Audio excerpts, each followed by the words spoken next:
Lately, it seems like shamans and sorcerers are becoming incredibly common throughout the entire country. TV shows even invite supreme masters to talk about the craze. Trust me, viewers are confused why this guy is top tier. Yi-sung is sure they are only third-rate. Shamans who only read personal fortunes barely even make the cut. They do not actually care about being right. They just enjoy playing judge over other people's lives. They dish out cliches like self-help books. Even students visit them now. When a client leaves, the shaman just thinks they bought the cheapest package but asked way too many questions. Even in corporate offices, you will see Lucky Charms wrapped in red string hidden inside people's desks. Some act as high-paid corporate consultants. This spiritual industry brings in a very steady and very lucrative stream of cash. But here is the catch. If the business crashes, the shaman's reputation goes down with the ship. Even powerful government officials now beg for mercy to keep their positions. Rank 1.5 shamans are the ones who deal with the political world. If their political puppet wins power, these shamans gain massive wealth and serious social status. One scandal sends them to jail. So, what exactly is a rank 1 shaman? The helicopter heads for the financial heart of South Korea. Here, predicting a single stock move can net you hundreds of billions of won. Some celebrate their massive wealth, while others face total ruin. To move the needle by just 0.1%, these titans will do anything, including hiring shamans for secret rituals. Corporations here are willing to drop billions of won in bonuses for the right shaman. It is all business, and the shamans are loving it. This city is the ultimate arena, the Olympic stadium of spirituality, but seeing is believing. Yi-sung arrives at his destination in no time at all. He steps off the helicopter to find 2 people waiting.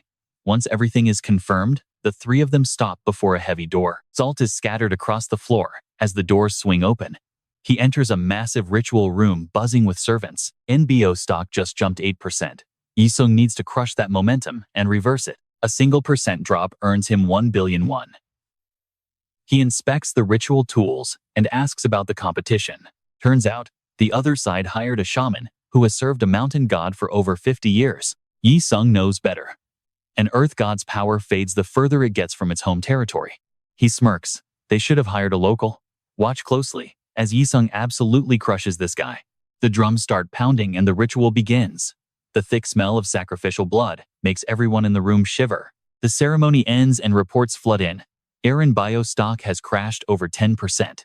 Everyone turns pale, realizing the shaman they hired has been completely defeated. Chun Yi-sung is a shaman of disaster, a man who casts deadly curses on entire companies. Here is the story of how he reached the absolute top of this world. 7 years ago, I was living with my grandmother in a tiny, cramped shrine in a poor hillside neighborhood. An old flag hung over a dusty sign on a scorching summer day. Concrete walls were covered in tattered flyers. A young man gets ready for school, looking completely drained.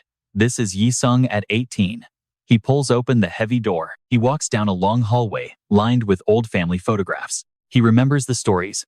Back then, his grandmother was the most famous shaman around, living a life of luxury. But now, she is just a poor old woman robbed by her own family, stuck raising an unwanted grandson like me. Yi-sung opens the door to find her waiting. She just finished eating, but she is already claiming she is starving again. She lets out a loud burp while demanding more rice. All he can do is sigh. Ever since I started middle school, her memory has been fading. She is rarely in her right mind these days. He cleans the table and reminds her that he just fed her and changed her clothes. Too much food causes indigestion, but her mind is gone. She just keeps begging. He is used to this routine, so he tells her to just watch TV. He slips out and heads to school after finishing the chores. He checks his watch, 7:38 a.m. I am late. He starts sprinting toward the school. Did you think my misfortune ended there? He walks into class just like any other day. He arrives as the bell rings. He looks around, knowing another cruel nightmare is waiting. No parents. No money. Trust me, things only got worse from here. All right. You and I are about to watch a bullied kid snap and choose a very dark path. Once you are labeled, a nasty surprise follows. A filthy bowl sits on his isolated desk, while bullies wait for the fun to start. Jae-hyun is the first to spot him mocking the eyes that can see ghosts. He gives a trashy laugh, saying it is the winter solstice, so he bought red bean porridge to keep those ghosts away. Jae-hyun's crew waits for the show, food splattered everywhere, as they talk down to him. The other students just stay quiet. Yi-seung calmly picks up the bowl to clean the mess, but Jae-hyun grabs him and shoves his face straight down. The bully snaps, screaming about who gave him permission to clean. He glares, claiming he bought that porridge just for him. He mocks him for ignoring a friend's kindness, calling him ghost eyes.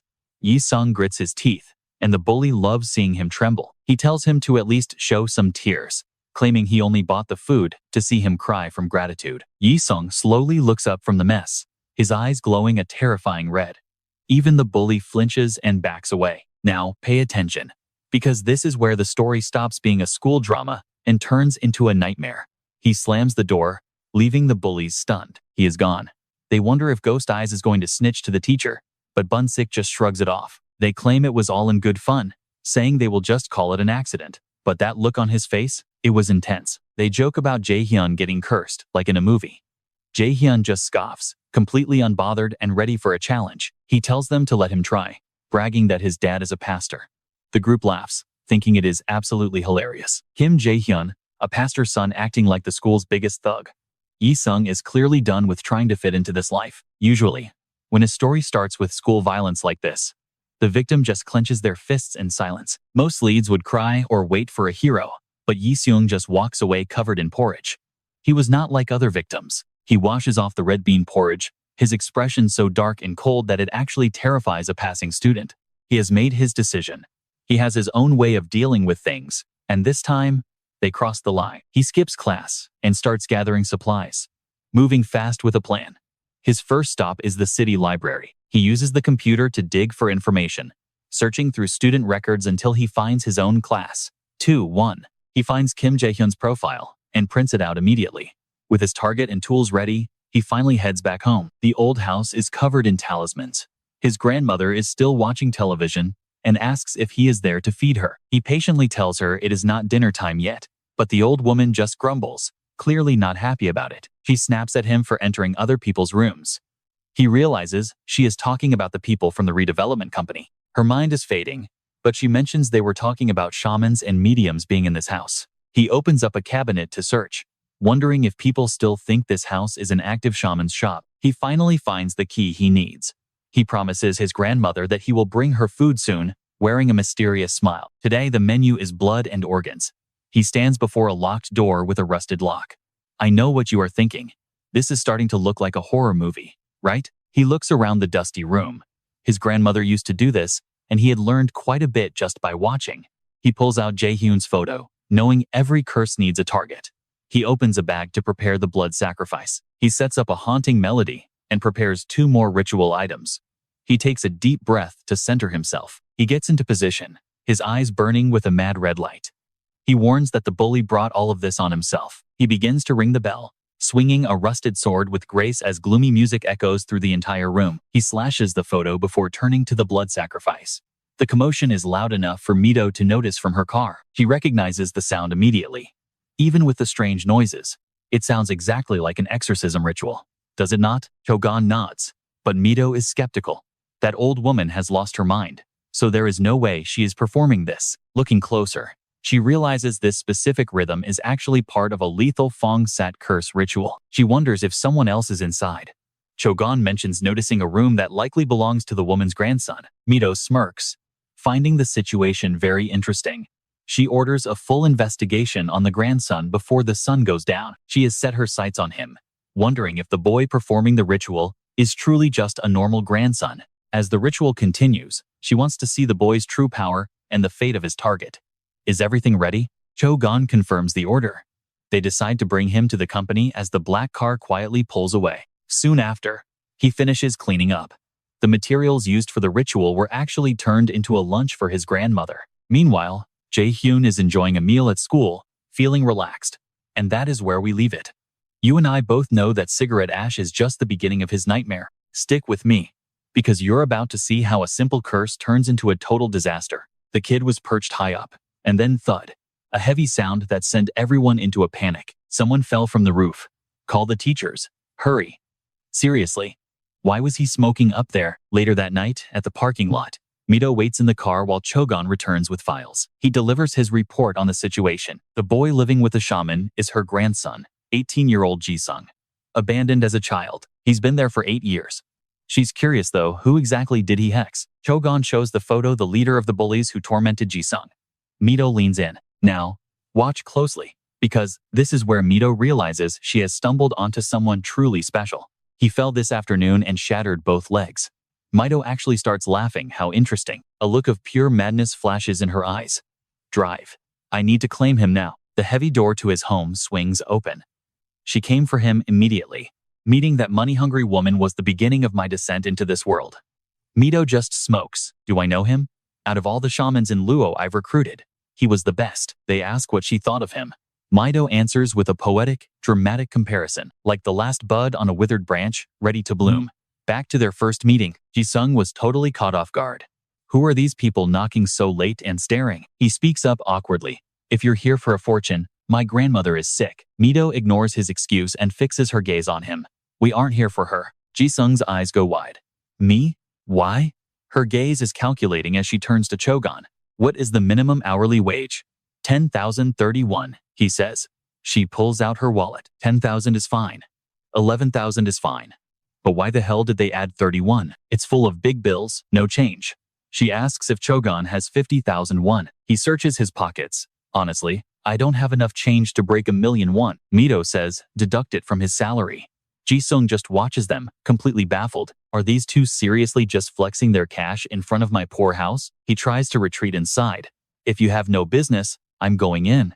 She stops him. I will pay you 20 times the minimum wage for 1 hour of your time. The money is too much to turn down. They head over to the local grocery. Sitting on the porch, Mido complains. What is with this neighborhood? Not even a cafe? Ji-sung mutters to himself. Well, excuse me for living in such a trashy area. Chogon brings drinks. Ji-sung takes a sip and asks what she bought his time for. You and I are about to watch him realize his secret just got blown wide open. Mido happily says the guy's legs are officially broken. Ji-sung almost chokes on his drink. A cold sweat breaks out. No, he tries to lie. If you're blaming me, where's the proof? He avoids her eyes. This isn't the kind of thing you can report to the police. How do you know it was a curse? It could have been a normal ritual. You know nothing. He grits his teeth, totally misunderstanding. Did that bastard's parents send you two here? Do you have any idea what that jerk did to me? Mido sighs. Stop rambling, you're just talking to yourself now. She leans in close, her presence suddenly heavy. Kid, I don't care why you broke his legs. I'm not here to punish you. He gets even more confused. Then why is she looking at him like prey? I want your talent. The power to break legs with a half-baked ritual. That's real ability. Ji-sung is sweating buckets now, and that's where we leave it. Trust me. You're going to want to see what happens next. Alright. You and I are about to enter a world where magic rules the stock market. While he mumbles about morality, Mido grabs him. Some lines just should not be crossed. Her attitude shifts instantly.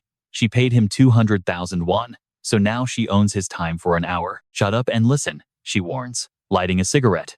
I am starting to lose my patience with you. I am not hiring you for murder, she explains calmly. The goal is to destroy a corporation. Our main character is stunned. A business? You mean like a whole company?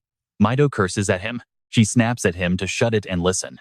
Is he stupid or just trying to annoy her? She explains that a shaman ritual can boost a company's luck and skyrocket its stock prices. But watch closely because the reverse is where things get dangerous. Breaking news flashes on screen. A major construction site has just collapsed, and casualties are still unknown. She knows the market well, watching Hong construction stocks plummet by 8%. Spiritual forces are clearly at play. Predicting these magical shifts means anyone with the right info can make a massive fortune. That is why massive banks and investment firms all keep shamans on their secret payroll. It is a tense negotiation. These spiritual experts are expensive. A single ritual costs a literal fortune. We are talking anywhere from millions to tens of billions of won per job. And Mido's entire career is centered around headhunting these elite spiritual masters. She pulls out a sleek black business card. Sell your power to me, she says with a professional smile. Lee Yi-kyung, I will make sure you are paid a price you cannot refuse. He stares at the card under a flickering street lamp, wondering how one even goes about cursing a whole corporation. Is this wrong? What does she really mean by selling his unique spiritual power? A normal person would probably overthink this forever. He walks past a loud construction zone, ignoring the signs of redevelopment in his neighborhood. Finally, he reaches his crumbling house with its rotting, broken walls, but he is already used to poverty. Morality is a luxury he cannot afford right now. Only one sentence she said is looping in his head. Let's be real, that tens of billions of won offer was way too tempting for him. He starts daydreaming about his future. Even an average income would be billions of won. That kind of money changes everything. He calculates every one, hoping to move his grandmother to a decent home before returning to reality to wash their clothes. He stares at the notices on the walls. He needs to escape this slum. He is tired of being jealous of his classmates' normal, easy lives. School has been lonely and isolated since November. He is sold. He wants to live with his head held high and be someone. He wants to show the parents who abandoned him exactly what they lost. Childhood memories flood back. Chi-yoon holds him tight while crying, before two cold figures leave him behind forever. That evening, he returns to the store. A new light fills his eyes. Mido smirks, knowing he has crunched the numbers. He is sweating from the tension. I will do it. I need the money. She puts out her cigarette and stands up. Then let's move, she says. Go where? To test your skills. Obviously, she cannot just give him a high-paying job for free. She calls for the driver to start up the car. I will pay you 50 times the minimum wage. That is 3 million won for 6 hours. Follow me. But wait, our boy corrects her. 9,000 won? It is actually 3.9 million won. Mido stares in shock, and that is where our journey begins. Trust me, things are about to get wild, all right? You and I are about to dive into a world where rituals get messy and fast. Answer me exactly. Mido gets straight to the point. What sacrifice, melody, and charms did you use? He honestly lists them: pig intestines, stuffed with blood. She nearly chokes on the spot. Seriously? Next up, the music. He just played some random hell-themed song from YouTube during the ritual. And the charms? Scraps from his grandma. Mido is stunned. He broke bones with that total trash? Listen, kid, if even one of those things had been prepared properly, she remarks coldly, you might have actually killed someone. Mido smirks. She just found a weapon sharper than she imagined. Ji-seong starts worrying over nothing. Maybe I should have lied to sound a bit cooler, right? Will he lose points for being an amateur? She calls the team to start the real preparations. He moves fast on the phone, calling the sacrifice and music crews. Connection successful. Now here's where things get serious. Watch how a professional team handles a job. First, the sacrifice. This shaman has never done a real ritual with live animals before. So, skip the live stuff. Just get a carcass that has already been slaughtered. Simple. They head to Korea in Ma-hang-dong, pounding on the door until the angry owner appears. Can you not see I am closed? Who bangs on doors now? Ka-on pulls out cash. 3 million won. That shuts the owner up instantly. One carcass, coming right up. Preparation complete.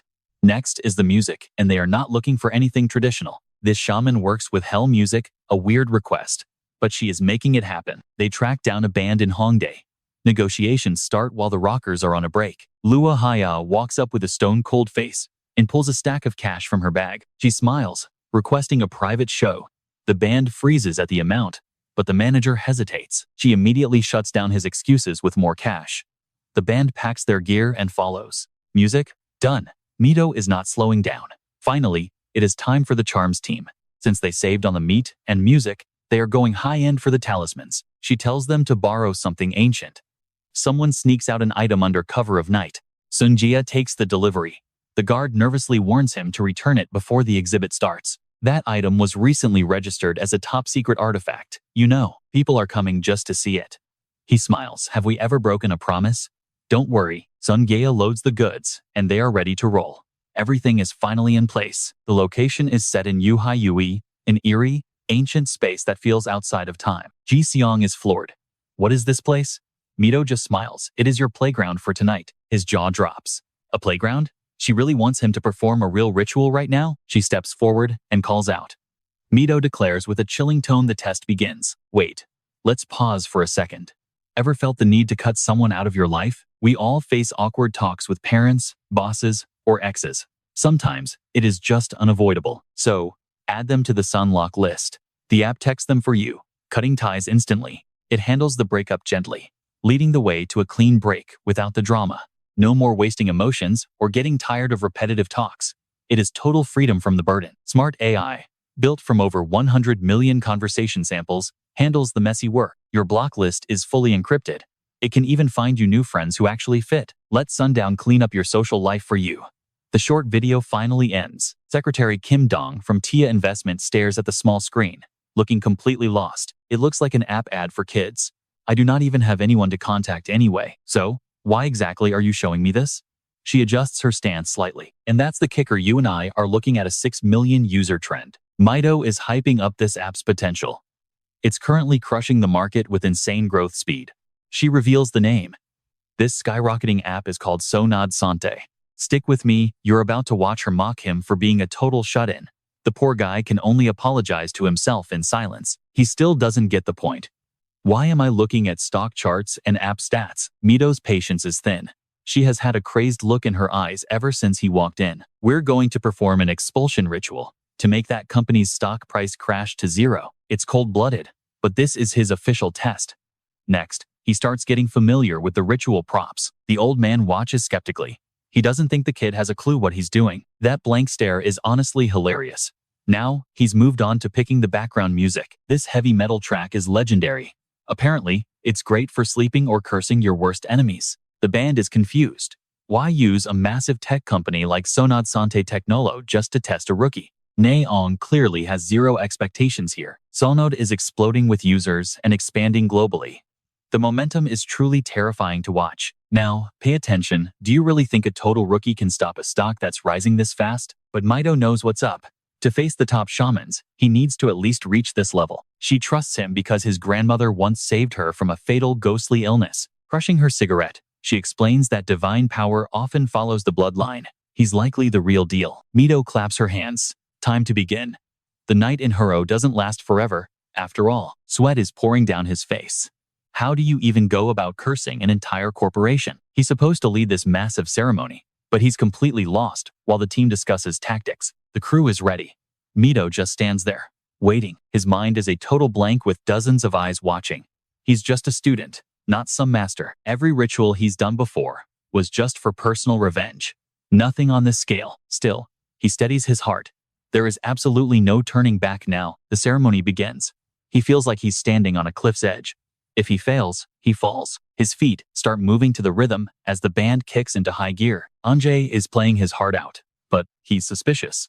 Since when did rituals need a live band? He keeps the beat going anyway. You and I can see exactly what he sees. This kid is performing a ritual without catching a single beat. It's painfully obvious. He's just faking it and pretending to follow the rhythm. He doesn't understand the flow at all.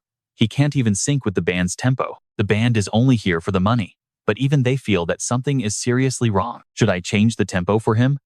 Mido suddenly asks Chaegon if he feels a chill. Chaegon shakes his head. Mido is watching like a hawk. Is the room getting colder? They check the system. It's 21 degrees Celsius with perfect air quality. No change at all. It's a total failure. Mido starts walking toward him. The room goes quiet as she approaches. Then snap. She slaps him right across the face. He's dazed, dropping his ritual tools. Why the hell is she so incredibly angry? What on earth is this? I asked for a show of skill, not some 3 million won clown act. He doesn't see the problem. I'm doing the curse exactly like you guys told me. She glares at him. There's zero killing intent. A ritual without malice is worthless. That time he cursed his bully was clumsy, but the killing intent was real. Here, with everything he needs, he hasn't even shown a fraction of that dark energy. He plays innocent. You guys told me to curse a company, but they didn't do anything. Trust me. You and I are going to want to see the fallout of this disaster. I have never cursed like that before, so how could I put my heart into it? Trust me, you and I are about to see his power awaken. She places her hand on his chest. You can do this, Mido instructs. Imagine gathering all the negative energy inside you and letting it explode. Ji-seong is lost, not understanding what negative energy even is. But she has already done her homework on him, that resentment toward the parents who abandoned you. Mido digs deep, coldly exposing his most painful wounds. The feeling of being neglected as a child when you should have been cared for. Those memories come flooding back. She starts listing them off. The helplessness of being unable to care for your only relative, your grandmother. Mido knows exactly what hurts a human most. The constant anxiety of never having enough money to pay the bills. She exposes everything, the loneliness of being an outcast because of your trauma and your situation. Mido does not miss a single detail. The hatred built up from years of being bullied and looked down upon. She points right at his face. If that is not enough, add the humiliation you just received from me. Curse again. Now pay attention, because this is where his rage finally boils over. Prove your value. This chance I am giving you might be the last one you ever get in your life. Ji-seong can no longer hold back his tears. He is furious that she acts like she knows his life, but he is more upset because she is right. Large tears hit the floor. He wants to prove himself and seize this chance. He reaches down and picks up the ritual tool. Ji-seong intentionally lets his blood stain the blade. This time, I will curse properly. The air in the room shifts. Mido is stunned. The killing intent in his eyes is chilling. She signals to Ande, and the music flares up. The melody is the same, but Ji-seong is different now. Ande breaks into a cold sweat as the boy catches the rhythm. He watches every move. It is more than just a rhythm now. Ande feels like he is being burned, forced to keep up. Everyone watching feels a chill crawl down their spine. They check the system. The temperature is plummeting fast. 20 degrees, 18, 17. Mido is frozen, seeing a shadow over Ji-seong. Mido is visibly moved. It is blooming like a flower. She sees a black vortex opening in the center of his chest. It is exploding, expanding further every second. All the messy, filthy emotions inside of him are pouring out. A pitch-black flower erupts from that vortex.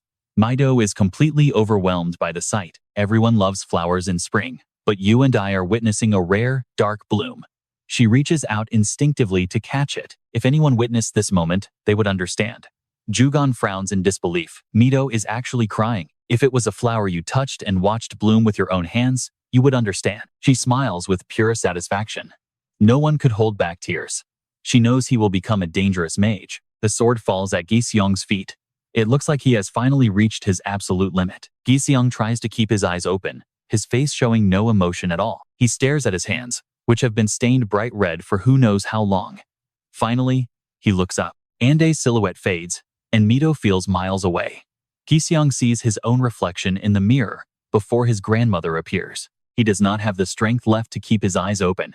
Shadows swallow the image as he collapses. Mido's jaw drops in shock. She immediately springs into action. Mido rushes to his side and sits down. He has lost consciousness.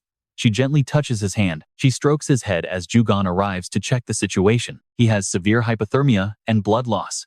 Get a heat pack and bandages from the infirmary, she orders tensely. Mido orders her subordinates to contact Haino University Hospital for a VIP room and an ambulance immediately. Keep it quiet. The rest of you monitor the news for rumors and start cleaning up the shrine. The cleaning staff flips the light switches. They push the equipment carts in to clean while Andai pays his staff. Rumors are already spreading online. Mido lets Ji-seong rest his head on her lap. She touches his forehead and tells him not to be afraid. Mido can't stop praising him. You did great. Night has fallen over the city in the Key province. Standing before us is the main headquarters of John Technology Communication. One office is still lit up. Jungwon sits in front of his computer screen, drenched in a cold sweat. He was always friendly with everyone, but we know the real story starts now. All right. You and I are about to witness the downfall of a tech giant who founded Sontech Knoll and Communication. Kang Won is a genius, the mastermind behind the X-Tolo algorithm, but right now, he is gritting his teeth in pure frustration. A massive crisis is unfolding as Changwon spirals into a deep state of confusion and anxiety. Lately, he feels like he cannot connect with anyone anymore, not his team, nor any of his colleagues at the company. Whether he is messaging about work or trying to make personal small talk, everything just feels completely off. He can clearly see that everyone is keeping their distance from him, leaving him unable to fit in, while messages from senior management pop up. The chief technology officer, Jennifer, says she will respond with a detailed report, followed by cold replies from other top executives. One message says it is hard to continue this conversation, leaving Changwon clutching his head in total despair. He wonders if he has been blacklisted, but surely that is impossible for a founder and the creator of Sun B himself. He is the man who single-handedly brought this company to fame. To be isolated by the very program he created?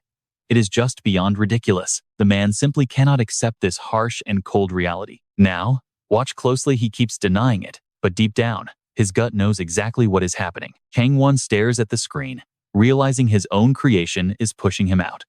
He tries to stay confident, telling himself that since he wrote the algorithm, he can control it. He firmly believes that he would be able to recognize the scent and the soul of his own creation anywhere. He prepares to click on Jennifer's name, but his hand is shaking as it rests on the computer mouse. He knows better than anyone that for Sun Too Low, keeping the cutoff list secure is the absolute top priority. If he breaks the rules to look, it would be like he is cutting the lifeblood of the company himself. Even as the creator, he has no right to invade the private lists of the other users. he thinks to himself. If he really has been cut off, how could he possibly work with them anymore? Suddenly, a ghostly door manifests, and a demonic hand reaches out from the thick black smoke. The hand reaches out to harm him. For some unknown reason, this demonic force is attacking, pushing this weak man toward the edge of a deep abyss. This entity is known as the long-armed merchant demon. The long-armed demon pulls its hand back toward the door, a terrifying entity summoned from a dark and forbidden ritual. Kangwon is completely lost. The system flashes a warning message on screen. Are you sure you want to open the user logs? Yes or no? The bright computer screen is reflected in his thick glasses. You and I can even see the warning reflected in the sweat on his face. Meanwhile, at Honsei University Hospital, Yi Chang is lying unconscious in a VIP room. Mido is sitting in the room to take care of him. She has her phone in hand, and surprisingly, she is making a call to someone. Justin grabs the phone from his desk, still half asleep, as his director starts to scold him with a very sharp voice. He complains that it is too early to call, but Mido starts lecturing him, asking if money would ever wait around for someone like him. What if it is early? If we do not make money now, it will just stay asleep, right? Justin reluctantly listens to her. If it is for the money, then he has to do it. He pushes the girl aside and gets straight to the point. What is the job this time? She gives the order when the market opens. Short all the Suntech stock. Justin is absolutely stunned by this bold request. Justin immediately checks the data, looking at the stock charts and financial reports for the Suntech Nolo Index. He doubts his own eyes, but chooses to trust Mido. After all, if she was not absolutely certain, she would not have called him this early in the morning. He asks for Mido's opinion on the scale of the trade, but she is deciding based on their available capital. How much cash can the company gather right now? He cannot give her an exact number just yet. Since many assets are already tied up in various investments, he needs to check. While Yi Chang remains unconscious, Justin confirms they have about 8 billion won available. It seems she is not satisfied with that amount. Mido bluntly criticizes him over the phone, saying it is far too little. Justin is absolutely furious. 8 billion is not 800 million. A short sale of 8 billion won is already more than enough for any normal human being. How much more does she want? He does not plan to gamble recklessly with Mido, and he never even said he would do it. Manager Mido, he said they can move 8 billion, but betting against a rising stock is extremely high risk. Even if it is her request, she needs to be careful. But Mido is going all in, even using the 2 billion she saved for her end-of-year bonus. She has her own conditions. In exchange, she wants her commission fee raised from 7.5% to 10%. Justin is completely speechless. Is this money-hungry demon really willing to throw away her own bonus for this massive gamble? He thinks she has lost her mind. Or maybe she has finally found that hidden gem she has been hunting for all this time. Justin agrees immediately and gets to work. But trust me, you and I are not ready for Mido's next move. Let's dive into a world where one trade makes you a god. Justin was stressed, but Mido was just starting her teasing. Stop sleeping with so many women, she says. You'll drain your energy and your luck. Justin never saw that burn coming. You have to admit, her intuition is terrifying. She really is the queen of suspicion. The brunette leans in and whispers to Justin. Was that a woman's voice? When you're with us, director, you should really keep your eyes on the prize. He suddenly shoves the girls onto the floor, his hunger for profit taking over. Get out. I've got money to make. Sunlight streams through the window. Mido stands there, squinting against the bright glare of a brand new day. The New Year's dawn is breaking. But for Ji-sung, everything is a blur. He wakes up wondering where on earth he is. He remembers a ceremony, at least, he thinks he does. A sharp headache hits him as he spots something that makes him freeze. He's absolutely stunned to see Mido walking out, wearing nothing but a bathrobe. She tells him to stay calm, explaining they're at the hospital. Ji-sung panics, pulling the covers over his eyes. Why are you undressed? He yells. Mido explains the VIP room has a luxury bath, and since they paid, she's using it. He keeps pushing for a real answer, telling her to just put some clothes on. She only gives him a mysterious smile. Suddenly, she asks if he knows what time it is. Ji-sung, of course, has absolutely no clue. What time? He asks. All she cares about is business. 9 a.m. the exact moment the stock market opens. Pay attention, because this is the moment his fate flips. She grabs the remote and clicks the television on. Mido and Ji-sung watch the financial news. The screen shows Suntech at 3.2% at 10:18. Time ticks away to 12:20. Then nearly 2 p.m. Still, Ji-sung sees nothing unusual on the screen. That destiny-changing moment she promised isn't coming easily. All he can do is sit there and wait. The silence is deafening. Instead of crashing, the company's stock climbs to 7.4%. Ji-sung starts to panic. Something's wrong, isn't it? He's paralyzed. The price of the stock they targeted isn't dropping at all. It's actually going up. Suddenly, someone bursts into the room. It is La Hyung, here to deliver the bad news. I thought you were monitoring this, he says. The board of directors is already demanding an explanation for this disaster. If this deal fails, they'll be forced to sell everything at a massive loss and pull out all their capital. They're also saying the team leader has to take the fall. Hearing that, Ji-sung's eyes go wide with fear. But Mido isn't scared. The ceremony was done right. Everyone there, including Ji-sung, felt that power. She tells him to just tell the board to sit tight and wait. La Hyung is a nervous wreck. The stock shows no signs of dropping. If this continues through Friday, the company is finished. She fires back with the facts. She has made hundreds of billions for this company in the past. My win rate is 82%. Mido is absolutely certain. It will crash before today's session ends. Guaranteed. She's putting it all on the line. If they lose, she'll sell her own assets to cover it. Ji-sung can barely breathe under the pressure. He clenches his injured hands, feeling the weight of the moment. He did exactly what they asked, so surely he won't be blamed. But a doubt starts to grow. How can she be so confident? La Hyung can't even look up, just nervously stabbing a cigarette into a jar. The stock price is still rising. The tension in the room is suffocating. A silence louder than any explosion. You and I both saw that coming, right? Well, watch this. The growth finally slows to a crawl. Then, the numbers flicker. The stock price begins to dip, even as the volume keeps climbing. A sudden, massive drop sends shockwaves through the room. Ji-sung points at the screen, shouting that it's finally happening. Mido is shaking with pure joy. It's starting, she whispers. Sonatox is hitting a record-breaking freefall. The collapse of Sun Technology started with massive insider selling.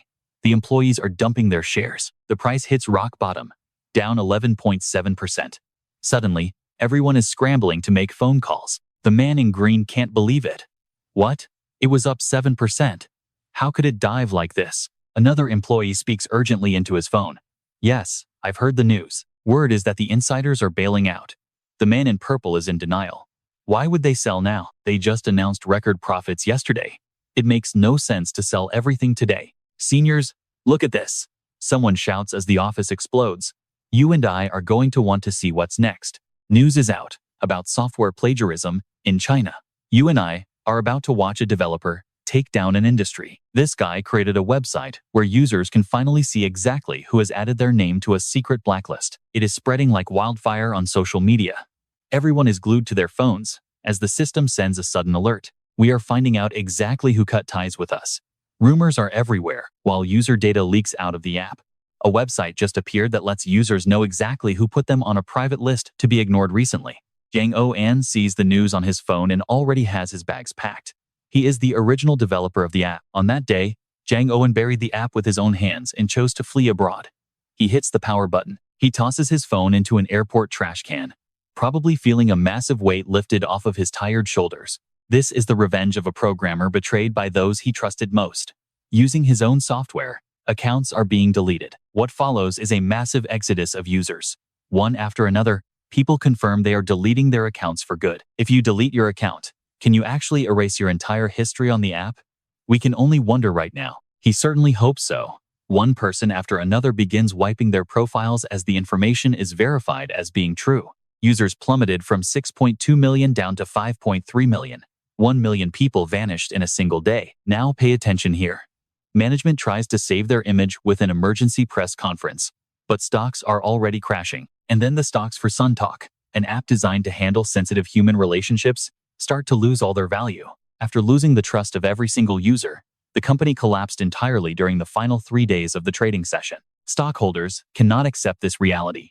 Yi-sung never expected this outcome, but their stocks have turned into literal scraps of paper. The news keeps reporting on the massive collapse of the tech industry, and it all started with the Sun Tech failure. He boldly claims this was his very first masterpiece. Yi-sung asks Mido if she thinks the plan worked out. Hey, everything is going well, right? I passed the test, didn't I? She just turns back with a look of doubt. No matter how grand the trap she had specially prepared for him was, She did not expect this result today, but with just one move, this kid managed to blow an entire multi-million-dollar corporation into absolute smithereens. Mido snaps out of it. It was not just a company. She cannot believe he crushed a whole service industry. She finally acknowledges his skills. This talent is not just high level anymore. The kid is a literal monster. He scratches his head awkwardly. Why are you staring? She is not sure whether to praise him or call him a beast. She is incredibly surprised. You passed the test, kid. In fact, you are the top student of the entire class. Yi-sung can finally breathe a sigh of relief.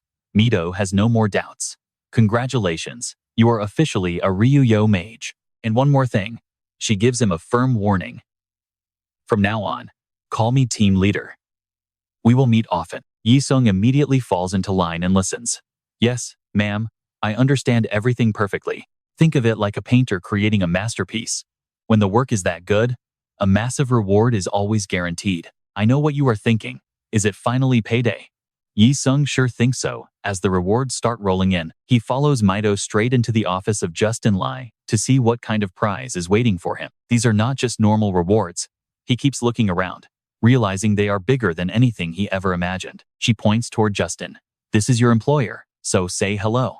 But the man clearly underestimates the kid's real strength. Is it this kid? Is our specialist actually a minor? Yi-sung gets nervous, hoping his age will not get him disqualified. Mido cuts straight to the point. If he was not the guy, why would I bring him into the director's office? Justin was already making assumptions. I thought the kid was the team leader's nephew. He opens a drawer of cards. Justin Lai introduces himself properly. Nice to meet you. I am the chief executive officer of Golden Silmot. He showers the boy with praise. Your performance was incredibly impressive. It is an honor to work with you. Mido finds the small talk a waste of time. You can skip the corporate pleasantries and polite greetings. Sir, he is just a young kid, so he does not really care about all those formal manners and etiquette anyway. He stops joking and gets serious. Fine, let's get down to business. He claps his hands, and a woman enters. He struggles to lift the heavy bag onto the table. Justin is eager to open it up right now. He reveals the amount inside is 500 million. Justin knows the exact numbers for every single cent. It is 543,200,000. You and I just witnessed a legendary payday. All right. You and I are about to see a life-changing moment for our main character as Mido hands over a bag, explaining it as his hard-earned commission. Ji-seung is completely stunned, thinking the 39 million won he already received through a phone transfer was his full payment for the job. She clarifies the hourly wage was just the start. This bag right here? This is the real commission fee. Mido refuses to let him decline, telling him to consider it his rightful share, since they made so much money thanks to his massive effort. Just take it, she says. It is a perfectly reasonable amount for what he did, so just accept it, without any worries. Ji-seung freezes right on the spot. 500 million won? All of that is for him? He is literally speechless right now. Mido teases that if he does not want it, she will take it back, but he immediately clutches the heavy bag tight to his chest. He hesitates for a moment, overwhelmed by emotion, and decides to share how much this really means to him deep down. He admits he has never even touched 1/50th of this amount in his life. He used to track every single penny in his bank account with extreme care. Poverty had always haunted him. Before today, he never even had a tiny fraction of this kind of money in his entire life. Because of that, he had to live his life constantly bowing down to others. He remembers the list of kids who could not pay for lunch and just needs a moment to process his new reality. Mido understands and lets him take it all in. Pay attention here, because Mido promises that with her company, they will help him earn 100 times more than that bag. She swears on it, and Ji-seung gives her his full trust.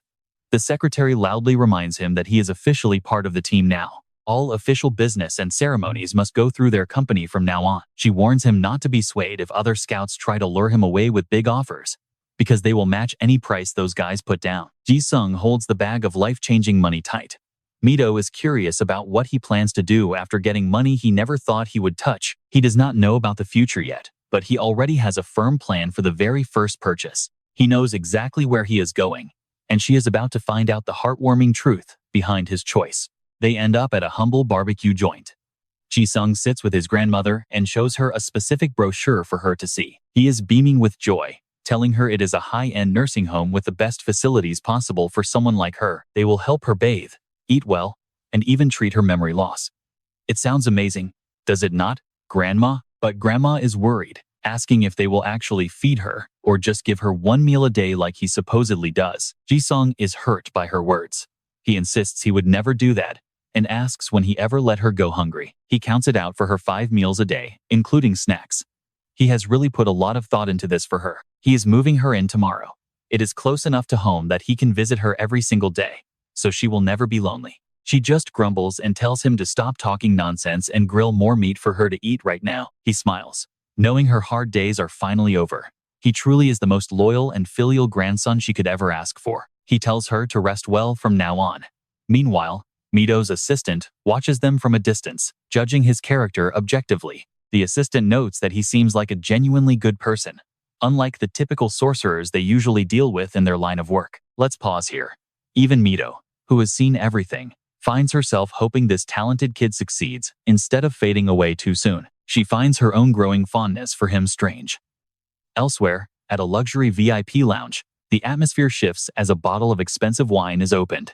A man swirls a glass of expensive wine. This is Taeha, a powerful rank 1 sorcerer from the elite Odong finance group. He sits there quietly, observing the people around him drink while he stays focused. A staff member whispers in his ear, and he is visibly startled to hear that a rookie sorcerer was responsible for the total sun collapse. A total beginner did that?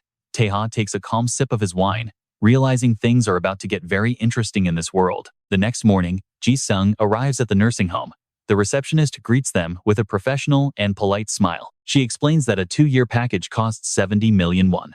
She asks if he wants to pay by online transfer or card. Ji-sung slowly places his heavy black bag on the counter. He begins pulling out neat stacks of cash, lining them all up on the polished surface for everyone to see. As the receptionist looks on in utter shock, he speaks in a perfectly calm and steady tone. He hands over 100 million won and tells them to keep the extra as credit for any future needs his grandmother might have. He pauses before adding that he wants her enrolled in every single therapy program available for dementia and elderly care. Whether it is part of the basic package or costs extra, he wants her to have access to everything they offer. He walks out of the building with a clear mind. Even after paying, he still has a massive fortune left in his possession. And that's where we leave it. Stick around to see how he spends the remaining 440 million won from his massive haul. Alright, you and I are about to watch what happens when a broke kid suddenly hits the jackpot. It turns out to be Mido. Her face is ice cold, and her gaze is totally indifferent. I have never seen this much cash, and honestly, I am lost. We sit down, but I have no clue how to spend it. Silence hangs heavy in the air. Finally, Mido speaks up, her voice cutting through the quiet. She asks if he has planned how to use the rest of the money. Di-shuang just hesitates. First, I think I need to find a proper place to live. Staying in a neighborhood where someone might break in at any moment makes me uneasy. Mido nods slightly and asks if there is anything else. He pauses, looking a bit unsure. He asks if he should just put it in a bank. Mido frowns and sighs. Bringing that mountain of cash to a bank? That is asking for a world of trouble. Think about it. Now, pay attention here. 400 million dropping into a miner's account will trigger a massive investigation. She gives him some real talk. In her view, before he wastes it on junk, she needs to teach him how to actually spend money. Di-shuang nods, totally confused. Spending money is a skill you have to learn? Mido just gives a small, sharp smile. Exactly. You might not know how to earn it, but you definitely need to know how to use it. She tells Uncle Cheon to follow the route she planned out. He nods, and the car quickly merges into highway traffic, racing away toward their next secret destination. After a long drive, the two of them finally reach the first stop. They pull up to a towering, luxury apartment complex. Mido talks to the agent while Di-shuang just stares at the place in total awe. Standing by the massive window, she makes the call like it was already decided. You are living here. I will lend you the deposit. He is panicked, thinking the place is way too fancy for just one person. But Mido suddenly switches the topic, her voice turning heavy. When you perform those exorcism rites, the stress is immense. It will make your mood swings absolutely wild. Not to mention, it is a job that will physically and mentally drain you. As soon as she says that, his body trembles and his complexion completely drops. If you try to save money by living in a dump, you will eventually spend all those savings at a psychiatric ward instead. He sighs, accepting the inevitable truth. Fine. I will take the flat. Cut to a massive supermarket, where Di-shuang and Mido are clearing out every shelf. The staff can only watch in total confusion. And trust me, we are just getting started. After the market, they hit a furniture store. It is the exact same scene, picking out everything they see, item by item. But they're not done. They head down a narrow alleyway in the city and stop in front of a specialized antique shop. Mido walks in first, explaining that borrowing tools for every ritual has its limits. You cannot rely on others forever. Her hand brushes over the swords and artifacts on display. There are times when you need something that is truly yours. Sure, we can rent equipment for special cases, but you need your own personal tool if you want to grow as a shaman. Suddenly, a noise echoes from deep inside the shop. They both turn to see the owner. It is none other than Li-suk. He narrows his eyes at them, his gaze sharp as a blade. He turns away from Di Shuang almost immediately. A dark, heavy aura radiates from the old man. He adjusts his glasses with a scowl. Damn it. Are you bringing people here for dangerous stuff again? Mido just smirks. You haven't lost your touch yet, you old fossil, have you? He realizes immediately that the kid is a specialized exorcist. Li-suk gets straight to the point. Give me a price. She says it flat out, 100 million. As soon as she speaks, the kid next to her chokes, spitting out his water in pure shock. He stammers, his eyes wide. What? Mido explains that a proper ritual tool is an investment. It has to be expensive. The old man doesn't even blink. He waits a moment, then climbs a rickety wooden ladder to search the top of a cabinet. He pulls down a heavily sealed chest. He brings the box down and opens it. Inside is a ritual tool. Di Shuang's hand reaches out instinctively before he can even think. In a heartbeat, he is holding it. His eyes are locked onto the item, unable to look away. His very first personal tool. Li-suk warns him, be careful, or this thing might just swallow you whole. Leaving the shop, they stop in the alley. Mido asks how much cash he has left in his bag. This much. Mido figures it is about 150 million won. That should be enough, right? Wait, is there really more to buy? I should save this. But trust me, you and I need to see what happens next. All right, you and I are about to see if having a backup plan is worth the cost. Mido interrupts with a serious tone. Without investing, you will never see big returns. Stop talking and put that money to work right now. The main character accepts, but where should the money go? Her eyes turn dark and unreadable. Invest in people. They both sit in the car, as she speaks with a deep, clear voice. Among those you need to invest in, an image of a game flashes on the screen. First, we need an assistant mage. You need someone with actual experience, not a rookie who just stepped into the professional world like you. They will not just give advice, they will help you set up an altar that fits you perfectly. Then, your only job is to focus on the ritual itself. Most importantly, if the ritual goes wrong because you run into trouble, that person serves as the backup to finish the job for you. The person we have been talking about is the 28-year-old Miepasopia, Jia-yoon. She just picks her ear and gives them a flat refusal. Jia-yoon continues, her voice dripping with arrogance. Sure, this place looks like a dump right now, but not long ago, I was the adopted daughter of the great master Jiam Yuan. She just keeps bragging about herself. I am the true disciple of Master Jiam Yuan, the absolute best in all of South Korea. But what did you just say? She glares at Yi-sung with total contempt. No lineage, no gods to worship. What makes you think I would serve some kid who has not even been in this business for a week? She is not doing it, period. Besides, her business is doing great. Mido looks suspicious. What business? Stick with me here. This is where Mido pulls out the blackmail. She shows her the phone with a threatening look. The curse web, enter the name of someone you want to erase from your life. Since when is running a website that bleeds money from teenage girls considered a real business? Jia-yoon panics and lunges forward, trying to snatch the phone right out of Mido's hand. But Mido pulls back fast. A 2-year contract, with a 50 million won signing bonus paid in cash. Her voice remains steady as she speaks. An annual salary of at least 200 million won, plus a proper temple upon retirement. Mido nudges his arm, mentioning a temple in Gangnam specifically.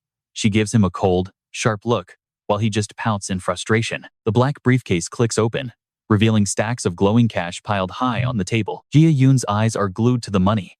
Mido points at Yi-sung, saying he is not your average kid. If you help me train him well, it will definitely look amazing on your resume later. Jia-yoon starts to tremble.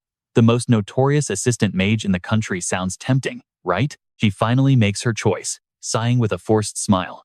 I look forward to working with you. Next up is the muscle. Both of them move quickly to stand right in front of Diho. He looks at them hesitantly. Since the big boss already mentioned it, I was planning to cooperate with you. Now, pay attention to this guy's pride. You are asking a former gang action leader to be a bodyguard and driver for some high school kid? That is humiliating. I simply cannot do it. Mido leans her face right into Daeho's space, making him jump back in shock. 10 million won signing bonus, full insurance, and a minimum salary of 80 million won. Daeho folds immediately. Now, he is carrying the main character on his shoulders, looking totally embarrassed. Next up, the musician. The scene shifts to a club band performing. Backstage, everyone is rushing around with their own tasks, while a steady, quick hand signs the contract. Turns out, that person is none other than Anjae. He pauses, his eyes drifting toward Yi-sung standing nearby. Anjae walks right up to him. I do not quite understand what your ritual is yet, but back then, you definitely had it. Silence hits the room as Yi-sung's gaze turns dark. His face is covered in a murderous intent, an ominous energy spreading that makes everyone shiver. It even gave me the chills. Anjae slowly reaches out his hand. Fair pay is one thing, but that performance was the real reason I wanted to work with you long term. What should I call it?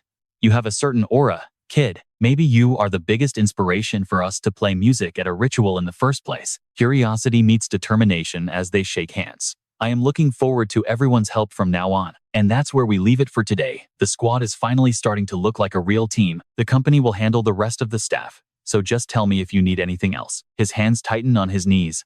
Thank you for everything. She suddenly freezes in place. Mido lights up a cigarette and says, don't take it personally. If you do well, I make money. After all, every time you pull off a ritual, I get my commission.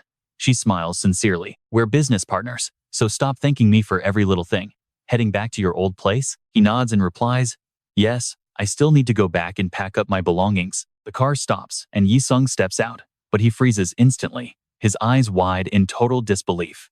Stick with me, we're about to see his world burn. Before him, the old house is swallowed by a sea of flames and thick, black smoke. Neighbors gather as blood-red words appear on the charred wall's demon eye. Yi-sung's eyes widen in horror, his hands trembling as pure, unbridled rage takes over. Mido watches him for a moment before asking, I'm guessing you already know who did this? He looks down and whispers, it's Chun Yi-sung. I know he and his gang did this to me. At that moment, all the tears he held back finally fall. Tears finally break through as he cries, all my memories of Grandma, they're all gone now. Watch closely, because this is where the path of revenge finally begins to take shape for our hero. Facing his doubt, Mido speaks firmly, we formed a team today. This isn't just about you. You have allies now. Even though he stays silent, Mido continues to push him forward. So go out there and perform that sword dance one more time. Later, a firefighter pats his shoulder with a look of deep pity. The old building was in such bad shape that the total destruction was simply unavoidable. Getting the trucks up this hill into the slums just took us far too much time. He sighs and adds, I'm truly sorry, kid. After giving his condolences, the entire group drives away. Yi-sung touches his shoulder where the man patted him. His palm is covered in black soot. He clenches his fist and vows he won't take it anymore, his eyes burning with a new, terrifying rage. I'm not someone they can just stomp on anymore. I know I'm different now. Just then, a car pulls up and Daeho steps out, cursing under his breath. You promised 4 types of insurance. I thought this was a normal office job like those big corporations. Damn it. This place reeks of smoke. Are you really planning to do a ritual here?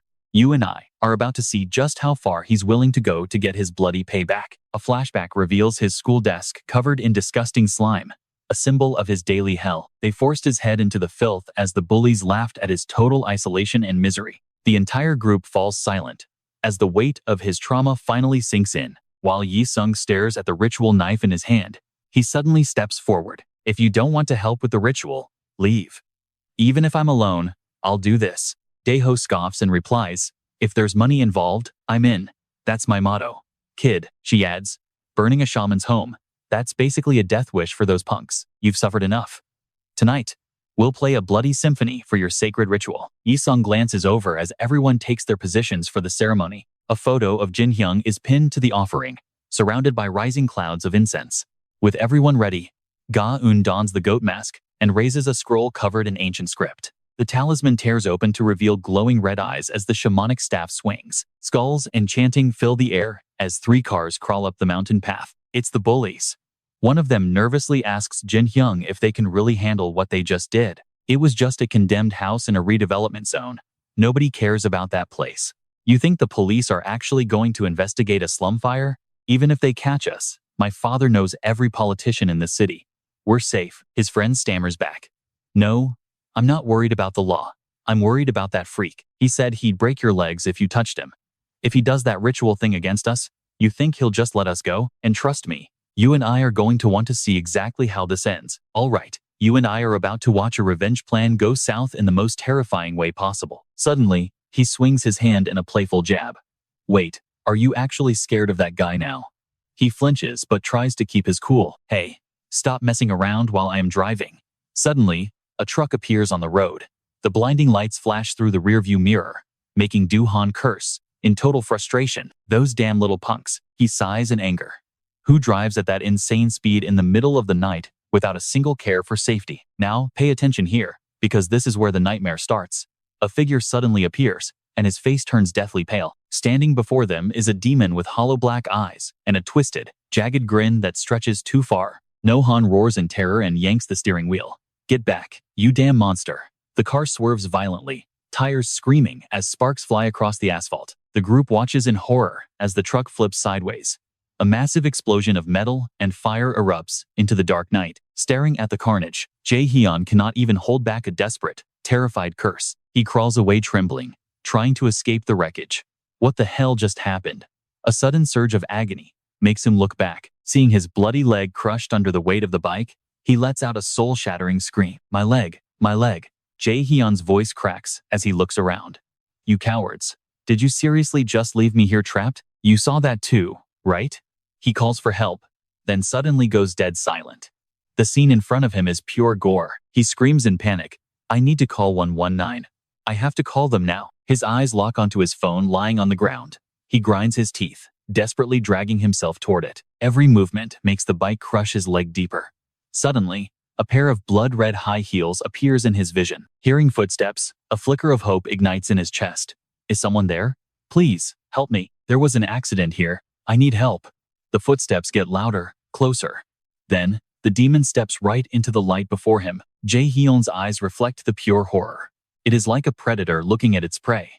It just gives him a wicked smile. He shrieks, "Stay back. You monster. Do not you dare come any closer." Sobbing, he reaches into his collar and pulls out a silver crucifix. Get away. He roars at the demon with his last bit of strength. I am the son of a pastor, you hellish beast. As he screams, the demon's long, distorted arm suddenly reaches out. Now, get lost. With a simple squeeze, those pale, sickly hands crush the metal cross like it is paper. He watches in despair as his last hope crumbles. He mumbles Gi-sung's name while that demonic face looms over him, making him curse one last time. You absolute bastard. Then, nothing but the sounds of a nightmare. That day, I finally killed the bully who tortured me since elementary school. The news report flashes on the phone. Truck rollover and motorcycle collision on the highway. Multiple juvenile deaths reported. I did not think I would feel guilty, but for some reason, this heavy, suffocating feeling won't go away. Now, Gi-sung stands before a massive mirror. Jae-hyun's vengeful ghost looms behind him. I can almost smell the thick, metallic scent of blood on my hands. He speaks with total disgust. What are you looking at?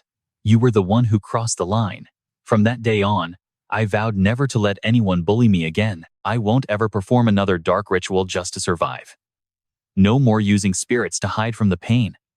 I am done with feeling this filthy and pathetic. I will gather wealth and fame until a moment later. Gi-sung is busy working on his next move. A shattered phone screen displays a call from his team leader. He tells himself he will reach a height where no one can ever look down on him. Finally, the other side picks up. Gi-sung lowers his voice with a request. Team leader, please give me work. Mido agrees immediately. Fine, she says with a faint smile. I will give you so much work, you will want to throw up. Mido stares intently at the newspaper in front of her. The JOM Group Daily. Trading stocks are soaring. Everyone is profiting from the rise of Japan's general trading corporations. Dalian shows a tablet displaying Solomon Shipping's massive gains. Solomon Shipping has taken over the South African trade routes. The final results are expected to be released next week. Tot Studio announces a brand new drama with a budget of 150 billion won next month. Will it succeed? We do not care what kind of business it is. On the other side, Deho carries a pig. Ga-hyun swings her arms wildly, while Anje is completely lost in his music. Meanwhile, Gi-sung is ringing a bell in a daze. Once we lock onto a target, we crush their stock price. And trust me, you and I are watching an empire crumble. Even the big players are dumping their stocks. This game is just starting. Alright, you and I are diving into a story where global chaos is just the beginning of the drama. Investing 150 billion with barely a 1% return. Is the content really going downhill this fast?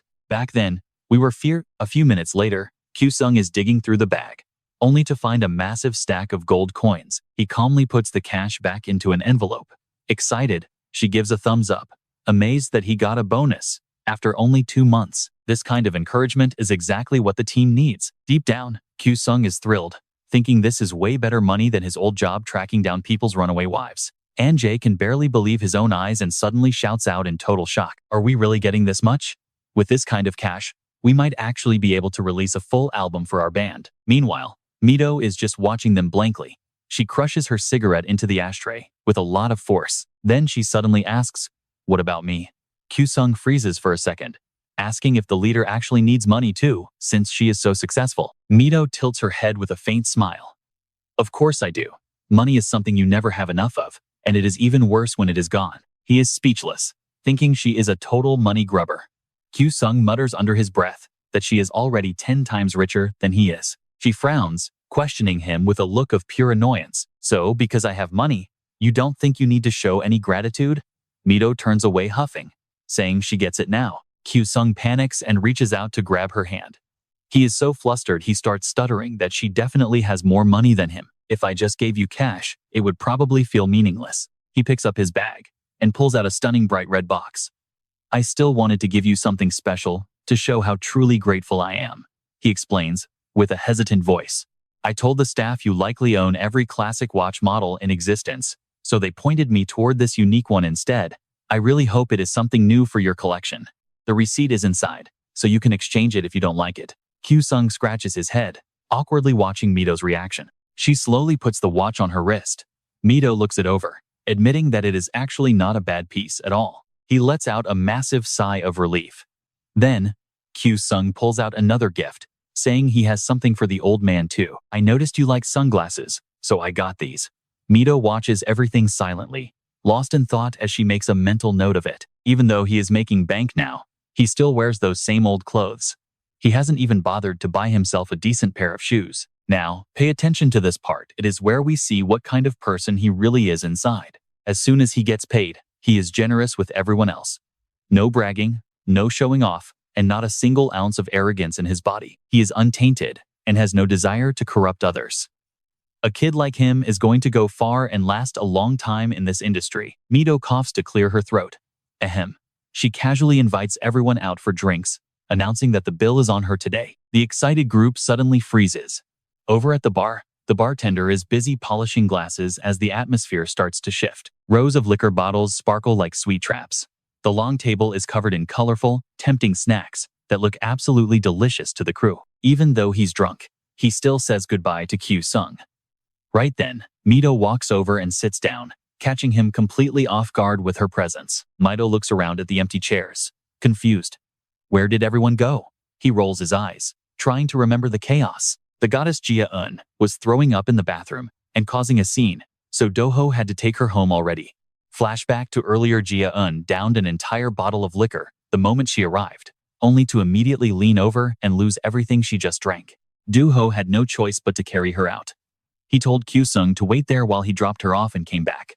He then recalls the rest of the band leaving. All the guys and girls from the group decided to head over to their studio for a cozy second round of drinks. She sighs, feeling a bit helpless after hearing that. Everyone in this group is truly a mess. Yi-sung laughs, saying he's the only one left standing since he's sober. Mido doesn't answer, just quietly sips her glass of champagne. She finishes her drink and turns toward him. "You and I need to watch this closely, because the tension here is about to hit a boiling point. You have something to say to me?" Mido's red lips curve into a slight, mysterious smirk as she watches him. She raises an eyebrow teasingly. "It is about work. What is with that look on your face? To me, you are still just a bratty little kid." Yi-sung snaps out of it and shouts in a panic. "Of course I knew that. I definitely knew you meant work stuff. I knew you only wanted to discuss business." He quickly tries to calm himself down and asks for details. "But what is there to talk about? Every time I finish a mission, the stock prices drop, and everyone seems to be doing just fine lately." Mido falls into thought. "You are right. Things have been going our way lately. But that is exactly why we need to be careful. She glances at the notification. And that's where we leave it. Trust me, you and I won't want to miss what happens next. All right, stick with me. We're diving back into a world where stocks and sorcery collide in the craziest way. Wall Street firms in New York are already calling him the Slaughter Mage and prepping their defenses. There was also an old lady at the bus station. Don't worry, I'll dig up the kids' info and send over those photos soon. Mido lowers her voice, dropping a serious warning. Being on guard means they'll hire their own shaman to suppress our main character. Ji-sung tilts his head, confused. He asks what hiring a rival mage actually means. She starts to explain the dark side of finance. These mages protect their stock prices from his spiritual attacks, or even weaponize that energy to drive prices up. Basically, they're hiring a high-level shaman to perform a counter-ritual against your specific slaughter energy. He goes silent, lost in thought. Meanwhile, over at a massive, golden palace. Now pay attention, because this is where the big players enter the game. So, those Black Lotus guys shorted the stocks your company spent months manipulating, didn't they? Hans Gunbua, I heard your firm has its own mages on the payroll. Why ask for our help? Well, our mages are good, but the opponent this time is that Slaughter Mage. He looks intrigued. The Slaughter Mage? He tries to stay calm while reporting the specific details. Trade, shipping, logistics. Every stock that Golden Cell shorted lately has absolutely tanked. Every single one of these crashes is the work of that one mage. The rumors are everywhere.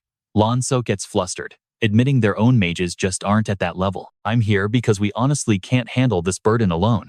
He clasps his hands, begging for mercy. Great priest, please, just one prayer ritual to save our manipulated stocks. Without a second thought, he rejects him.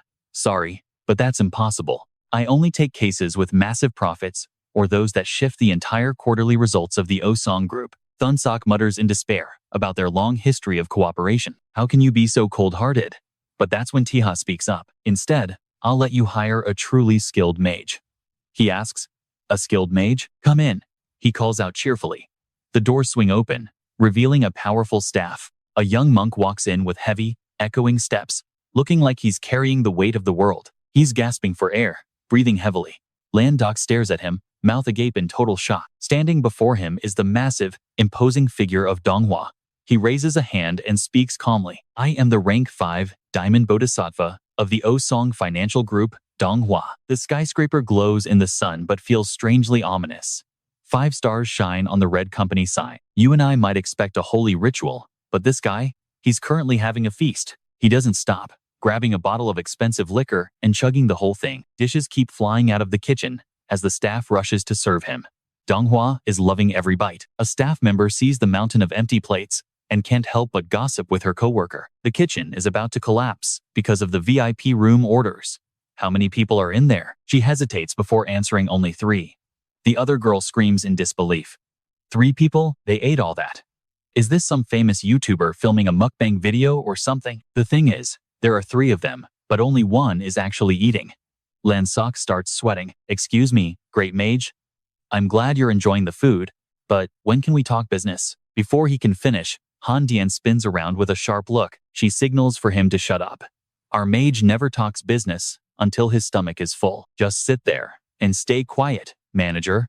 Lon Sok can only nod along and agree. Finally, the carnage is over. Donghua sucks the grease off his fingers and lets out a satisfied belch. The manager is trembling. He can't believe anyone would eat like a beast in such a high-end restaurant. That meal just cost 10 million won, and trust me, you and I are about to see if he's worth it. All right? You and I are jumping right into a world where corporate war meets dark magic. She stands tall and announces that the Bodhisattva is pleased with the sincerity the manager has shown. From now on, he will reveal what is necessary. Your side must prepare so the ritual can proceed smoothly. Yeon Sok's face immediately lights up as he quickly reaches for his mobile phone. Yes, I am listening right now, he says, hanging on every single word. Han Dian explains that the Bodhisattva knows the short position on Manaluk's bot from Golden Xiaomi 1TD Mosha expires this Friday. Her voice suddenly rises, warning that Golden Cell 1 Tanne Mochia will likely perform a ritual very soon. So, the Bodhisattva will pray for Manalux from tonight until Thursday. Yeon Sok bows in deep gratitude, but Han Dian suddenly cuts him off before he can celebrate. Now, here is where it gets intense. Pay close attention to this next demand. Your side must provide the offerings to help the Bodhisattva succeed. You must constantly serve the same delicacies we ate today throughout the entire prayer process. Yeon-sok starts trembling. Tuesday, Wednesday, Thursday, serving these incredibly expensive dishes for 3 whole days straight is insane. Han Dian senses his hesitation and warns him that he needs to build up some good karma first. Without that karma, there will be no ritual. And finally, there is just one more thing. She holds up a finger, demanding they find the curse shaman.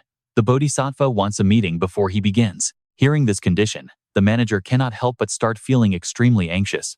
Meanwhile, out on a quiet road, a Rolls-Royce is slowly rolling along. Mido lowers her voice, advising that the next ritual is set for Thursday, so stay in top shape. Seeing his distracted look, she asks if he has a lot on his mind lately. He hesitates before admitting that her warning about the rival side hiring their own shaman is haunting him. No matter how talented I am still just a rookie in this mysterious world. If the opponent is a veteran who has practiced for years, I might just lose this battle. Mido reassures him not to be afraid, because in shaman battles, momentum is everything. Besides, the company has not heard any rumors about someone actively targeting us right now. Seeing his confused eyes, she snaps at him to stop worrying and focus on his physical condition. Let's pause. I know what you're thinking, and yeah, things are about to get a lot more complicated. They arrive at his office building and share a quick goodbye before he heads inside. As Si Chang walks in, Han Dian suddenly appears behind him, calling him the cursed shaman with deep respect. Si Chang looks back at her, his voice filled with doubt and confusion. She explains it will not take long. The bodhisattva is already waiting in the basement parking lot. A moment later, down on level B2, he follows her deeper into the shadows. Han Dian opens the back of a truck, and a platform slides out, forming a set of stairs. Inside is Donghua. Si Chang is shocked by his massive size, but the man just waves him over. Han Dian steps inside to exchange words, while Si Chang watches them with suspicious eyes. I heard you are a bodhisattva, but who exactly are you? Are you a shaman from Yu Yi Lu? Han Dian tells him to be quiet and listen to the message the bodhisattva has for him. She clears her throat, her voice now brimming with pure, fanatical devotion. From the famous Yu Yi Lu, a top 5 legend in the shaman world, Kim Kang Bodhisattva Gong Donghua. Then comes the challenge. He is the one who will be fighting against you this time. This is exactly what Mido warned about the enemy shaman hired to protect those stock prices. Han Dian speaks again, saying the bodhisattva has a demand for the cursed shaman. You must withdraw from this battle. Si Chang stammers in shock as she continues her threat. You might be popular lately, kid, but you are absolutely no match for the bodhisattva. She lists his wins from hundreds of rituals. You and I just saw a legend challenge a rookie. Who wins? Let's dive into a story where experience and raw power are on a completely different level compared to a nameless rookie who just entered this world. Saying this, she lets out a cold, mocking laugh. Of course, he could easily use his overwhelming strength to just crush you like a bug, but the bodhisattva prefers peace, and he doesn't want an expert like you tasting bitter defeat in a rigged fight. So, Han Yeon gets serious. If you stop the ritual now, he will grant you a massive fortune. Just then, Donghua digs under his thick fat. Suddenly, in his hand, countless pieces of gold appear out of nowhere. He carelessly tosses it all toward him.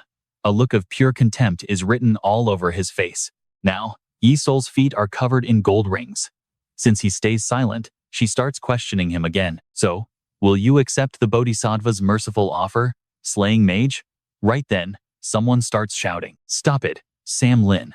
I saw a suspicious person at the door and followed them all the way down here." Mido steps up arrogantly to question him. Why are you standing there listening to a pig squeal like that? Hearing her, Donghua let out a furious roar. A pig? How dare you speak of the bodhisattva like that?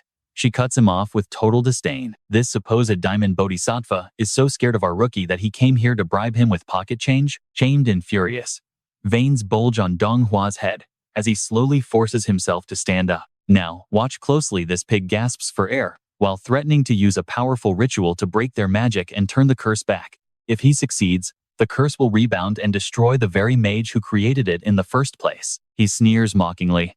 Besides, you are the ones crashing stock prices and ruining everyone's dreams and hopes. How can you act so righteous when you're just parasites living off the misery of other people? It seems you've forgotten your place.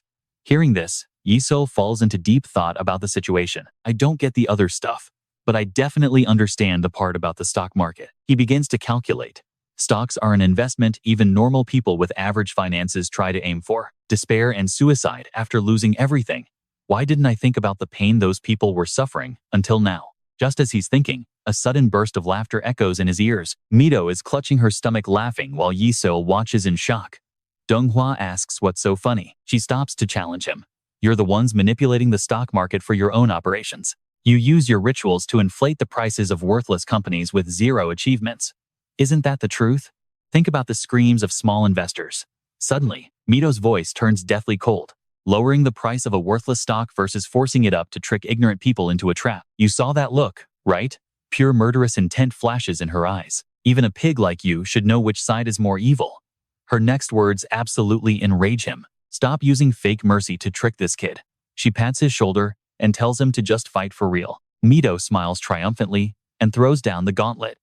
Let's see who has the superior skills here. Donghua is panting with rage.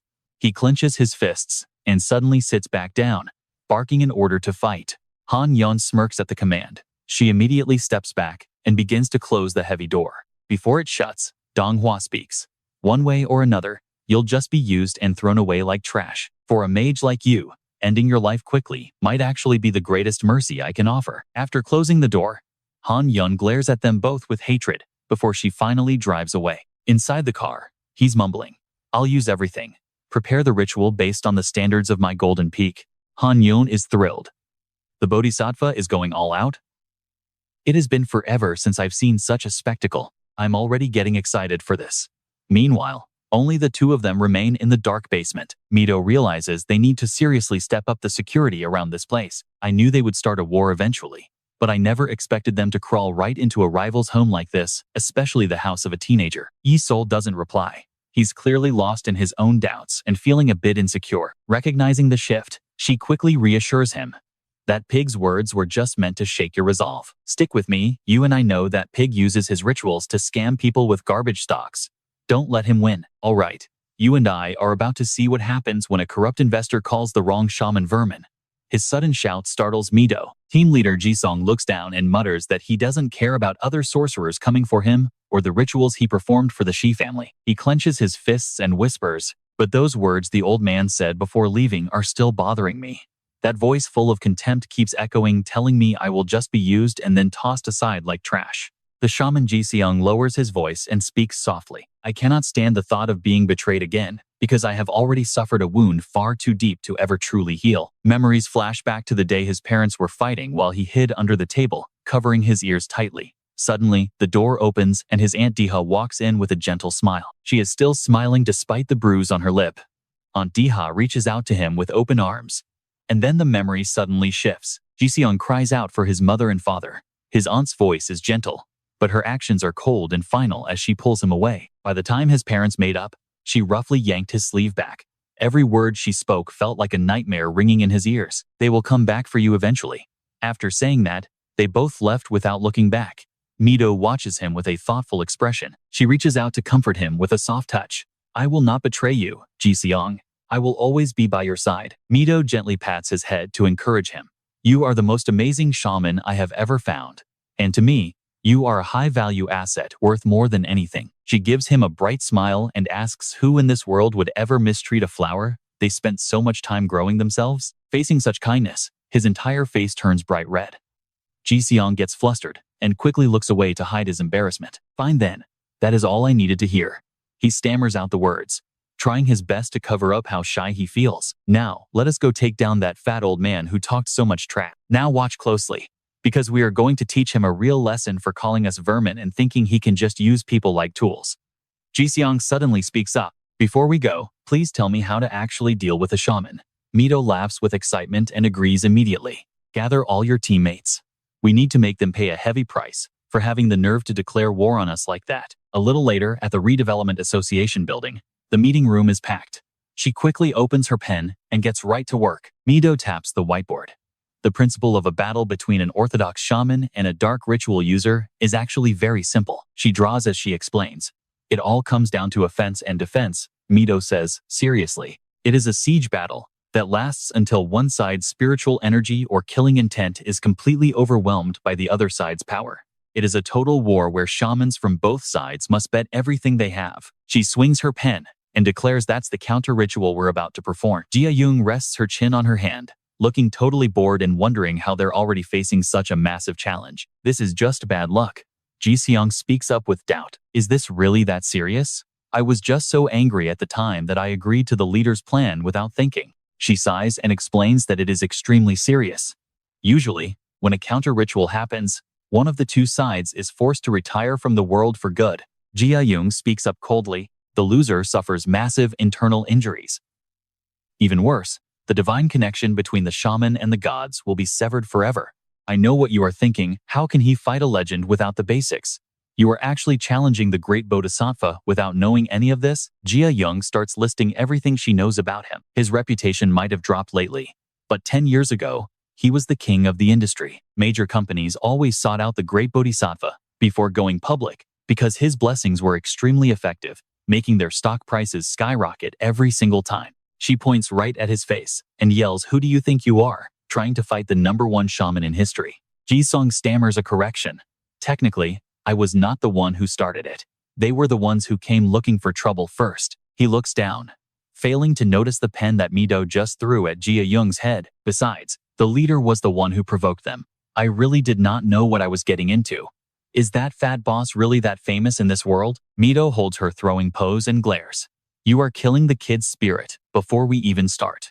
Whose side are you on anyway? I would not have started this if I had not already calculated our chance of winning. This counter-ritual was going to happen sooner or later. She sneers, saying the timing just got moved up slightly and the enemy is a bit stronger. Mido narrows her eyes in warning. So do not anyone dare say anything that might discourage us again. It brings bad luck. Daeho raises his hand and asks if you have calculated a win.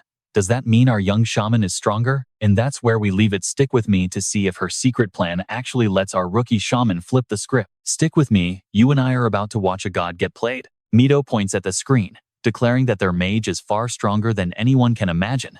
She taps her head, revealing a brilliant strategy to take down the Vajra Bodhisattva before picking up her pen. Abstract images fill the board as Mido silently calculates every move before the enemy finally reveals himself. Our main character had no idea what kind of powerful mage he would eventually have to face. He focuses on a bright red arrow, confident that the enemy has already dug his own grave. Darkness falls over the entire city as the Vajra Bodhisattva waits on a high rooftop. Inside the temple, dancers wait for orders, while Donghua relaxes in a bath surrounded by food. Han Dian surveys the scene with pride, knowing the preparations for this massive feast are finally complete. She glances toward him, and Donghua suddenly bellows for the grand banquet to finally begin. The dancers move between rows of feasting monks while golden light erupts around Donghua on his high throne. Down below, the group of monks begins to glow with that same mysterious and powerful golden aura. Radiant light fills the temple, swirling together into a massive sphere that shoots straight into the sky. Now pay attention, this is the exact moment where things get truly legendary. A legendary monk suddenly appears floating in the air. This is the Great Bag Monk,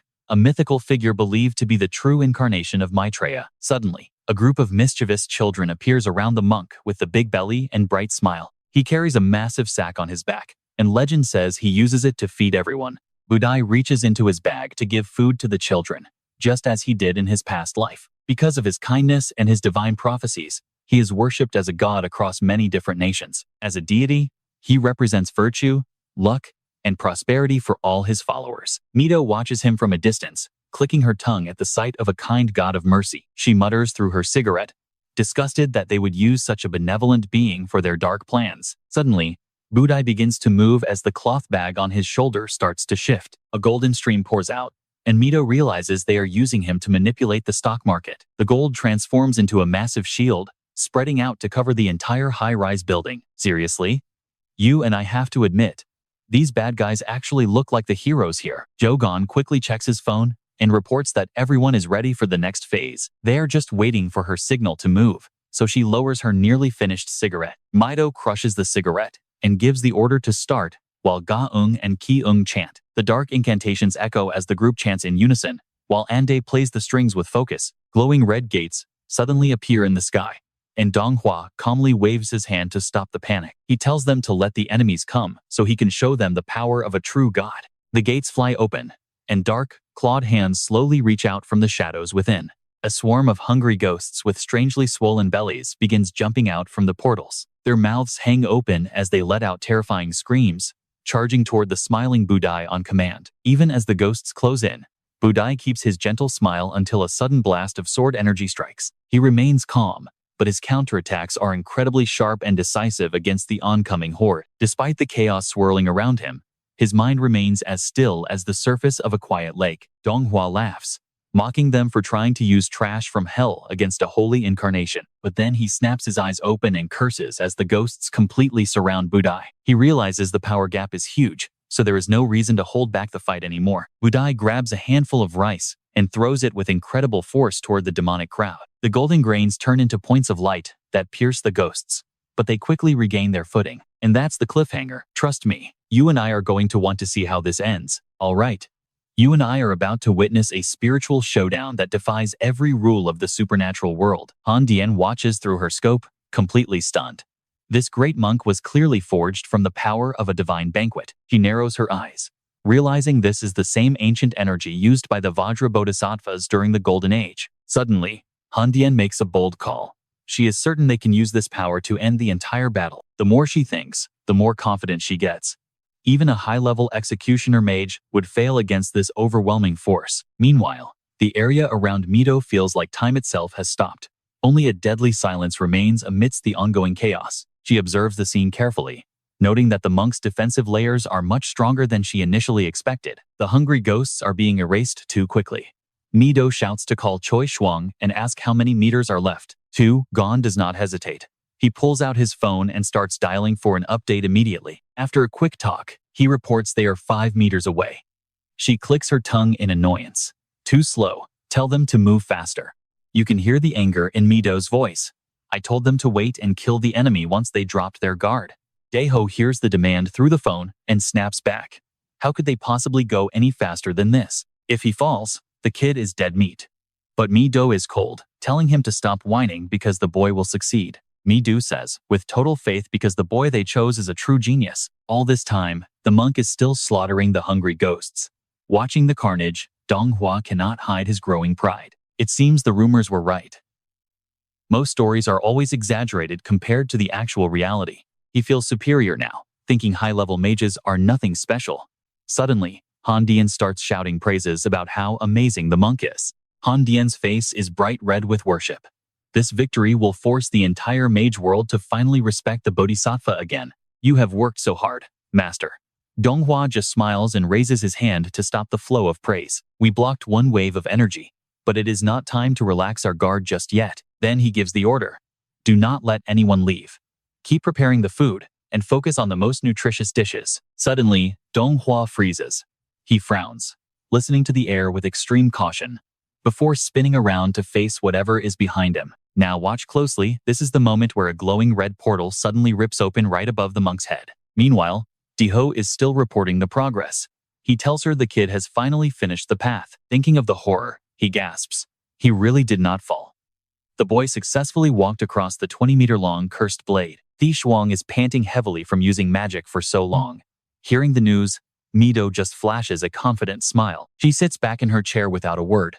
Then, Mido slowly raises her hand, posing like she is holding a gun. She aims her fingers directly at the monk, who is currently being swallowed by the red portal appearing behind him. The general of the Black Demon Gate emerges from the gate with terrifying pressure. Donghua watches from below, completely paralyzed. Performing 2 god-summoning rituals in a row? That is impossible. Physically, it makes no sense at all. You saw his face, right? Mido laughs at his confusion, calling him a lazy, pathetic pig. She mockingly guesses his thoughts. He probably thinks they were stupid enough to try 2 separate rituals back to back. But here is the truth. Mido's voice is full of pride. They were performing both rituals simultaneously from the start. You stupid pig.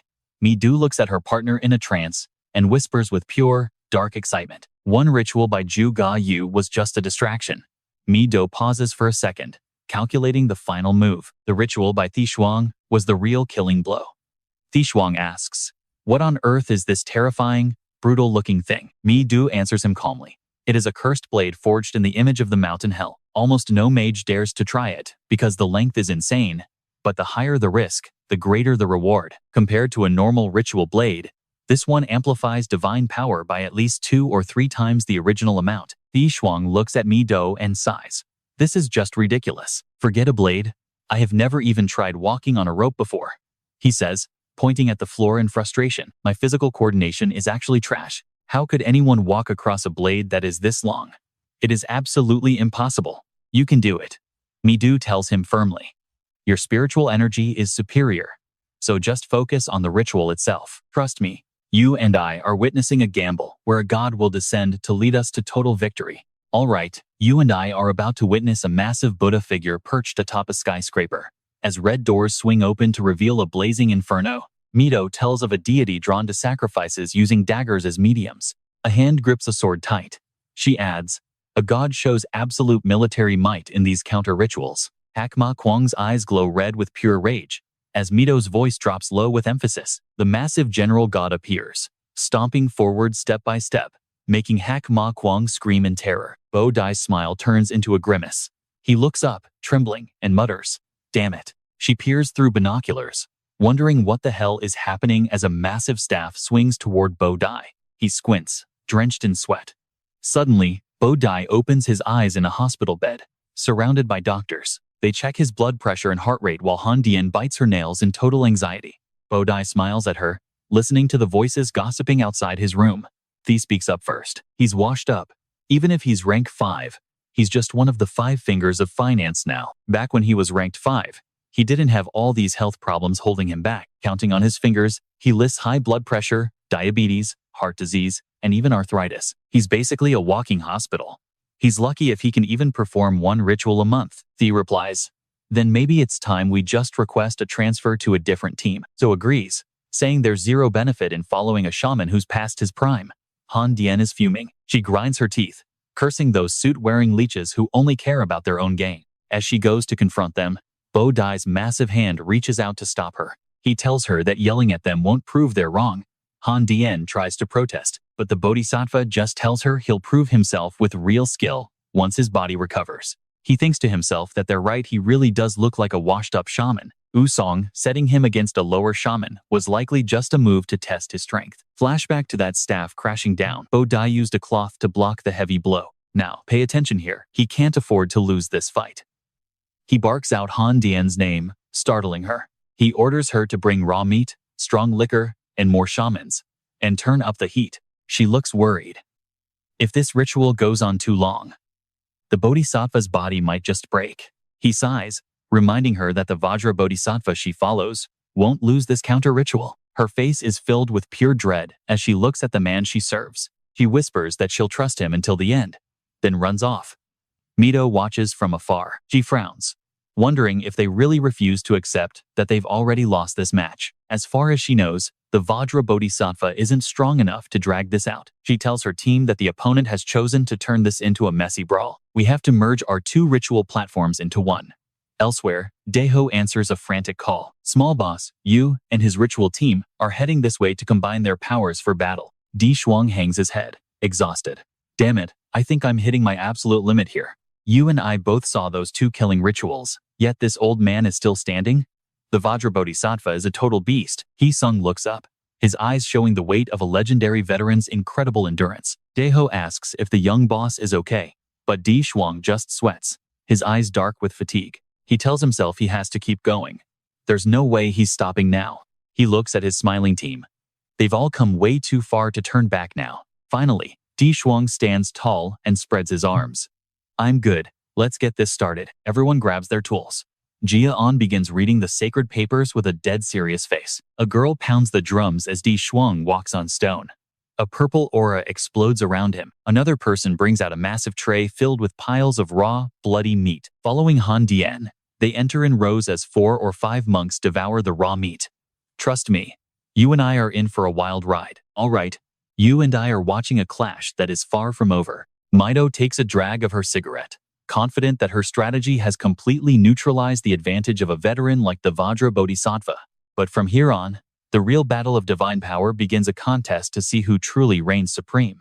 Seeing the fury burning on both sides, she cheers them on from the shadows. You have to win, Jae-sung. Those so-called bodhisattvas have stuffed themselves with so much meat, it is sickening. One bodhisattva grits his teeth, saying, do not worry. It looks like we are barely holding on right now, but once the sun rises, the dark influence will fade. That is our chance to flip the script and go on the offensive. He keeps eating to fuel his spirit, telling himself to just endure until the light comes. Meanwhile, Black Magic Kang continues his relentless assault. As blood begins to seep from the mysterious wounds opening on Jae-sung's feet, Bu Dai raises his heavy staff, barely blocking the devastating strike of the descending blade. While the others gorge themselves, Jae-sung fights for survival. For Bu Dai, this is about finally reclaiming the lost glory of the past. The duel rages on all night. Now watch closely, the tide is about to turn. Finally, the sky begins to brighten. Han Yeon watches the rising sun and whispers dawn, before turning to the person behind her with a smile. Master Bodhisattva, the sun is up. Bu Dai begins to tremble violently before collapsing as Han Yeon screams out in terror. The Bodhisattva falls. Now, it is just Black Magic Kang and Bu Dai standing face to face. Without a single word, Black Magic Kang raises both blades and delivers two decisive, lethal slashes. Bu Dai looks up with a peaceful smile before slowly fading into nothingness. Somewhere else, a man overlooks the city from a luxury penthouse. A woman leans in, reaching out as if calling to him. Master Bodhisattva, the sun has finally risen. A bald man stands with his back turned, drenched in sweat and trembling, his gaze cold and sharp. Suddenly, someone screams, "Bodhisattva." The bald uncle tilts his head back as a violent fountain of blood erupts from his mouth. Donghua, now shirtless, lies on his back inside a massive jar filled with a mysterious golden liquid. Han Yeon rushes forward at lightning speed, collapsing onto the wooden floor and desperately cradling his head between her trembling hands. Donghua is bloated like a balloon, eyes clamped shut as blood leaks out. Han Yeon crawls across the floor, pressing her body against his terrifyingly swollen stomach. She pushes down hard on his abdomen, her strength so intense that the skin visibly sinks under her palms. His eyes bulge as he groans, sweat pouring down his face in a mask of pure, unadulterated terror. "I know what those people call you, a has-been." She winces, listing off his endless problems. High blood pressure, diabetes, heart disease, and even painful arthritis. He is basically a walking hospital. At this rate, the poor guy can probably only manage to perform a single ritual once a month. Si-gu stands nearby, looking deeply concerned about the situation. "Maybe we should just request a transfer to another team?" "That pig." Mido crosses her arms, letting out a mocking, disdainful laugh. "Why are you actually listening to a pig squeal? In the world of sorcery, he is just a useless card." Taeha raises his glass with a cold, emotionless stare, taking a slow sip. Meanwhile, Han Yeon is still frantically pressing down on Donghua's stomach.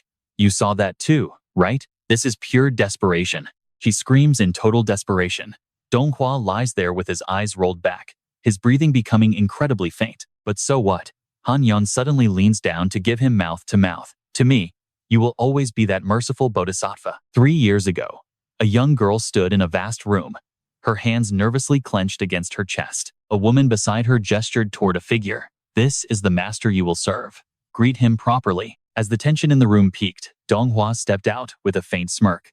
Later, we see Han Yeon hunched over, struggling to haul away massive piles of stinking trash. Suddenly, the bag rips wide open, spilling its disgusting contents all over the floor. She just stands there, staring helplessly at the garbage scattered across the ground. She screams in total frustration.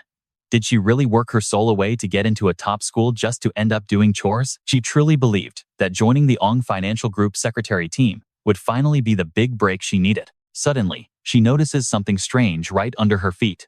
What on earth is this? Huddled in a cold kitchen corner, she thinks of her mother.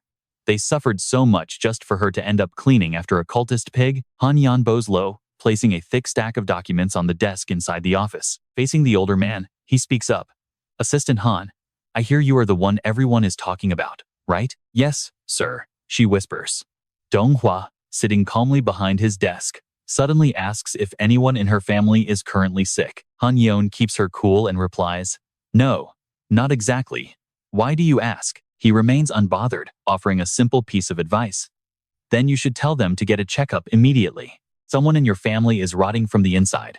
Han Yeon grips the door. "Trust me, you and I are staying for the next part. Stick with me. We are diving into a story that hits way harder than you expect." He is a mage, not a medical doctor. She thinks he is just faking this concern to make her feel indebted. Suddenly, she freezes. Han Dian looks down at her phone. It is a call from her mother. She answers softly, telling her mother it is pancreatic cancer. In the quiet room, Both women sit together in a heavy, painful silence today. Inside the clinic, the doctor sits with a calm expression, his hands folded as he begins to speak. It is lucky you came in before it became truly incurable. It is going to be a long struggle, but if we combine surgery with regular therapy, your condition can actually improve quite a bit. Outside the hospital, amidst the bustling crowds, a firm promise is made. Do not worry about anything, Mom. You need to focus on your treatment, so for now, you are moving into my place to recover well. Her expression softens into a slight smile. I have already started my new job at Osong after all, she says. My company offers generous employee loans, and the benefits are great, so I will have plenty of time off. I will go with you to every single appointment. But Han Zhe just stares ahead through her glasses and refuses. Han Ding turns in shock. Why would you say that? She asks. Forget the loans and the time off. I absolutely refuse to become a burden on my own daughter's future. Bridge. You and I can see her pain as she refuses to let her daughter sacrifice everything. I have lived enough, she says. Han Ding stands there shouting in pure frustration. I raised you well and did my job as a mother. Now I just want to rest, settle my affairs, and leave this world peacefully. My mind is made up. Even when we were poor, I always gave in to your stubbornness, right? Hearing those words, Han Dian breaks down as the tears finally fall. So this time, please just let your mother be the stubborn one. Han Dian drops to her knees, sobbing. People stop to stare at her. Back at the office, everything is different. Donghua holds his tea calmly. I have already taken care of all your mother's surgery costs, he says. Assistant Han, regardless of how long it takes for her to recover, stay by her side. Do not return to work until she is healthy. Why are you helping me this much? She asks. He replies coldly, to save someone nearby from misery. I did it in the hopes that it might finally fill some of this endless hunger inside me. So please, just accept the meddling of this selfish, heretical pig, he says with a faint smile. Bridge. Now pay attention, because we are back in the present where things have taken a deadly and terrifying turn for our heroes. Her face twists in panic as she looks down. Donghua lies still, blood pooling as he loses consciousness. You said you would use your strength to prove everything. She screams with rage. How can you save everyone else but fail to save yourself? She shouts, pounding her fists against him. You said you served a god who gives happiness to others. She wails in absolute, crushing despair. Why must you be the only one to die like this? I will not let you go yet. I cannot let you leave like this. You absolute, selfish, heretical pig, she bellows, her hands clenched tight. Suddenly, a voice groans that it hurts. Team leader Han, she whispers in shock. A single tear falls. Donghua remains grounded, his face contorted in pain, as blood continues to flow across the floor.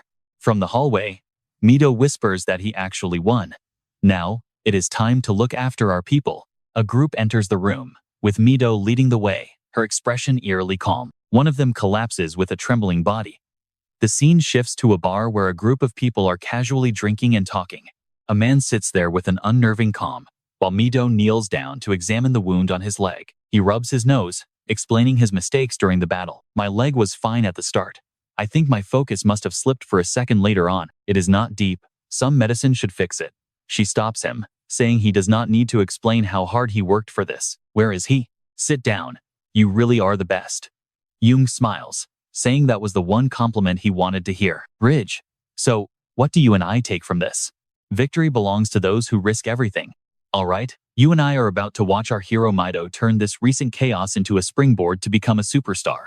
Sitting on the floor, Hee-seung stammers out, Superstar? Just in case you are wondering about something stupid like practicing your autograph, let me explain everything right now. Mido stands before him with a sharp, cold gaze and speaks. I was not actually going to ask that, he lies. Even though he definitely was. She explains that his existence will now create both fans and anti-fans, starting with massive financial companies trying to recruit his talents. Since you broke one of the 5 fingers of the Osong group, those guys are now your fans. But wait for the second group, companies with close ties to the Ong Corporation or greedy shamans who are afraid you will steal their business, will stop at nothing to ruin you. These people are your anti-fans, she says. As the atmosphere suddenly grows heavy, he thinks it might be lucky since not everyone is a threat, and maybe he can use those fans to his advantage somehow. Mido flicks his forehead and tells him they will find a way to neutralize those anti-fans through a carefully planned vision. A loud crack echoes as she points at him, asking what kind of nonsense he is talking about. She flashes a smile that is anything but friendly, warning him that fans are actually way more dangerous than the haters. Now, stick with me as we shift to a mysterious room where a man watches television. On the screen, stock prices are swinging wildly, with Mandoc Steel down 30%, while Seiko is up 13.7. The man watching the TV, Dong Sang, lowers his glasses and narrows his eyes to analyze the data he is seeing. Is that the masterpiece created by the rookie the Golden Calf just dug up? It is Chairman Ma Dong-sang. An aide beside him notes that even more importantly, the kid used a counter-curse to take down the legendary Kim Kang Buddha. This is Hukam, a brutal shaman working for home investment, a blonde figure with a face covered in fresh blood. Blood flows from his eyes like water, his mouth curling into a smirk while holding two blood-stained daggers in his hands. Hukam speaks softly. In the history of the high-stakes financial world, a rookie shaman taking down a powerhouse in a luxury room is unheard of. Only a divine genius has ever accomplished this before. You and I have to admit, that is one hell of a feat. If we recruit him, the chairman will have the power of the entire underground shaman world of Seoul in his palm. He replies, if that is the case, I must use every method possible to get him, he says, raising his golf club high. Whether it takes massive piles of money to lure him, or dark threats to intimidate him, it does not matter. Dong Song rests the club on his shoulder with a calculating smile. Go and make him mine, he orders, and Hukam obeys, promising to follow his master's commands. Scene change to the gym, where everyone is training intensely. Hee-seong is absolutely drenched in sweat from the workout. Boss, how much longer do we have to keep running? He pants. Mido calmly drinks water as he asks skeptically if this so-called training is just basic physical endurance exercises. Her voice drops, explaining that since he keeps fainting after every ritual, building his physical strength is an absolute requirement. Her eyes soften slightly, as she says he has only been surviving on pure mental willpower until now. But imagine if you collapse because your body hits its limit right in the middle of a deadly curse battle. With a complicated look, she asks if he wants to die from his own murderous energy. Stop complaining and run, she threatens. I am only making you do this so you do not end up dead. Hee-seong pauses with doubt as she speeds up.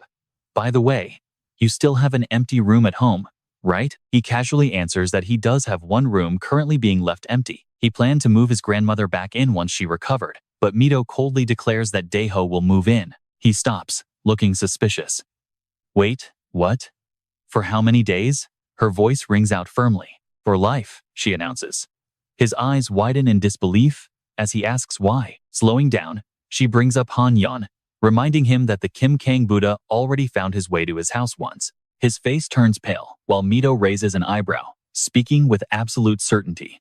After that counter-curse battle, his fame is skyrocketing, and he must stay alert because stalkers are already watching him. Enemies will be showing up very soon, so having a bodyguard around 24/7 is no longer optional. Her gaze is intense, as she asks what his final answer is. He sighs, knowing she will not listen anyway, as their awkward new life begins. Trust me, you and I are going to love seeing this unfold. You and I are about to meet the most intimidating teammate in manhwa history. Daeho has the most terrifying vibe in the whole group, even when he is being polite. I was shaking because he is a former gangster, with a dangerously quiet and blunt personality. His silence carries pure weight. Welcome what? You think I am here for a holiday? Where is my room? Ji-seong nervously points to the back room, catching a mysterious and sharp look in Daeho's eyes. Daeho freezes in confusion, leaving Ji-seong wondering if they can even survive living together under one roof. Turns out, that fear was totally pointless as he just stretches and immediately gets to work. Daeho claims the food was about to spoil, so he whipped up an entire feast with those ingredients. Eat if you want, he says, and Ji-seong finally starts digging in, while still feeling a bit dazed. Ji-seong's face lights up the second that first bite hits his tongue, thanks to Daeho's fast cooking. If you do not scrub that bathroom, you will get sick and miss the important spiritual rituals. No rituals means no cash, so keep this place sparkling clean and focus on your hygiene, kid. He even packed a lunchbox, looking cold but sounding surprisingly caring about Ji-seong's daily health. You eaten yet? If you are eating out for dinner, at least eat some home-cooked snacks. Ji-seong opens the box to find a healthy pancake, but as night falls, he is completely drained. Now, watch closely, because this is where we finally see Daeho's surprisingly soft side. Between the physical training and the rituals, I feel like I am literally going to collapse from exhaustion. Suddenly, Daeho reaches out to stop him, his voice sharp but filled with a strange sense of concern. Young master, if you sleep in that state, you will not survive tomorrow. Drink some warm tea first. They sit in the quiet night drinking tea, and Ji-seong finally gathers the courage to ask a question. Were you always this good at housework? You seem like a total professional with all these chores. Daeho stays cool. Is it bothering you? You want me to just stop doing everything for you? No way. I actually love it. I was just curious, because you are so talented at this stuff. I have done all this before because I used to live with my young daughter, you see. Ji-sung is floored. Wait, you were married? Daeho just narrows his eyes and questions him back. What? I do not look like the marrying type? Gi-seong quickly tries to explain his sudden shock. He pauses for a second with an awkward expression before dropping the truth. I am divorced now. His voice drops as he mentions his daughter stayed with her mother, though he looks totally nonchalant. But if you keep paying me a steady salary, I will bring her home to live with me. He shows off a photo of So-hai, claiming she prefers him over her own mother any day. Let's stop for a second. This secret about his criminal record changes how we see him. With a stable job and a decent home, the court might actually reconsider my custody rights. Ji-seong looks at him and says it straight. You are definitely a really good father. My own father never even bothered trying to come back for me. Daeho just listens in silence. Finish your tea and get some sleep.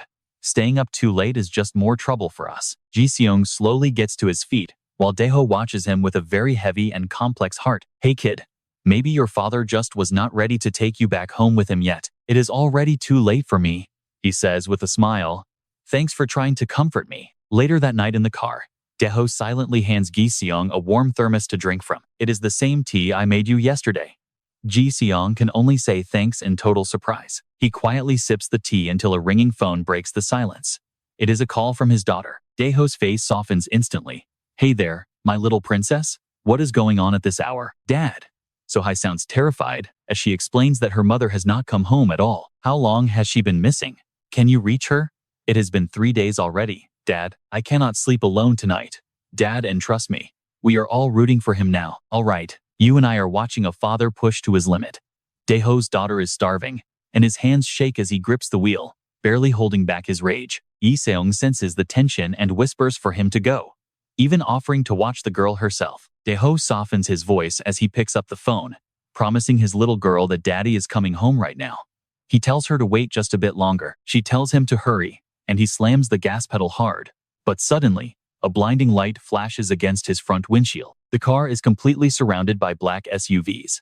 Daeho's jaw tightens as he glares at the bastards blocking his path. He steps out, looking cold as ice, followed by Sang-hung and Ju-han, their eyes filled with twisted intentions. Daeho wonders who these people are, and if that man in the lead is some kind of mage. He walks up and taps on the glass, his face pale but threatening. As he stares into the car, he asks for a moment to talk, but the young master inside immediately warns Daeho to stay alert. Yi-seong has a bad feeling and tells him not to go out, so Daeho decisively locks the doors. He just smirks at the rejection. He says force isn't his style, but his voice drops into a dark, menacing threat that chills the air. Pay attention here, because things are about to get violent as he whistles for a massive horde of thugs to swarm the vehicle. Yi-seong watches in horror, realizing there are way too many of them, like a scene straight out of a movie. It feels like a movie scene, the kind of overwhelming odds he's never faced in reality. Sweat pours down the kid's face as the realization hits every single one of these thugs is aiming for them. Terrified, he reaches for his phone to call the police, thinking that's their only chance at survival. Daeho stops him instantly with a sharp look, warning that the cops won't make it in time and might even arrest him too.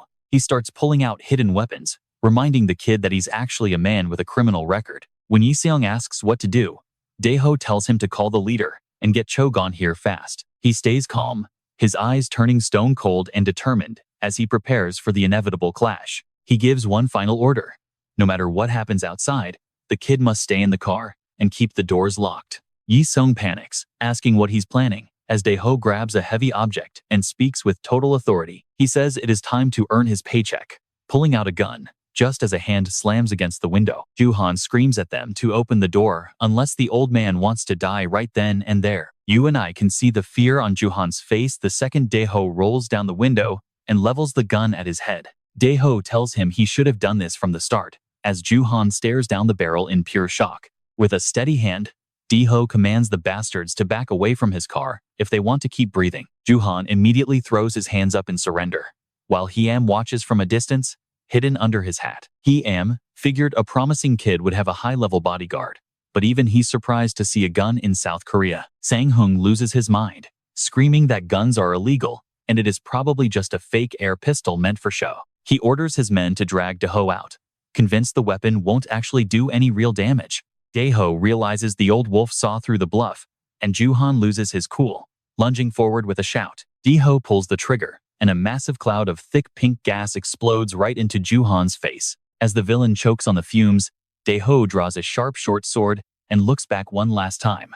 He reminds the kid how angry he was just a moment ago for disobeying orders. He repeats the instruction to call for backup and stay put, and his tone makes it clear he's not joking. Yi-sung hangs his head, voice trembling as he finally apologizes for dragging Dae-ho into this dangerous mess. He knows Dae-ho needs to get home to his hungry daughter, but the bodyguard just puts on a mask and says he will finish this fast. His eyes turn lethal behind the mask as he prepares to fulfill his duty. He'll act as both a father and a bodyguard.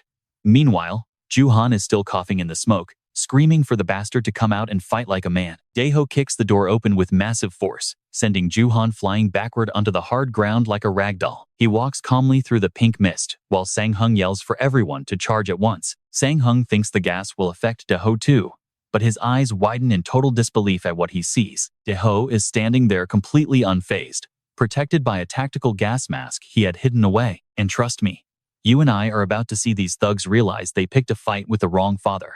He's way more experienced than they thought. He stands calmly as Sang-hung's thugs rush him, while the boss narrows his eyes, realizing he's seen this guy before. Stick with me, you and I are about to see what happens when you mess with a former gang legend. He remembers him as the ex-captain of the Bang Cheola action team as Sang-hung blocks his blade with a dagger. Their feet clash in a close-up encounter.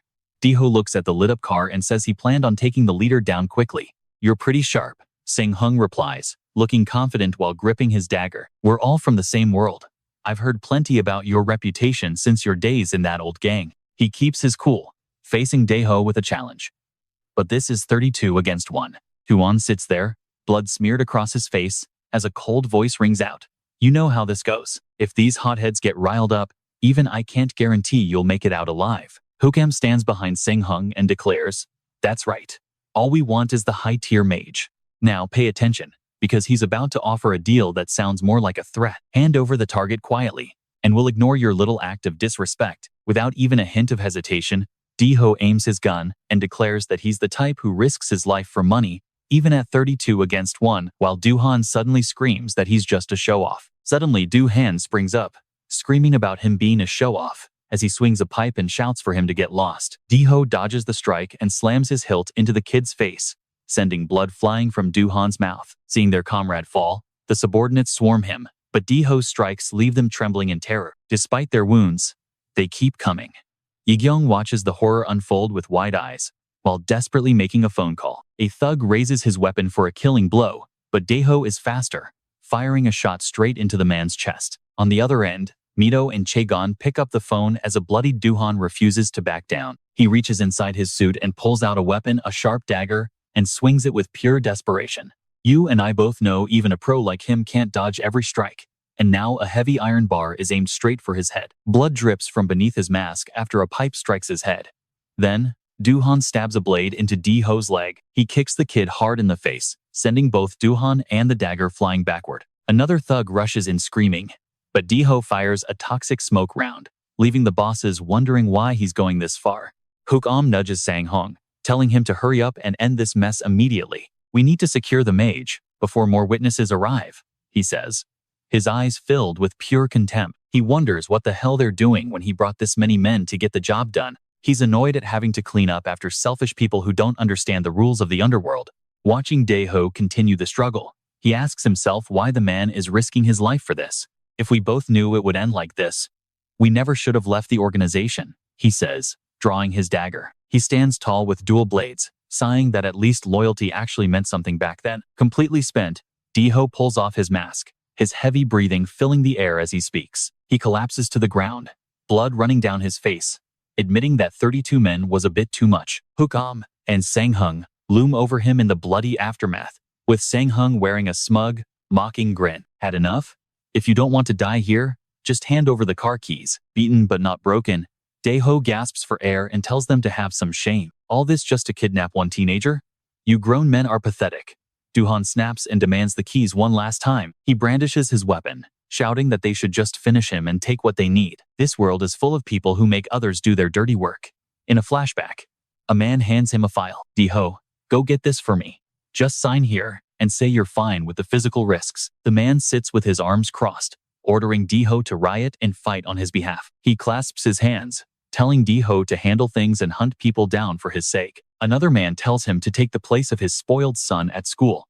A bloodied knife sits in an evidence bag. His face is heavy as he's told that prison is better than being hunted.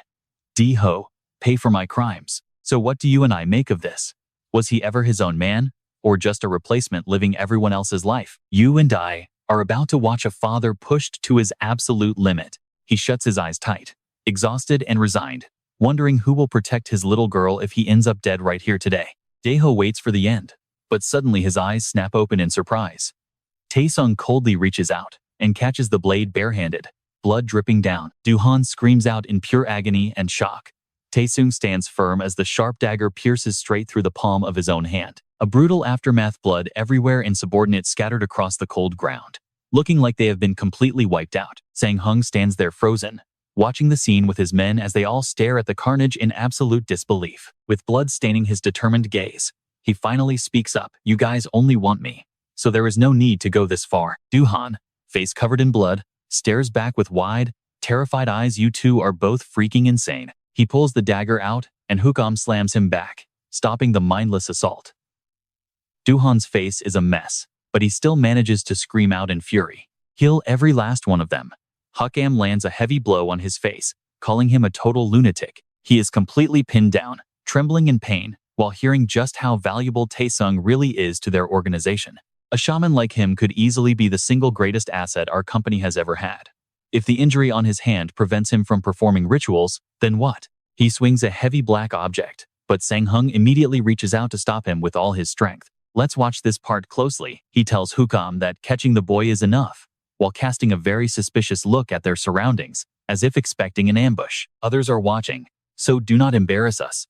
Hukam remains silent, his expression hidden beneath that black-brimmed hat. Two subordinates are in rough shape. One of them clutches his wounded arm, his face twisted in agony. Hukam looks down at the defeated Do-han. "The chairman will hear about this disaster, and you will be held responsible for every bit of it." He kneels on the ground in total shame. Hukam finally walks toward Tae-sung, breaking the heavy silence. "Before we take you away, let me introduce myself." He adjusts his tie and formally reveals his identity.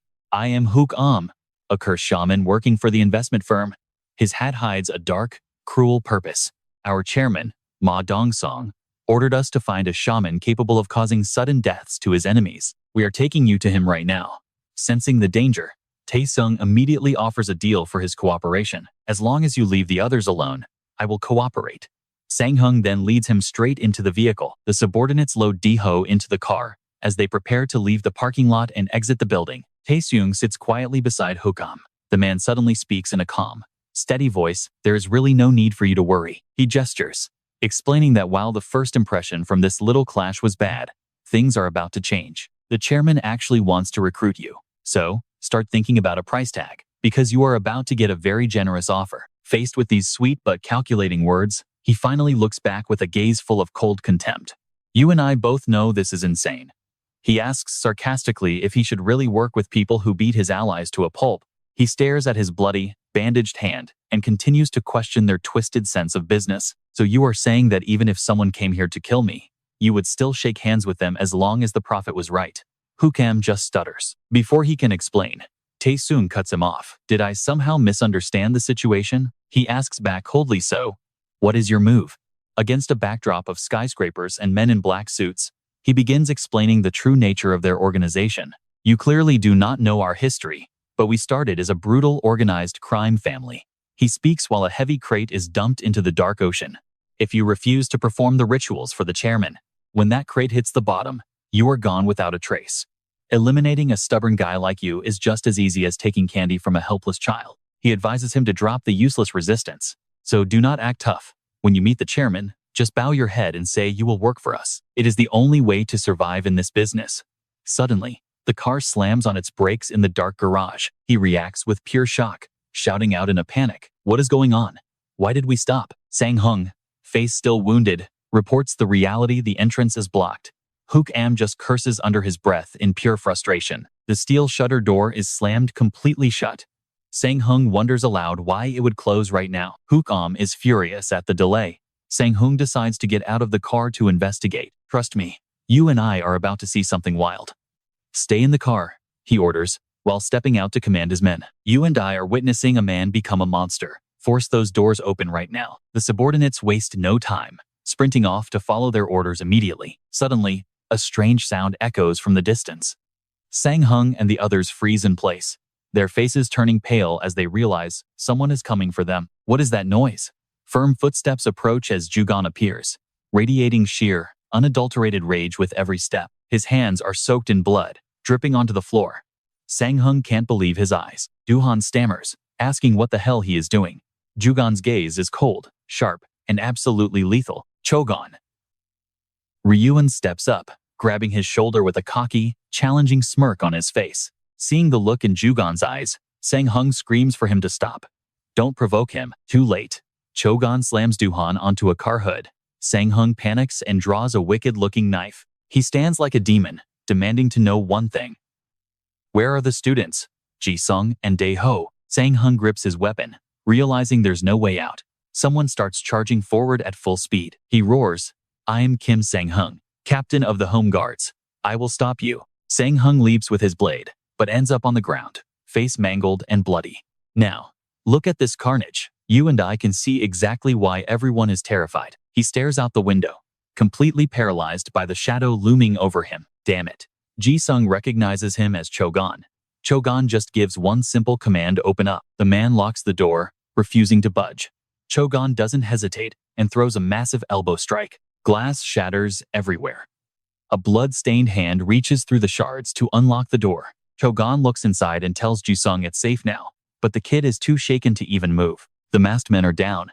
Ji-sung steps out, his hand heavily bandaged and soaked in red. Chogon asks if he was stabbed. Ji-sung tries to hide it, his voice trembling with panic. Never mind me, Dae-ho is in much worse shape. He needs a hospital right now. A face gasping for air. Dae-ho sits in the car, clutching a deep, bloody stomach wound. At the hospital, Mido hands a glass of water to Ji-sung, who's terrified for his friend. Mido sits down calmly. She already spoke with the surgeon before the operation started. It's not life-threatening, but the recovery will take a while. He'll be back on his feet soon. Suddenly, her gaze turns icy. Right now, we need to focus on making those bastards pay. She's so furious, she crushes the glass in her hand. Ji-sung is stunned. Fight the whole organization? Looking at the bodies on the floor, Ji-sung wonders if this is enough. Mido shakes her head. They've poked a hornet's nest, and now they have to destroy it completely. If you leave the nest hanging, you'll lose the house. Ji-sung can only stare in shock. I know what you're thinking. Is revenge worth it? We have a secret weapon. Tonight, I'll use this guy to set up a meeting with Home. Ji-sung, you're coming with us. Ji-sung is caught off guard. Since they want him for his shaman powers, he has to be there. Mido asks him straight up if there is somewhere else he needs to be first. He needs to get dinner for someone special. A young girl with blue hair opens the door. She looks confused. Ji-sung gives her a warm smile and asks if she is So-hui. Who are you? Ji-sung tells her he's just a colleague of her father, stopping by to help. Your dad is busy, so he sent me to bring you dinner. Do you want to come with us? Her stomach growls loudly. Soon, they're at a shop, and she's eating like she's never seen food. They watch her warmly. Outside in the dark, Mido sits in a car with the hostage, holding a gun and a cigarette. She presses the cold barrel against the trembling man. One wrong move and it's over. Open your mouth, and I'll leave you half dead before we even reach your boss. Huam nods, terrified. Back at the apartment, Ji-sung leads So-hui into her room. Trust me, you and I just saw that some things are still worth protecting. Stick with me. We're starting with a little girl asking Ji-chang when her dad is coming, and his heart breaks as he tells her to wait just a bit longer. Of course, that's if you're okay with staying here. Ji-chang kneels down with a warm smile and tells her she can eat anything from the fridge, watch television, or even take a bath. She should treat his home like her own. He gets up to find some paper to leave his number, but So-hui suddenly shouts, "Where are you going?" as he starts searching everywhere for a pen. Ji-chang is startled. He sits back down across from her and explains that he has to go talk to the people who are keeping her father so busy lately. So-hui looks upset, so he gives her a warm smile and promises he's just going to tell them to stop making her dad work so much. Cut to the Hoham Investment Company. Outside the massive building, two black cars pull up to the curb. Ji-chang's crew steps out looking powerful. Someone asks if team leader Mi needs them, but Mido says their boss is stubborn and won't meet unless they bring everyone along. Justin confirms it, noting that rude people usually care the most about formal appearances and status. Someone asks if the director brought bodyguards, since these guys have underworld roots and might bring in some heavy hitters to try and intimidate the group. Justin laughs it off with total confidence. As a member of the union, he's not afraid of some low-level thugs who probably just run a kitchen. He even has a gun tucked into his side, though he claims they don't even have real weapons. Ji-chang asks if it's just an air gun, but Justin reveals it's real, sourced from a Yakuza contact he knows personally. He's managing personal assets for me, but Justin insists their shaman needs this kind of protection more than anyone else right now. Hearing about the struggle, Ji-chang says he's fine, but asks them to please take care of his bodyguard who was seriously injured. Justin sighs and tells team leader Mi that she really needs to teach their shaman to be more selfish. Mido disagrees, saying he's too soft, and she doesn't want him becoming rude, so she's leaving him just the way he is. As they approach the building, the tension spikes when the doors are finally thrown wide open for them. Now, pay attention, because this is where the real struggle begins. Mido and Justin lead the way into the building. Time to work. Inside, a group of giants is waiting, led by a man radiating pure malice. Dong Seong growls that the guests have finally arrived. The two groups face off, eyes locked with deadly intent. Justin grips his briefcase tight as the atmosphere turns absolutely freezing. Ji-chang freezes. He recognizes Dong Seong, the man holding the cane, as the villain who sent kidnappers after him in the first place. His body goes rigid with fear, a reaction that Mido catches instantly. She can tell something is very wrong with him. She steps closer and pinches his waist hard, making Ji-chang snap out of it and spin around in shock. Mido leans in close and tells him to watch and learn. Meanwhile, Justin steps toward Dong Seong with a sharp, quick greeting. Good evening, Chairman Ma Dong Seong of Hoham Investment. Let's talk. The two men stand face to face in a heavy silence, before suddenly locking hands in a grip that looks like it could crush bone. The air in the room turns thick, making it feel like every single breath is being squeezed out of them. The chairman stares him down, mocking their business results since they lost their last ace. He's clearly looking for a fight. He adds that finding a new high-level shaman must have made things a lot easier for them lately, hasn't it? Justin tilts his head with a cold gaze, telling him that things are doing much better than just okay. We're actually having an incredibly impressive quarter, he says. The chairman just lets out a soft, dark chuckle at that. He claims that as industry peers sharing the same struggles, this is something he should definitely congratulate them for. But you and I both know this guy isn't being nice. He suddenly changes his tone and demands a piece of their success. He tells them to just hand the shaman over.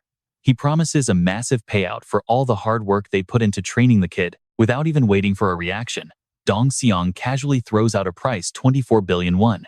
If they take it in stocks and bonds from his companies, he'll even bump it up to 28 billion. He sneers that since they already have that woman with the lifeless eyes, finding a replacement shaman shouldn't be difficult at all. Am I right? Acting like he's doing them a massive favor, he lets out a mocking, arrogant smirk that says it all. What do you think, Justin? It's a pretty tempting offer, don't you agree? Suddenly, Justin lets out a long, loud hiss before telling the old man to just shut his mouth. He tells him his soul is rotten, so everything coming out of his mouth smells like garbage. Ji-chang and the entire room stand in absolute shock. The chairman's brow furrows in anger as he asks Justin what the hell he thinks he's doing. Justin replies calmly that he's heard enough rambling. Now, it's his turn to say a few words to the chairman. Chairman Ma Dong Seong, you're just a lowlife with no real connections. Trust me, you and I are going to love seeing his face next time. All right, you and I are about to see what happens when a legend refuses to back down. Justin stares Dong Seong down and asks how he thinks he reached the top. I absolutely will not let anyone take away what belongs to me. That kid is mine and mine alone. Just try to touch him and see what happens. With that, Justin coldly brushes his hand away without a second thought. He tilts his head, eyes sharp as a blade, a mocking smile playing on his lips. Didn't they teach you in elementary school not to steal other people's things? Did you even graduate? Either way, you and your people need to stop hanging around here and making a scene. I didn't come here to talk business today. I came here to personally deliver a warning directly to your face. Then, out of nowhere, Justin shoves Huck M straight toward Dong Seong. He growls through his teeth, telling him he's returning his subordinate, before turning his back to walk away. He leaves behind a confrontation that is far from over. I'm out, he says, but a sudden roar rips through the air before he can leave. "You little brat." One of them lunges toward Justin in a blind fit of rage. "You think you can disrespect the chairman and walk out of here alive?" Suddenly, a gun is pointed straight at the attacker's head. Now, pay attention, because this is where Justin shows his real backbone. He turns back and calmly states he'll leave exactly how he came in on his own terms. He puts the gun away with total confidence. "Well then, I'll be taking my leave now. I've got some beautiful girls waiting for me at home. After all." Outside, Mido warns them that power alone won't keep you alive in Yu-Gi-Oh! He tells Chun Yi-sung to remember the overwhelming aura his boss just displayed. Sweat beads on Ji-sung's forehead as Justin chimes in, telling team leader Mi she was flattering him way too much. She shakes her head seriously. "I'm not flattering you. Your presence is something everyone should learn from. If only you could fix that womanizing habit of yours," she adds. Justin just lets out a quiet laugh. "If you quit smoking, I'll quit the girls," he retorts. She just smirks back with a playful, teasing attitude. Back inside, Dong-song hurls his golf club at the group in a rage. Hearing the noise, Chogon spins around instantly. He raises his arm just in time as the club flies straight toward him. "You and I both know this is about to get ugly." Dong-song cackles like a maniac, asking if they really thought they could just walk away like that. "Where did you learn to act like this?" Justin can't take it anymore and marches right back toward Dong-song. His eyes are ice cold, his smile dripping with sarcasm. "It was that same elementary school that taught me not to covet other people's things." The old man's fists clench until his knuckles crack loudly. He growls that if the Slayer mage stays, he'll let Justin survive on the scraps from minor jobs in Lilo Low. "Leave him behind while I'm still being nice and talking to you like a civilized person." Mido can't stay quiet.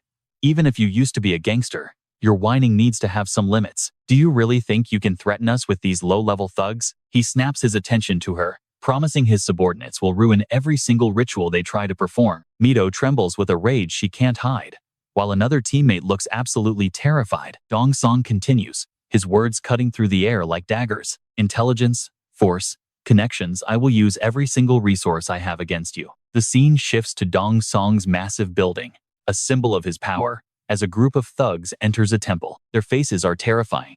Seeing them, the women inside are shaken by pure fear. Dong-song's voice drones on, threatening to destroy their rituals and drain every cent they have. "I'll keep going until all of you are beggars on the street." His gaze is sharp. "You think I can't do it? You think the government will protect your little rituals? For someone who controls the underworld like me, nothing is impossible." The air feels heavy and suffocating as Dong-song's arrogance flares up. "So, I will say it one more time. Hand over the Slayer mage, or I'll blow your entire company away." Justin stands perfectly still, his eyes unbothered. "Go ahead and try. In return, I'll blow home and all your little companies to pieces." Justin grabs Ji-sung's shoulder with a smirk, mocking the old man for wanting a Slayer mage he'll never have. He signals for his group to leave with a casual flick of his finger. And that's where we leave it. Trust me, you're going to want to see what happens next. Dong-song can only stare after them, wondering if his empire is truly at risk. "All right. You and I are about to dive into a high-stakes corporate war." He denies everything, promising to block every single one of their moves. Dong-song turns away coldly, lowering his voice to a whisper. "We need to root them out from the very bottom, do we not?" "Of course. Once we break their bank and destroy their livelihood, they will finally understand their place in this world. Before that," Dong-song grabs a golf club, his cold eyes fixed onto Hupam with a terrifying intensity. Hupam must face the ultimate punishment. Moments later, Dong-song tosses the blood-stained club onto the floor like it is garbage. He walks toward him, delivering a chilling final warning. "This is your last chance to make things right. Mobilize every resource to crush them completely. If you fail this time, you better prepare an oil drum to crawl into and disappear forever." The scene shifts to the VTC building at night, glowing with a brilliant and blinding light against the dark sky. Inside, Justin's group sits in absolute silence. After a long moment, Mido is the first to finally speak up. "It is good to see you standing your ground with such a firm and hardened attitude. But stick with me here. Is declaring war on home investment really a smart move? Do we actually have a way to take down that powerful old man?" Justin replies quickly. "From the outside, it definitely looks like a reckless and dangerous move. Home is a massive conglomerate, running everything from construction and entertainment to luxury hotels. They are a giant with capital power over 100 times stronger than our own company. On top of that, the old man has vowed to use everything he owns to block our path. This fight is like David versus Goliath." Mido looks at Justin, her face filled with total confusion and worry. He knows the risks, but reassures her. Being that big also means they have one massive, fatal weakness. Justin stares ahead, like a predator tracking its prey. They can be taken down with just one single, well-placed strike. We are going to target their main subsidiary, the one where home investment holds their largest stake. He declares they will short-sell home construction to blow the entire home investment group away in one move. The room goes silent as everyone is stunned by the sheer scale of the plan. The screen asks, "Why home construction?" Justin just smirks, acting like the whole thing is completely effortless. The reason for this move is actually quite simple. Home is expanding like an octopus with countless subsidiaries. However, their only true golden geese generating real cash are home construction and home investment. You and I might think targeting the smaller investment firm is better, right? Well, think again. I am certain that many of you sitting in this room right now are probably thinking the exact same thing. Jaren points to the diagram on the screen, continuing his detailed explanation of the enemy's inner workings. Almost all of home investment's physical assets and products are tied directly to home construction and its related branches. In other words, if we blow up home construction, the rest of the empire follows. Justin makes a cold throat-slitting gesture. Home will never recover from this blow. Nahu quickly flips the light switch. The room brightens instantly. Justin claps his hands together, demanding everyone's full attention for the next phase. It is time for questions and answers. As he speaks, the faces of the team turn incredibly grim and serious, feeling the weight of the gamble. Miss raises her hand without hesitation. She has a question about the massive scale of this short-selling operation. The cost? We would need a massive amount of capital. Is that even possible with our current cash reserves? Justin answers instantly, sounding like a man who has been preparing for this moment his entire life. Starting tomorrow, I am liquidating every company asset. The team trembles. How much money are we actually talking about here? He drops the number like a ticking time bomb. Roughly 1,200 billion. Miz starts coughing in pure shock, while Thien-an nervously wipes the sweat from his forehead. In an instant, the entire room erupts into a chaotic and frantic discussion about the future. Thien-an hesitates. With that much money, we might actually have a real shot at toppling their construction empire. But he warns that if they manage to defend successfully, our entire company will go completely bankrupt. Justin just smiles nonchalantly, fully aware of the risk. Thien-an has one last question to ask. Why? What is the reason you are willing to go this far for this specific fight? Justin pauses before answering coldly. Because those bastards tried to steal what belongs to me. You and I just witnessed a man ready to risk it all. All right. You and I are diving into a high-stakes financial war where the enemies just declared open season on our company, betting everything against our positions. In that moment, he suddenly hears the echoes of Gong Shang's voice, filled with nothing but pure, unfiltered hatred. I will bet against every position you take and drain every last cent you have until there is nothing left. I will not stop until you are all begging on the streets. Justin snaps back to reality, his gaze turning cold and sharp. They even claim they will stop us from performing any more rituals in Yilo. This is a dangerous game of chicken that is far from over. He coldly declares that one side must fall for the sake of his revenge and the future growth of Golden Silty. Justin bows his head low, his voice sounding almost like a desperate plea to those in power. Board members, I beg you to support my decision. Outside the room, the group waits in a state of heavy, anxious tension. Finally, the doors slowly creak open.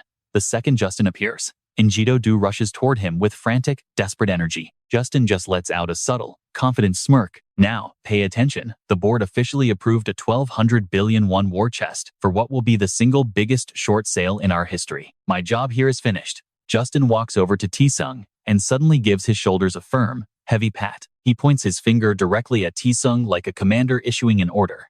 From now on, it is your time to shine. Go get them, my little wizard. Yi-sung nods firmly, promising to give this mission every single bit of his effort. Yi-sung thinks to himself that he truly intends to give this his all. In that moment, he remembers seeing De-ho looking so weak in the hospital. He lay motionless on the hospital bed, his face covered in a map of brutal wounds and bruises. Beside him was So-hai, sobbing uncontrollably.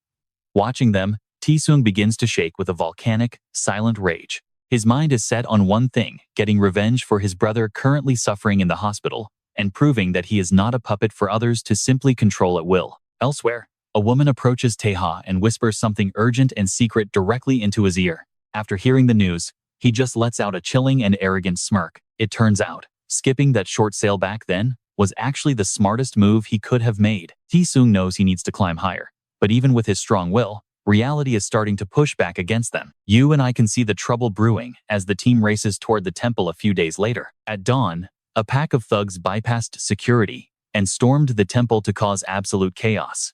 I handed them over to the police for trespassing and destroying our property, but those guys are not flinching at all. It is like they were fully prepared to go to jail for this today. A moment later, Mido glares at her phone screen, her face twisted with pure, visible frustration. She angrily reports that a supply truck carrying materials for the ritual was just ambushed by a group of strangers. The workers who signed contracts with us are all quitting now. Those thugs have been hunting them down and threatening their very lives. Jia-an just shakes her head in disbelief. Beside her, Yi-sung remains silent, his face showing signs of total mental exhaustion. Mido adds that even the band for the ritual was targeted and threatened at their performance venue just yesterday. Yi-sung finally speaks up, asking with deep concern if those people are actually going to be all right. They have not mentioned canceling the contract yet, so they must be fine. Meanwhile, Jia-an just keeps muttering to herself, "We poked a beehive. We really poked a beehive. We need this ritual to take them down, but they are blocking us. They are desperate to stop us from performing." Mido steps closer to the group with a stern look. She flicks the girl's forehead hard, causing a sharp sting. Jia-an screams out, asking why she is being targeted for telling the truth. She sighs. The fact that they are fighting this hard proves just how desperate our enemies have become. Your only job right now is to figure out a way to set up that ritual altar, no matter what. Yi-sung asks if they can just move the ceremony somewhere else, since the interference at Luino is so bad. Jia-an shuts that down immediately. That is absolutely not an option. The further we get from the target in Luino, the more the ritual's power will drop at an exponential rate. Yi-sung looks down, his hands shaking as he anxiously picks at his fingers. This feeling of helplessness, it makes him feel like he has been dragged back to being that useless little kid again. Memories of being bullied during his youth flood back, followed by the cold, stinging pain of being abandoned by everyone. Finally, he sees Gi-an, looking old and frail, struggling through a fit of heavy coughing. And that's where we leave it, realizing this battle was always about protecting himself from the start. Stick with me, because you and I are about to watch a company's entire fate be put on the line. Shuang is literally trembling at the sheer scale of this gamble. Seeing him like that, Jia-an quickly tries to explain, saying that her words were not meant to be an insult. She tells him he is not incompetent and shouldn't take it so hard, especially since she has already fully acknowledged his skills. They just need a plan for the ritual altar. Then, she leans in and asks a very curious question. Could they just order a preset ritual altar and have it shipped over, like a late-night delivery service for the team? As soon as she says it, Shuang screams in realization. Delivery. That is the key. Jia-an is stunned, confused by his sudden outburst. He turns to Mido with a dead serious expression, addressing her as the team leader. Theoretically, if they start the ritual outside and move inward, would the spiritual effectiveness of the ceremony actually stay the same? Jia-an snaps back immediately, asking if he has lost his mind. How can they move an entire altar while performing a ritual? Across from them, the leader falls into deep thought after hearing Shuang's wild suggestion. Now pay attention, because this is where the plan gets genius. Mido suggests that if they keep the ritual small, they can actually fit the entire altar onto a mobile trailer. Then let's do it. With her approval, he jumps up, determined to make this crazy plan a reality. Shuang stays firm for the sake of the team. Cut to a few days later, engines are roaring as they prepare the mobile ceremony. Inside, Jia-an looks completely drained, while Shuang is standing there in total shock. Her eyes are wide with disbelief at the sight. Meanwhile, his face is a mix of pure anxiety and intense tension. Mido just gives a slight smile at their mobile ritual setup. She watches the team rushing to finish the installation. The scene shifts to a golf course as night falls over the green grass. Dong-song is taking a casual stroll, looking cold as he demands his team start the report. Without missing a beat, the assistant reports clearly. The short-selling deadline for Golden Khaled against Ham Sanlei is this Friday. They have about 3 days left, and the stock price for Ham San is holding surprisingly firm. Initially, when the announcement of a 120 billion short sale went public, things looked shaky for the stock. The price stalled, but then Golden Khaled Investment doubled down with a massive 1,200 billion short position against them. On the flip side, individual investors and major firms are now aiming for a massive short squeeze, especially now that Ham Investment has officially joined the fight against the short sellers. The stock price actually jumped another 5%. Right now, The losses for Golden Calet just keep mounting up. I know what you're thinking, this guy is pure evil. He laughs, delighted that in just 3 days, he will watch his rival's company go completely bankrupt. Dong Song tilts his head, his eyes turning even more cold and calculating by the second. Even if they block the ritual, he knows his enemies will not just sit around and take it. He asks his men for an update on what those people are doing right now. Sang Hung reports that it looks like they have totally given up on holding the ritual at Leo. Their spies are watching closely, but haven't seen anything suspicious. Still, they might try a ritual elsewhere. Of course, the spiritual impact would be much weaker if it is not performed inside the proper location. But to be safe, they should prepare their own defensive ritual to protect the stock price. Dong Song nods along. Fine. To make sure everything is locked down, they definitely need a solid backup plan. One man steps forward, ready to take the lead. But Dong Song turns around with a look of pure disgust. Why would he trust a ritual led by someone who only knows how to handle corpses? Besides, this whole mess is only this complicated because he screwed up the first time. The man freezes, throat tight. Suddenly, Dong Song swings his golf club with massive force. Then, he issues a chilling command. He orders Beckham to handle the ritual. Then he glares back, telling the other guy to just shut up and assist her. The man can only bow his head, his entire body trembling with hidden rage and humiliation. The atmosphere turns heavy and suffocating as the club is pointed right at his face. One more thing, if this fails, a golf club will be the least of his worries. The scene shifts to a massive high-rise. Inside, the team is busy setting up for their own ceremony. Meanwhile, Hookam sits alone in a dark corner. He sits perfectly straight, looking formal. In front of him is the ritual master from Ham Investment, Baek Am. Baek Am stares at the ritual altar, reflecting on everything until now. Trust me, you and I are going to want to see what happens next. All right, you and I are about to witness a ritual war where shorting stocks and killing rivals go hand in hand. Since I am just a blessing, shaman, you, the master of death rituals, are the one who really holds all the power here. Thinking of this, Baek Am sneers with a cold, wicked grin. She plans to flip the script this time. She casually turns back to Hugh Am, acting humble and asking for his expert guidance. Hugh Am keeps his head down, warning her to drop the attitude. If they fail this ritual, they are both dead. Focus on the altar.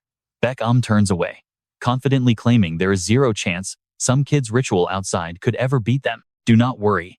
You know my skills.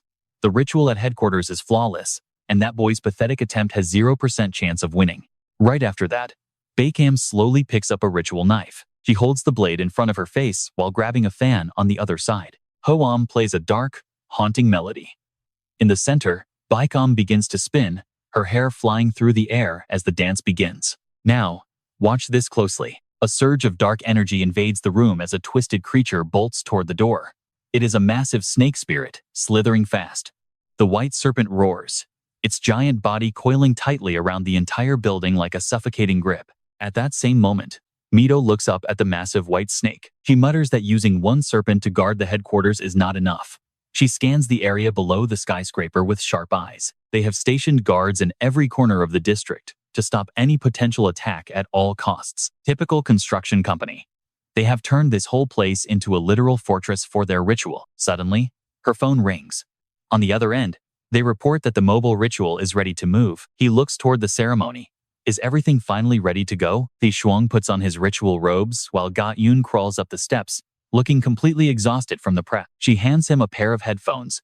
Their band at Hongdae is already in position and ready to play. Once the ritual starts, the sacred melody will stream directly through these headphones. Every update from outside will come through your ears, so do not take them off until the ceremony is finished. Thi Shuang puts them on without hesitation, but then she suddenly grabs his hand. You and I can see the guilt in her eyes as she pauses. As your assistant, I should be there with you, and I am so sorry. He shakes his head with a gentle smile. The space is just too small for 2 people, so do not worry. Her gaze turns iron hard. You must succeed. We need this win to finally avenge Choi Deho. He fist bumps her hand. Of course. I am definitely going to win this. Thi Shuang turns to prepare as the team slams the van doors shut and heads back to Mido. She takes a long drag of her cigarette before giving the final order start now. The van begins to roll slowly, guided by the security team. The driver looks incredibly serious. They speed down the highway while the young man keeps his eyes fixed on the road signs ahead. The followers are right behind them. Inside the van, Thi Shuang can feel the rhythm of the moving vehicle. At that moment, his eyes burn with determination. It has officially begun. Ga Yun's voice echoes through his ears, chanting an ancient prayer to summon the divine spirits. Outside, she frantically recites the incantations and snaps her charms into the air with incredible force. The message reaches the musician, and he immediately begins to play his instrument with everything he has. The heavy music blasts into Thi Shuang's ears, and the ritual bell in his hand starts shaking violently. He swings the ritual knife forward and leaps into the air with explosive energy. Thi Shuang dances wildly under the weight of the ritual's power, his face tightening from the strain. Mido watches the live camera feed on her phone. Performing a ritual inside a moving car is unheard of. Theoretically, it is possible, but the risks are insane. I have no idea which god will appear, or if his divine power can even reach this far from such a distance. Even if it seems impossible, she expects him to win. You and I are about to see if he can pull it off. This ritual is getting intense, trust me. Bai Zi tilts his head toward the red aura as a mysterious door slowly begins to open. At the same time, Bitch continues performing her ritual, though her focus is beginning to waver. Suddenly, she freezes, her entire body shivering with a sudden chill. Red veins begin to bulge across her face as she activates her spirit eye to invade the white snake dragon's body and take full control of its physical form. She glares at the incoming spiritual energy, her eyes wide with shock at the raw power. White Snake's eyes glow with an eerie blue light as she fixates on the opening door. What kind of monster is stepping through? Is it a high-tier sorcerer? Or could it be something even more terrifyingly powerful? A bizarre sound echoes from the other side, revealing nothing but a terrifying, endless void. It is so dark it is chilling, until the summoned orb suddenly shoots out. Bitch freezes, looking totally confused. Is that really all there is? Bitch laughs, holding her stomach in pure mockery. She expected a weak summon from outside Yu-Yo, but she never imagined the kid would bring out something this pathetic and tiny to face her. But what is with that soap bubble appearance? Is it an elite sorcerer, or just a bubble? Hookam screams at her to stop being so arrogant and pay attention to the ritual flow. Now, pay attention, because this warning is crucial. Don't let your pride blind you from the truth about a god's real power and essence. Their enemies are no fools, and they know our position at Duo gives us the absolute upper hand here. We must maintain our dominance without any mistakes. Just be very careful. No matter how weird it looks, that thing isn't just for show. Bitch enters the snake's body again, only to see an object fly straight into its head. She screams in rage, asking if this is some kind of comedy show and if Hookam recruited literal trash just to insult her and humiliate her entire group. He just sighs, telling her to shut up and focus on the ritual. She wonders if the kid's plan is to distract them with jokes to break the ritual. She glares at Hookam, promising he'll get to finish his work early today. Back with the snake, it glares at the orb floating in the air. The snake lunges with its mouth wide open, but the orb is way too fast for it. Bic scowls. It is tiny but incredibly agile. A high-speed chase begins between them. The snake desperately tries to catch the tiny black object, but it easily dodges those sharp fangs. Right now, she starts gasping for air. Moving such a massive body is draining her power much faster than expected. She decides to coil the snake for defense instead, gathering her strength while waiting for the next big move. Wait for it. The orb suddenly starts changing its shape. Its body twitches and shifts, turning into a black insect in the blink of an eye. Bic is stunned. An insect? Could it be a god of plague or something worse? Maybe it's a fierce beast? She doesn't care either way, convinced that her energy levels and location give her a massive advantage over whatever that thing is. She dips her knife into the bowl of blood, preparing for the next step. Bitch slowly raises the blade and holds it firmly against her own throat. She is determined to finish her ritual and create an unbreakable defensive shield. The best move is to flood the white snake dragon with more power, but her confidence falters as the mysterious summon begins its second evolution right before her eyes. The power radiating from it is starting to make even the air feel heavy. The insect morphs again, turning into a terrifying reptile, while the giant snake watches with its own eerie blue eyes. Hookam is absolutely stunned to see Bitch trembling in pure, unadulterated terror. He looks up at the sky and sees two powerful, clashing spiritual energies fighting for absolute dominance. He grinds his teeth while observing the strange, evolving creature with a look of pure intensity. It is not just changing shape, its spiritual energy is growing at a terrifying rate. Spiritual energy usually comes from the summoner's reserves, but this is different. There's no way that much energy could travel from outside Yu-Yo this quickly. He's stunned, unable to comprehend the sheer scale of the power unfolding before him. He suddenly stands up, realizing he needs to leave the ritual for a moment to investigate this massive spiritual anomaly right now. And trust me, as he orders a replacement, you and I will want to see what happens next. Alright. You and I are jumping right into a high-speed chase where the stakes are life or death. Long realizes now is not the time to think about what is impossible or how they are doing it. Hukam presses his phone to his ear, and Dongsong's voice immediately crackles through the line. Chairman, it looks like they and their entire cult are entering the area together. Hukam reports urgently. Please leave this to me. I will find them, stop the ritual, and bring you the victory you deserve. Dongsong stares out the window with ice-cold eyes before giving a sharp and final command to his men. Become Hukam's hands and feet and catch those rats for me. On the other side, Hukam screams out. A vehicle moving during a ritual is likely a truck. Establish a checkpoint at Mapo Bridge right now. Block every vehicle entering L and mobilize everything we have. Immediately, a fleet of cars starts rolling. His voice continues to echo, stating the chairman and the group will handle any legal consequences later. Aside from the high-level sorcerers, you can take out every single one of them without any hesitation. Dongsong growls every single word. Make those little puppies taste the power of home. No, actually, let them feel the true and absolute ruthlessness of the Great Empire Gang. Now pay attention to Mapo Bridge, where that heavy truck is tearing through the streets like a beast. A fleet of cars is in hot pursuit. As Donghan reports a truck is crossing the bridge. We will stop it here. He suddenly slams his hand onto the shoulder of the man beside him. Cars block the entire road ahead as Daong swings a club at the truck, screaming for it to stop. But the truck doesn't slow down. Below, Tugon signals that they will go up and handle them first. Lahio immediately refuses with a flat tone, telling him there is absolutely no need for that move. How can a small car win against a truck?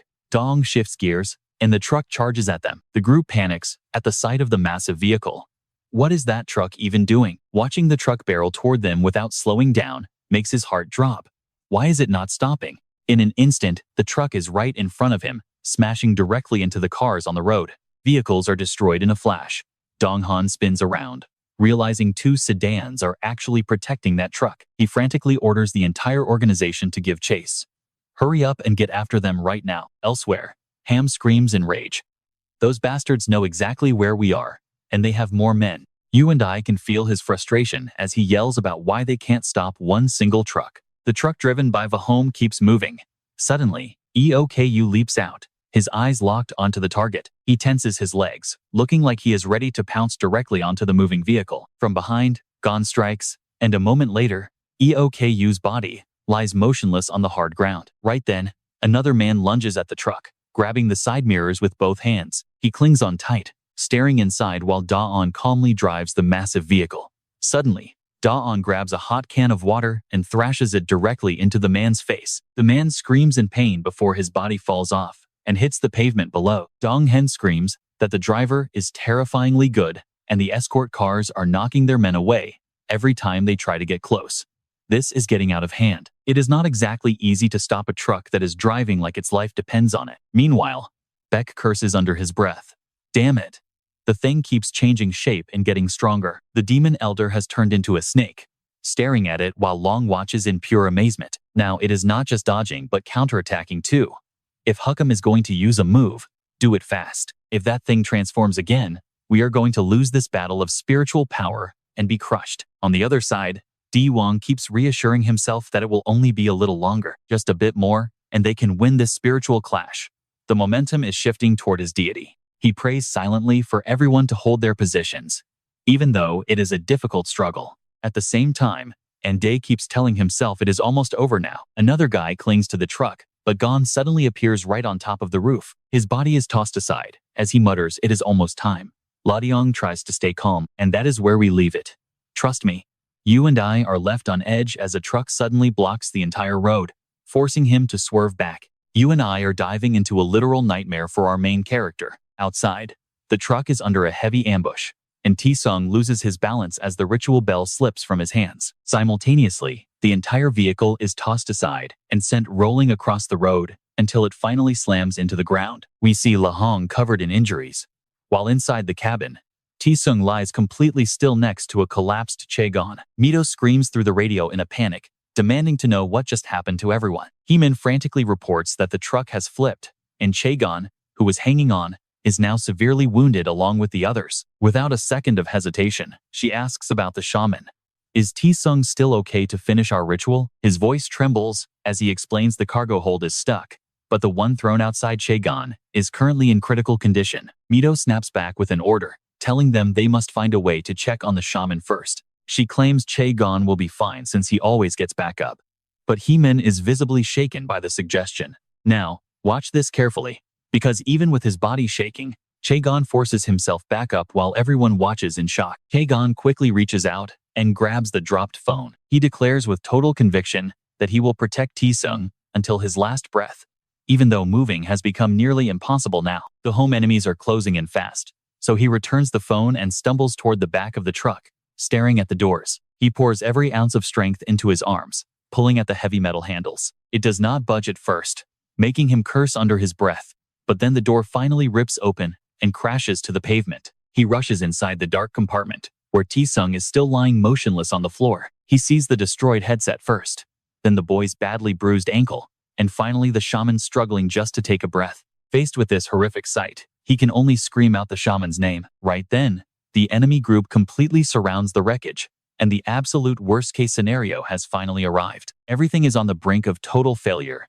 as a desperate battle breaks out, plunging the entire scene into deep despair. Meanwhile, the villainous Justin hangs up the call and mutters to himself that everything has gone completely to hell. He calmly finishes his glass of wine before reaching into a desk drawer to pull out a loaded handgun. When Yi-sung finally opens his eyes, he feels like he is standing in the middle of a literal, hellish battlefield. He tries to crawl toward the ritual altar while looking back at the brutal combat happening right behind him. He stares at his empty hands, wondering if it is all over, and if his brief happiness was just a fleeting dream. He thinks back on how beautiful this dream was, receiving kindness and care he had never known in his real life. He got to live in a real home and eat delicious food that he could only imagine before. He made real friends and finally had the chance to give back to others, using the gifts he was born with. You feel that too, right?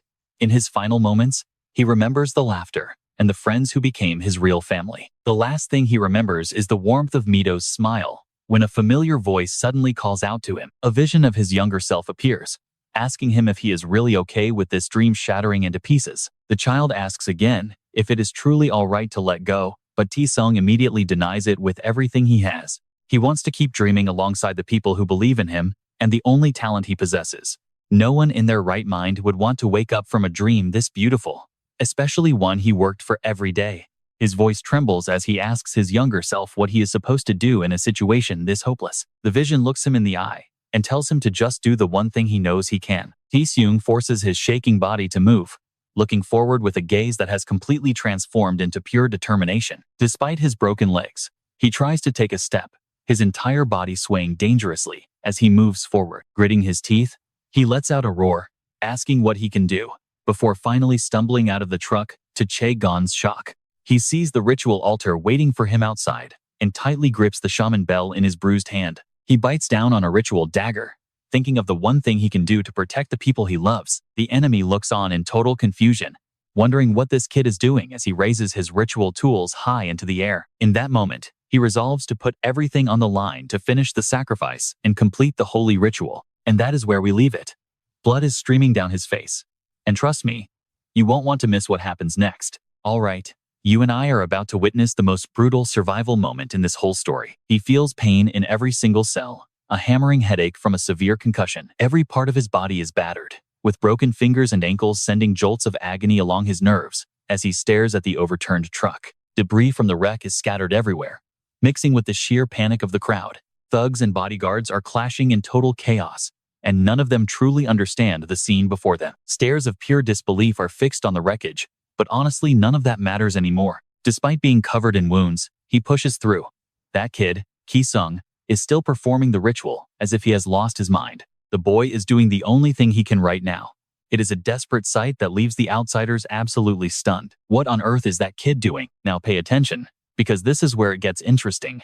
Icy spiritual pressure is flooding the space, radiating from the boy in a dense, pitch-black aura. For someone sensitive to divine power, it feels like he has been pulled into a strange dimension, slowly being swallowed by the dark. It is like sinking into the deepest part of the ocean, his entire body frozen and unable to fight back. Suddenly, a warning echoes: if he fails now, he might as well crawl into a coffin himself. Hukum coughs violently, snapping back to reality and gasping.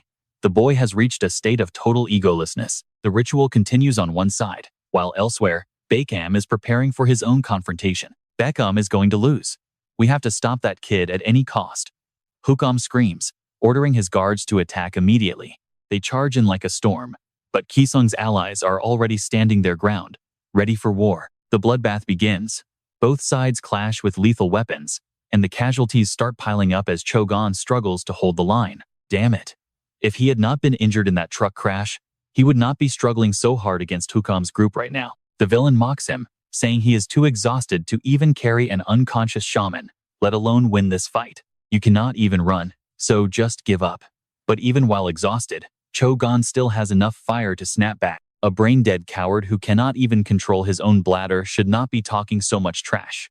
Hukam grits his teeth in rage. He grabs a knife, ready to finish Chogon off and erase the humiliation he suffered before. Trust me, this is where the tables turn.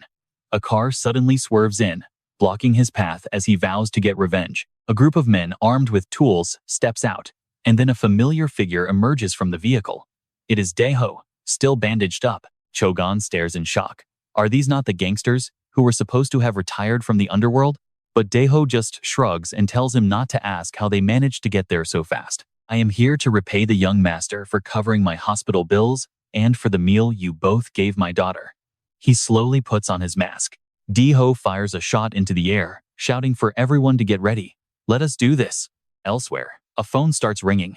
A melody plays as trembling hands try to navigate the screen. The volume on the phone slowly creeps up to the maximum, and the sound seems to gravitate toward Ki-sung. With that, the ritual gains momentum.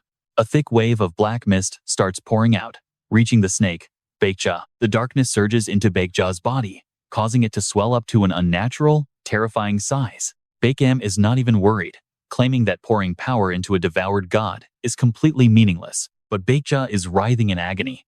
Its chest is bulging strangely, as if something is trying to claw its way out. As its mouth tears open, a black beak emerges, and a massive crow takes flight. The Kutrong god has finally transformed. Watching through Baekja's eyes, Baekam is paralyzed. What kind of god is this thing? Anyway, he stares at the creature, unable to find the words. What kind of monster did that shaman summon? Now, it is lunging at Baekja. The entity Ki-sung summoned is something truly terrifying. It is the Kutrong devil. To be exact, it is a demon god that feeds on spiritual power and human fear to grow stronger. Starting from a small shell, the Kutrong can evolve into entirely new, more dangerous forms. Its body grows larger, an unstoppable process. Now, it takes the shape of a tiger. Since its summoning, it has been feeding on Ki-sung's power, but now, it has found a much bigger feast. Right here in the Luyu district, a grand banquet is set. The creature absorbs its favorite meal, fear. Pure terror radiates from the young shaman, whose eyes are rolled back as he makes eerie, inhuman sounds. The ritual continues in the chaos. Trust me, you do not want to miss what is next. All right, stick with me, because we're about to witness a desperate clash where being outnumbered doesn't mean being outmatched. Even the Huam forces are backing off. The knife slips from Bam's hand. That's the sheer weight of despair. It feels like hitting a wall you just can't climb, even though they're both mages. He collapses, completely helpless. It's that crushing anxiety that screams you're going to lose. No matter how hard you fought to get here, Huam is in total denial. He planned for everything, prepared for every single scenario. So why is this happening? Why now? If this keeps up, he's going in a barrel. The great ghost Truong is growling, ready to tear into Bak 2.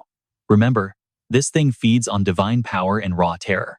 It whispers that it's finally full. The spirit only holds that shape for a second before its head snaps sideways, spinning wildly as a thick cloud of black smoke erupts forward.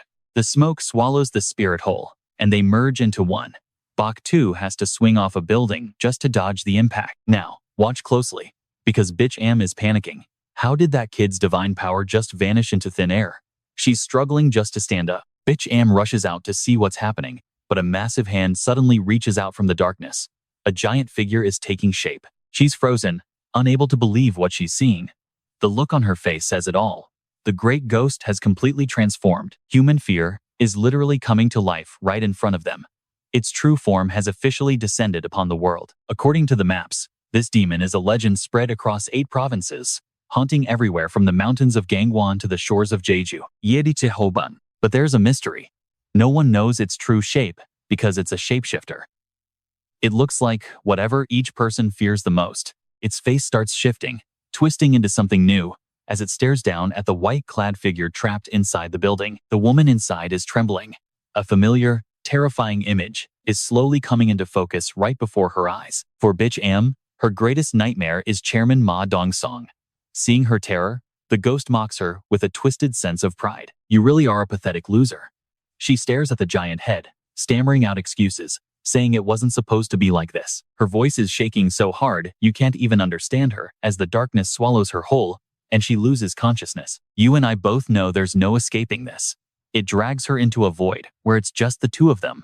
While she keeps making excuses, she's telling herself that kid was just too strong and that there were too many variables she couldn't have seen coming. She's desperate now.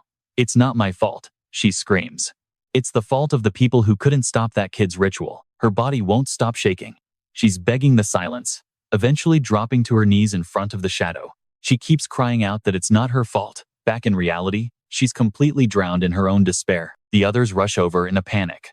Master Bam, what are you saying? One man kneels beside her, telling her she needs to focus and finish the ceremony. What did you see? He's panicked just looking at her. Then he turns his head to follow her terrified gaze. In that exact moment, his eyes go dark too. Sergeant Kim, everyone there is being sucked into a nightmare created by their own deepest fears. They say fear is like a plague that spreads to everyone nearby. The ghost just stands there, looming over the building. It suddenly turns its head. Those who were trying to stop the ritual are now falling into a state of pure chaos. Not far away, a masked figure has been watching everything unfold from the shadows. Hu Am's body is trembling. Behind him, Sang Huang arrives after finishing his own fight. Master Hu Am, they're resisting way too hard. He puts a hand on the masked man's shoulder. Call the chairman for backup or use whatever secret weapon you have left. Then he sees it. The man's eyes are pitch black and filled with tears. I have a family to take care of. Chairman, please, have mercy on me. Sang Huang jumps back, completely stunned. This whole scene has him paralyzed with shock. Hu Am, the commander, has lost his mind. When Sang Huang tries to touch him, the man just falls over. Sang Huang's face turns pale. Seeing his behavior, it's clear. This only happens when a high-level curse has actually succeeded. Hu Am is on his knees, hands clasped together, begging for his life. Please, just let me live. Sang Huang looks at the others still fighting. Too many people have died. We don't have enough power left to break through their lines. He helps the man up and uses his last bit of strength to walk toward Qian, putting a hand on his shoulder. Order our people to pull back. Continuing this fight is just stubborn and useless. Qian immediately protests. But if we don't finish them, the chairman will never accept this. Big brother, and that's where we leave it. He started this war, and he's ending it with a strange, eerie calm. Trust me, you and I know it's not over. Stick with me, we are about to witness the final downfall of a man who refused to accept defeat. Everyone else just stares at the aftermath. Diho suddenly collapses right next to Cholgon, his stomach wound completely soaked through with blood. Diho pushes through, insisting he can handle the pain, and tells the others to go check on Ki-sung first. Cholgon stares at him worriedly for a few seconds before finally heading off to find Ki-sung. Ki-sung, are you all right? His body is a total wreck, covered in brutal wounds from head to toe. Ki-sung does not even look up to respond. Cholgon calls out his name again, his voice filled with worry. Ki-sung brushes back his hair, revealing a bloodshot gaze. Finish it, he mutters.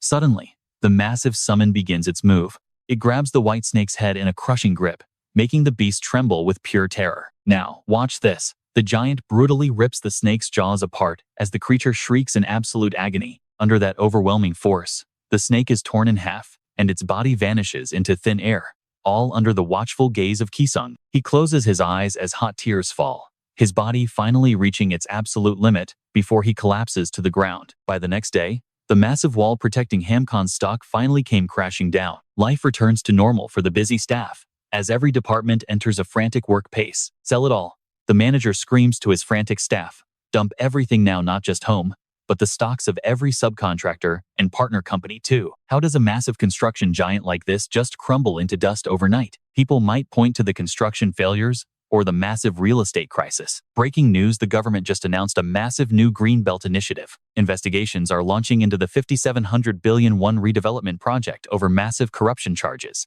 But trust me, you and I both know the real reason was much worse than that. In the chaos, A man spots the news. Damn it, who knew the owner himself would be the biggest risk? Arrest info is out. Chairman Ma Dong-song? He is being restrained in the footage. The prosecution has filed charges claiming the chairman murdered a company employee, leading to the emergency arrest of Ma Dong-song for both masterminding the hit and disposing of the body. His very existence became the final nail in the coffin for Hamkon's downfall. Other reports state that is not all, naming the notorious Kim Kwang-chu as a suspect. He was a former executive at Hoham, once crushed by Chairman Ma. Now, a wave of directors and employees are stepping forward to expose everything. After losing the power struggle, Hamkon's insiders have started coming forward to expose the chairman's illegal actions in a desperate bid to save their own lives. On the screen, Chairman Ma's expression remains stoic and unreadable, as the news report lists his many horrific crimes ranging from bribery and massive corruption to the brutal kidnapping of his competitors' families. There are even whispers that Home Investment was once a massive national criminal organization. They all agree on one thing: the only way to survive now is to lock Ma Dong-song away forever. The screen darkens as the news report finally comes to an end. In another room, under an unfamiliar ceiling, Ki-sung tries to piece his memories back together. I remember winning the fight and then fainting. Am I back in the hospital? You are finally awake, Ki-sung. He looks over to see Dae-ho in the next bed and jumps up like a spring. Are you hurt again? Dae-ho tries to pat his head, saying his wound just opened up a tiny bit. Don't make such a scene, he says, pulling back a bruised hand. Dae-ho heard how Ki-sung looked after Sohee and even got revenge. He gives a heartfelt thanks. A soft smile appears. If you are grateful, then just work with me forever. He agrees instantly. In this economy, finding a high-paying job like this is a rare find. Ki-sung quickly waves his hands. It is not just about keeping the job. I want us to go on a journey where you don't have to get hurt anymore. Fine, I will do that. While they are talking, the rest of the crew enters. Ki-sung's eyes tremble as he sees them. The people who stood by him and fought at his side are all thrilled to see him finally wake up. The whole group cheers Ki-sung's name in excitement, while Jia rushes to his side to ask him if he's still in pain. Then Chul-gon opens a mysterious box, leaving Ki-sung confused. You and I need to see this. All right, you and I are about to see how this high-stakes shaman ritual finally paid off. I remember winning that ritual battle. Did the strike actually hit the target this time? But he looked worried. If home stock didn't crash hard, Golden Cross would be in massive danger. The stock ticker showed trading was suspended. Mido stayed silent, searching for something on her screen. Mido showed him the suspended stock ticker. Seeing the freeze, he stood there in total shock, unable to believe his eyes. He snapped out of it as Mido laughed. It is a total success, she shouted with joy. She told him the news: Home's stock price had plummeted 30% in just one day. Tomorrow, once the suspension is lifted, the price is going to crash and dive even harder. They high-fived in celebration. It was lucky, but they had all taken a massive gamble this time. Mido gave him all the credit. This result is all because of you, she said, patting his head. This time, you have completely won this battle using nothing but your own power. Now pay attention. Jia-yoon interrupts the atmosphere, smiling as she asks exactly how much profit Golden Cross actually made. Mido let out a mocking laugh at the girl's obvious curiosity. She wasn't curious about the company, she just wanted to know her own cut. Jia-yoon argued back. Why are you always making me out to be so materialistic? Mido didn't buy the act. If the company wins big, we get a bigger bonus. That is just common sense, right? Dae-ho chimed in, sounding exhausted. I'm just happy with my salary. The extra bonus doesn't really matter to me. Even Andy decided to weigh in with his own thoughts on the matter. Compared to the field staff, we had it easy. Whatever we get is fine with us, honestly. Jia-yoon couldn't accept it. What is wrong with you people? Are you serious right now? She turned to the main character. You're curious too, right? But he didn't want any drama. I'm sure they will pay us fairly. Jia-yoon was shocked. Even you are turning against me now? They kept bickering in the hospital room. Next day, the meeting at Golden Cross finally began. Justin dropped a bombshell. I did not prepare any commission payments for you all today. Justin smiled at her, explaining that the amount was way too large to withdraw all at once. Jin Seong asked the big question. How much are we actually getting? Justin wrote a number down. Justin hands over a note that leaves everyone absolutely stunned by the massive amount written on it. How many zeros are even on this? Tens of millions. We have finally made it big. Justin explained that paying it in cash would take 5 full years. It was a massive fortune. Then, he picked up the paper and dropped an even bigger secret to the group. You and I both heard that, right? This massive sum was only a tiny fraction of the total profit. Justin reached out his hand. Thank you, Jin Sung. This was all because of you. They didn't just survive, they became industry giants. Jin Seong humbly said he just did a ritual. The director handled the investment and protected me from the enemy's total war to keep me safe. Jin Seong shook his hand. I am just glad everything worked out so smoothly for everyone. Justin finally understood why Mido liked him. The young man was not soft or weak at all. He was actually quite a resilient and strong person. He simply wasn't afraid to be kind. Then, Justin brought up a brand new business deal. I would like to make you a brand new offer, Jin Seong. On top of your payment, I want to give you shares in Golden Cross as well. Instead of being a shaman who just follows orders, I want you to become a partner to grow this company. The next day, at a prison, an inmate was waiting in a room for his visitor. Sung Ho entered and announced to the chairman that he had finally brought Shaman Ham along as requested. The chairman looked at him and immediately asked a very sharp question. So, what do you and I take from this? The chairman mocks Ham from behind bars as the shaman kneels. All right, you and I are jumping into a nightmare where this guy is desperately pleading his innocence, claiming he never snitched to the police. If I were a traitor, do you really think I would have followed Lawyer Yen to this prison just to meet with you? But the chairman isn't buying it, sneering that a spineless coward like him wouldn't even have the guts to pull that off. Besides, he's already ordered hits on every single rat who dared to cooperate with the police or report on his business. Did those fools think they were safe just because he was behind bars? Dong Seung is so furious, he's literally grinding his teeth. Even if a beast loses its teeth, the claws remain sharp. He clenches his fist, frustrated that, after all these years working under him, his subordinates still don't understand the man they serve. Exactly what Ma Dong-sung is capable of. He calls out for Huam, who answers with a terrified, shaking voice. Yes, sir. Dong-sung stares him down, saying that while he might not be the traitor, he still bears a massive responsibility for this mess. So, he offers a deal. He will spare the shaman and his entire family, but there is a heavy price to pay. In exchange, he has one job for him. The shaman is desperate to hear it, promising to do absolutely anything the chairman commands. Pay attention here, because the chairman is about to order a death curse on the top leaders of Golden Sill. He wants a death curse cast to hunt them down.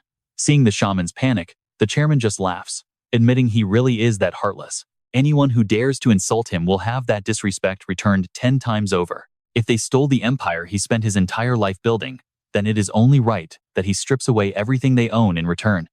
The shaman stands there, frozen in a heavy silence. Then, Hugh Am speaks up with a trembling voice, telling the boss that what he is asking for is actually impossible. He tries to explain that all shamans practicing in New York are bound by a strict set of rules they can never break. Death curses are meant for competing businesses, never for internal members. If he violates that ancient principle, the other shamans will surely detect it and step in to stop him. But the chairman doesn't care about rules, threatening to hunt down the shaman and his family if he dares to refuse. Hugh Am tries to protest, but the chairman shuts him down with pure rage, screaming that there will be no exceptions. Either he hunts them down, or his family dies. It is time to cast the curse and finish the job he was given.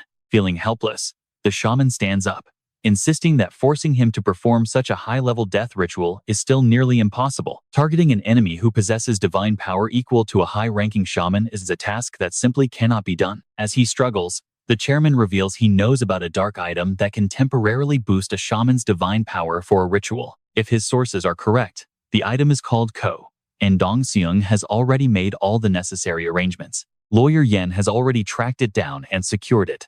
Now, the chairman wants the shaman to use it for the hunt. Dong Seung walks away, leaving those words hanging in the air. That night, inside the home investment building, a terrifying ritual circle is prepared. Every sacrificial item has been delivered, and the walls are now covered with a disturbing amount of dark, spiritual talismans. On the floor sits a mysterious box, sealed with a powerful charm. Sung Ho mentions just how difficult it was to acquire. Since it was unavailable locally, he had to pay a massive sum to a broker in China just to smuggle it across. Hugh Am is stunned as he picks up the mysterious container, his mind racing as he realizes it is a Dongko. You and I saw this coming, right? These people have officially lost their minds to even touch something this cursed. He knows that if a shaman dares to touch an artifact like this, they will never escape the wrath of divine punishment. This object is far beyond his limits. Even the dark, ancient god he serves wouldn't be able to shoulder the weight of the massive calamity this item brings with it. However, he pauses for a moment, his heart filled with a deep, lingering hesitation. If he performs the ritual with this, the best outcome is total paralysis, while the worst-case scenario is a slow, agonizing death. Yet, he has no choice. If he refuses the chairman, his certain death will be much swifter than any divine curse. Thinking of his family and every single person who depends on him for their survival, the shaman finally hardens his heart and makes his ultimate, tragic decision. In the end, compared to the punishment of the gods, the cruelty of a man is far more terrifying. He demands to be left alone, ordering all his assistants to leave the room immediately if they have any desire to stay alive. Suddenly, the sound of a child crying echoes through the room, growing louder as blood starts to leak from his ears. The crying is non-stop.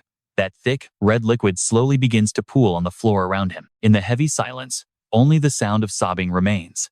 The man hunches over his work, then begins to crawl forward, trembling uncontrollably. And that's where we leave it, with the terrifying question, does anyone actually know the twisted way to create a dongko? You must take a newborn child before it has even had a single drop of its mother's very first milk. Then, you feed the infant a special porridge made from cow's milk, honey, and herbs that trigger an insatiable, constant hunger. All right, you and I are about to witness a ritual so twisted it will make your skin crawl. They fatten a child up, then start starving them to death. No matter how much they beg, you cannot give them a single drop of water. That absolute hunger and thirst is the core fuel for this deadly spirit. Just before that poor soul takes their final breath, you have to prepare a special jar for them to crawl inside. Inside the jar, they smear the same sweet porridge the child once loved. It is a cruel trap for a starving, desperate little kid. Driven by the basic will to survive, the child uses their last bit of energy to climb in. Once they are inside, they are trapped forever. As soon as they are tucked away in the darkness, you seal the lid tight and wrap it in heavy sacred rope. By doing this, a sorcerer creates a savage hunting spirit from what was once a pure and innocent human life. Fast forward to the present. Professor Tin Lai suggests they head out for a team dinner to celebrate their new partnership. He reaches into his pocket and pulls out a sleek black card to pay for everything. Everyone notices it is the director corporate card. As they head out, he tells his colleague not to drink too much tonight. They joke about opening 100 bottles. But suddenly, a dark and heavy energy begins to swirl in the air. The professor asks if she wants to go grab some high-end sushi for their big celebration. Yi-sung admits she has never been to a place that fancy and wonders if it is different from normal shops. Now pay attention here, because this is where the mundane world and the spirit realm start to collide in a terrifying way. Mido suggests a more private restaurant, and the professor thinks that is a perfect choice for their group. Yi-sung leans in and whispers, asking if the fancy place is really just like a regular sushi joint. Her boss tells her to stop talking before she looks even more poor. Meanwhile, a shadowy figure looms over them. At that exact moment, it feels like Yi-sung can sense something terrifying is watching them from the shadows. She swallows hard as a cold chill runs down her spine. Her face turns pale as pure terror sets in. Outside the door, a child is crying. But this is not a normal kid. It is a grotesque entity nobody has seen before. However, the three of them possess divine power, so they realize exactly what kind of monster they are dealing with. This is the incarnation of that ritual spirit. Mido is the only one who stays calm enough to assess the danger. She realizes this was sent by their rivals. They have gone insane, breaking the rules just for a personal grudge. She bites her lip and tells herself to snap out of it. There is no time for useless thoughts right now. Clenching her fists, she focuses on one thing: keeping the director and Yi-sung alive until backup finally arrives. The elevator arrives, but the professor is totally oblivious. He wonders why everyone is suddenly standing still like statues. Mido screams for everyone to stay back. The professor freezes in place just as he is about to step inside. He is paralyzed with fear as the weight of the spirit energy begins to warp the very reality around them. The elevator floor sinks, and the cables snap in an instant. The metal box plummets down into the dark abyss. Mido warns them that any small movement could lead to their immediate death. Nobody is allowed to even twitch. She quickly starts giving out orders to keep everyone safe during this life or death situation. The spirit outside is trembling with rage. It presses its face against the glass, and the window starts to shatter. Mido reaches into her clothes to grab a protective talisman given to her by a powerful master. You saw that too, right? Her strongest protection just burned to ash before she could even say a single word. She cannot believe it. The power level of this spirit is way higher than anything she has ever encountered before. The glass explodes inward as the spirit lunges into the room, searching for its target among the terrified group. Yi-sung stares in horror as the creature gets closer, chanting the dark words, Atran, Abak, Athan, Akwai. Her eyes begin to bleed. Is this the price for sealing spirits in the past? Is the karma finally catching up? The spirit keeps chanting as Mido rushes forward. She has to stop this before it is too late for everyone. Somewhere else, the elder is worried. He warned everyone that internal fighting within the organization was strictly forbidden. If this keeps up, their headquarters will turn into a bloody battlefield where sorcerers just slaughter one another. He sighs, noting that humans always seem to forget the lessons of the past far too quickly. Back in the room, Yi-sung collapses as heavy chains suddenly appear and bind the vengeful spirit in place. Mido breathes a sigh of relief. The Control Bureau finally arrived to handle the situation before anyone was killed. So what do you and I take from this?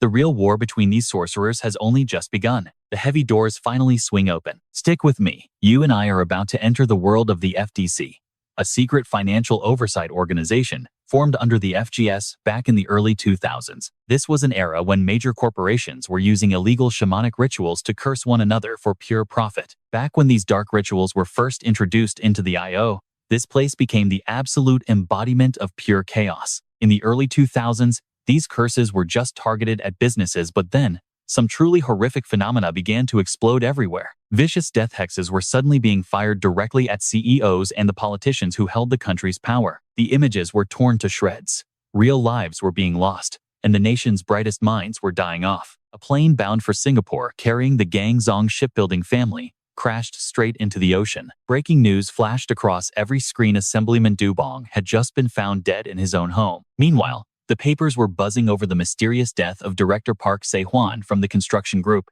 A 3-car pileup took out CEO Oh.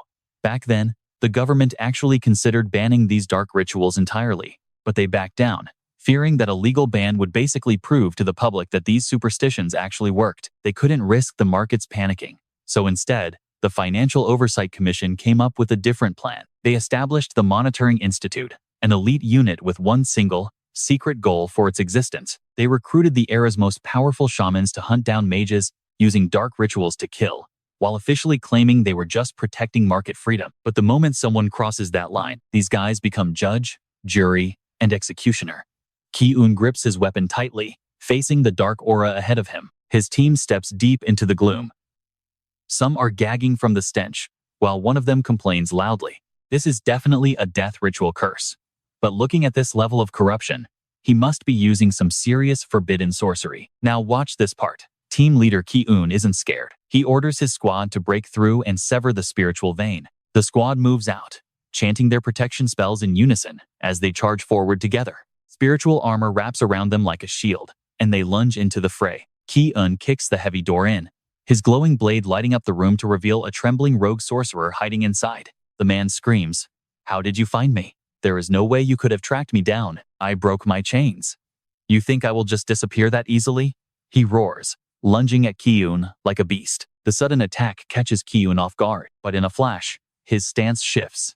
Before the enemy can even blink, Ki-eun is right in his face. Blade to the throat, he stares the monster down. "You don't belong here," he commands. "Return to the void." One clean strike, and the target vanishes. Ki-eun stands over the discarded relics and gives his team a stern order. "Watch the sorcerer and get him to the ER. Seize those cursed tools and send them back to headquarters." The team gets to work clearing the scene. Ki-eun finally sheathes his weapon. The mission complete. Over with Si-sung, the cursed child spirit is radiating an overwhelming, oppressive pressure. The spirit cries for its mother before crumbling into ash and drifting away. Jia-eun collapses to the ground, finally safe. Mi-do rushes to Si-sung's side. Her heart sinks, his pulse and breathing are all over the place. "You saw that too, right?" Even though that entity only appeared for a moment, Si-sung is suffering the full blow of that chaotic energy. She softly strokes his hair, praying for him. She screams for an ambulance, telling them to get there as fast as humanly possible. Si-sung is loaded into the ambulance. Mido follows him, clutching her hands in a desperate prayer. "Please don't die on me now," she cries. The doctors can't find any significant external injuries on the young man's body. In fact, physically, his body is in perfect shape, which makes it even weirder. But despite his health, Si-sung has never opened his eyes since that day. As Mi-do watches over him, a visitor enters the room. "I'm here for a statement regarding the cursed home group case." The director looks at him. "This situation is worse than I thought. You're the team leader from Golden Shaw, right?" Mido cuts him off before he can finish. "And that's where we leave it. You and I are about to find out if they've met before. All right, you and I are jumping into a world where stocks and sorcery collide. Stick with me." Mido mentions her past mediation between them, Now, she has a direct question for the institute leader. She asks if the supervisors truly missed the death curse ritual that was targeting the young shaman, Zhang Tiang, or did they purposely ignore it to get rid of a troublesome shaman and avoid any future headaches for the institute?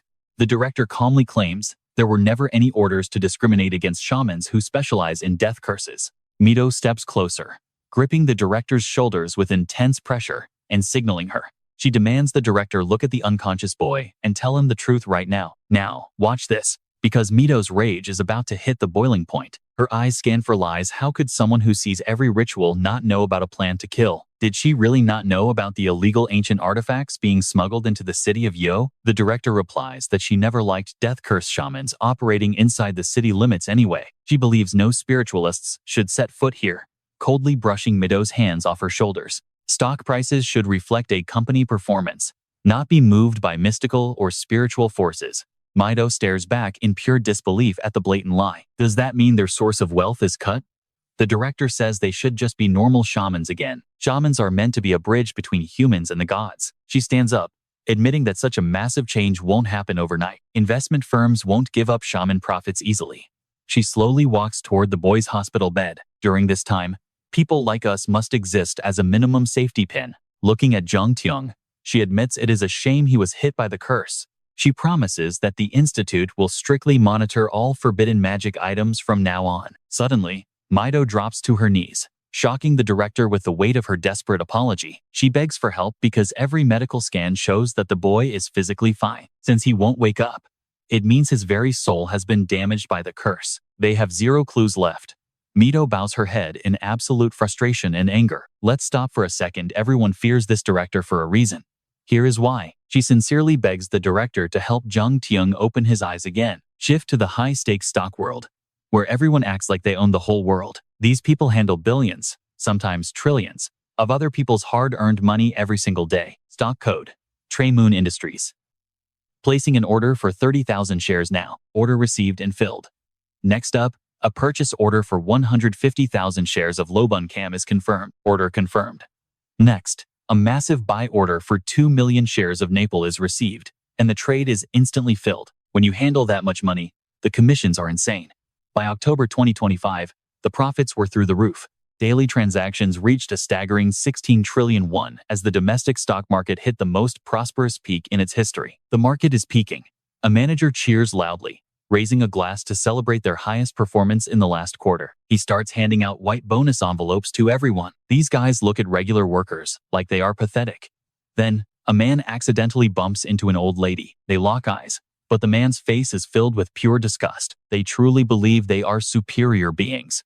That is exactly how the director of the institute thinks. She finally understands the heavy price Mido paid by kneeling down to her. If shamans were just tools for the market, Mido would not have bowed this much. When a tool breaks, you just find a new one to replace it. The director realizes this young shaman is far more important to Mido than any business. It is a headache for her. Much like a neutral financial regulator facing a crisis, she weighs the risks.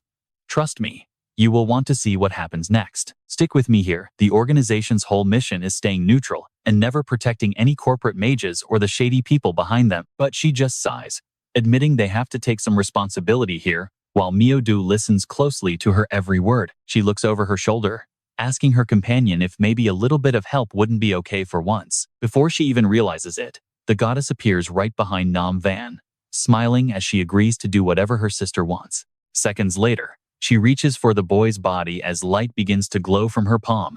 Mido watches the whole thing, completely breathless. After finishing the examination, she stands back up. The director immediately rushes over, desperate to know if the kid is going to be okay. But the words that follow leave her totally frozen. Empty. He is completely and utterly empty. The director looks deep into Ki-sung's soul, seeing a vast beach with crashing waves. A vessel born for the gods is never supposed to be this hollow. It must be filled with something, either the physical form of a god or pure divine energy. Now, pay attention here. What's actually filling this boy up right now is something that makes them both stop in their tracks. It is a pitch-black abyss of massive dark energy, and it starts swirling around her like a living shadow. She continues her explanation, telling them that the reason he is stuck in bed isn't because of some curse or murderous intent. That external dark energy was just the final drop in a vessel that was already bound to explode sooner or later. The real problem is that he doesn't have a master strong enough to control the violent energy thrashing around inside him. Mido is lost. But the director breaks it down. This is actually a severe and rare form of god sickness. The diagnosis is clear. This all happened because he still hasn't gone through his official soul initiation rite. Hearing that, she finally lets out a long sigh of relief. If that is all it is, then it is good news. A proper ceremony should be enough to get him back on his feet and back to normal. But Mido's relief vanishes instantly as a new worry kicks in. Wait a minute, this might be even harder than they thought. She starts panicking. How on earth are they going to find someone powerful enough to perform a real rite for a kid like him? Even without a rite, the power Ki-sung showed before was already insane. Mido is seriously starting to get concerned. Now that incredible power has become a massive stone wall blocking their entire path forward. If he can give off that much energy without a guardian god, then ordinary spirits won't stand a chance of matching his level. You and I can see how stuck she is. Finding a matching god is hard, but finding the right mage is impossible. The biggest issue is finding a practitioner high level enough to help him actually complete the soul receiving ceremony. She keeps running through the names of everyone she knows. Usually, the rite needs a senior with more power than the student. In this world, who could possibly handle someone as strong as Ki-sung? She thinks of Taeha, but they are rivals. The director is her last hope, but she gets shot down immediately. I am not doing it actually. It is more like I cannot do it. She is being brutally honest with her. I serve an earth god, she explains. My nature is completely different from the mages who serve the heavens and perform these rites. The director gives her one more stern reminder about how things work. The Oversight Bureau is strictly neutral. We have a rock-solid rule against supporting any mages who belong to a specific company. Mido lowers her voice, practically begging for a miracle. Please, I am asking you to just look at this as saving a human life. She swears this isn't about company profit. She truly wants Ki-sung to wake up and is desperate for any kind of help. The director freezes for a moment before letting out a helpless sigh. Fine, I will introduce you to someone. The scene shifts to Mount Tam Tin. This is a top 5 mage who stays away from the main districts and just recently received a god. However, she warns them not to expect much. This person is notoriously difficult and has a very short fuse. When they arrive, thousands of people are already lined up, all hoping to get a moment of the mage's time. Chogon is impressed. This place must be legit if this many people are willing to climb halfway up a mountain for a visit. Mido isn't convinced yet. A big crowd doesn't always mean you found a real master. She looks around, noticing a pattern. Look at the people gathered here. Most of them are middle-aged couples, and they all seem very affectionate with each other, which feels a bit strange for a place like this. That means the deity this mage serves is likely the goddess of fertility. Inside, someone is already sitting with the grandma. Suddenly, an assistant bows deeply, whispering that the grandma is ready.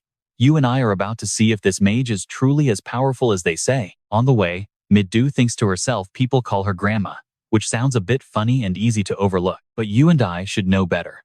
Because this triple goddess is one of the 3 supreme deities in shamanism. In terms of power, she is just as vital as the heavenly lord, the one often called the Jade Emperor. Mido prays that this goddess can save him. Alex leads her to the door and gives it a firm knock. A voice says, "Come in." They place the body before Midori, who explains, "I need a soul entry rite for him. I came here based on the supervisor's recommendation to explain exactly what happened to this boy and his soul's condition." But the girl tells her it isn't necessary. Midori points to a painting behind her. "Grandma already told me everything." She shyly adds a request, asking Mido not to stare directly into her eyes. She admits she is actually quite afraid of meeting strangers. Mido freezes for a second, watching the shy girl blush. She is in total disbelief. Is this nervous girl really the divine vessel for the powerful triple goddess? Forget about being divine. She seems to struggle with even a simple conversation. But watch closely, everything changes when Midori suddenly flashes a twisted, eerie smile, and her gaze turns sharp as ice. The bell rings violently as the goddess takes control. She screams at Mido, "How dare a stray cat doubt my chosen vessel?" The entire atmosphere shifts instantly. The goddess brushes back her hair, looking incredibly cool. Then, she stands up and begins walking slowly toward Mido. Facing Mido directly, she creates an intense pressure. Her face is filled with a sharp, scolding anger. "Did my vessel not tell you specifically not to look her in the eyes?" Mido is shaking with fear. The air has completely changed, and the crushing weight of this divine power makes it nearly impossible to breathe. Has she really entered a full divine trance? The goddess demands to know. "So, your plea is for me to perform a soul entry rite and wake this boy up?"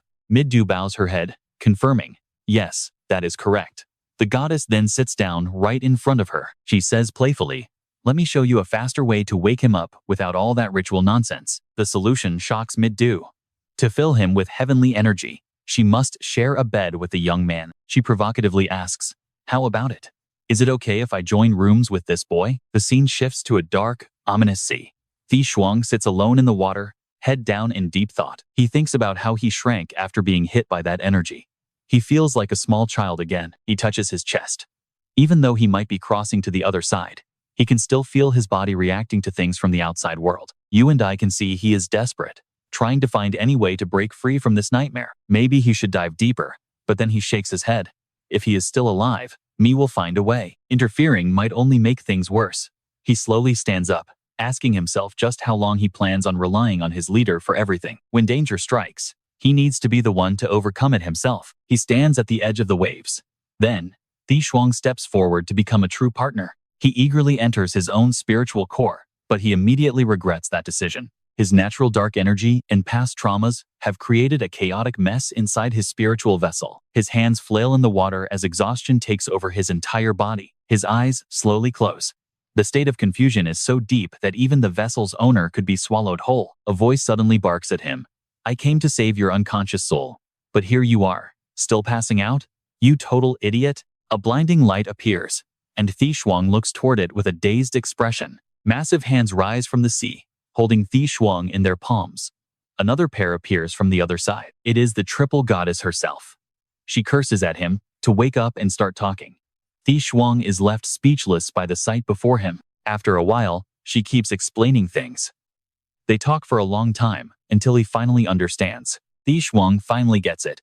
Leader Mi brought him here while he was out cold so he could be restored through the ritual of divine descent. Is that what you mean?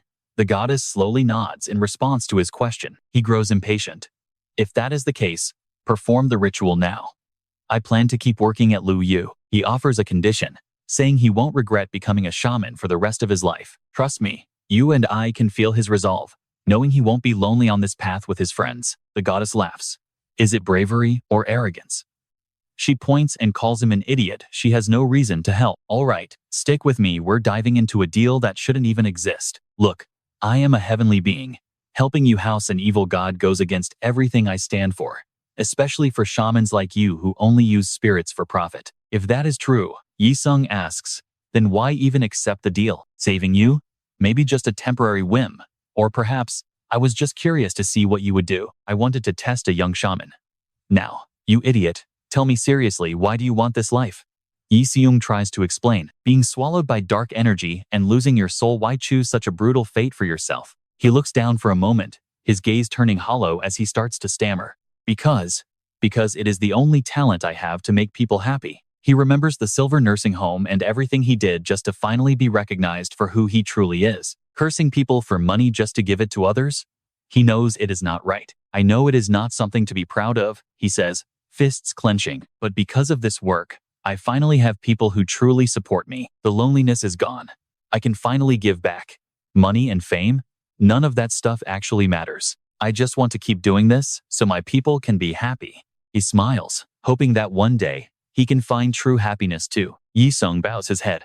Please, help me. Perform the divine descent rite. Now, watch closely. The deity smiles, realizing this kid might just become a vessel that can tame the worst evil god. She knows chaos isn't caused by gods, but by the bottomless greed of the shamans who serve them. She teases him, asking if they are friends now before finally agreeing to help the little brat. Fine, I will help. We can talk more once we are out. The dream fades and Yi-sung slowly opens his eyes.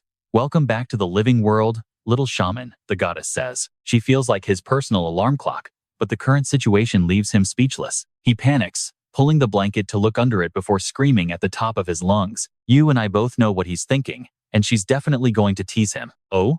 What exactly are you imagining? Come on, tell your grandmother all about it. His face turns bright red as his screams echo through the room. She turns serious. I only used positive energy to wake you up from that dark state. If we don't start the ritual soon, you'll pass out again.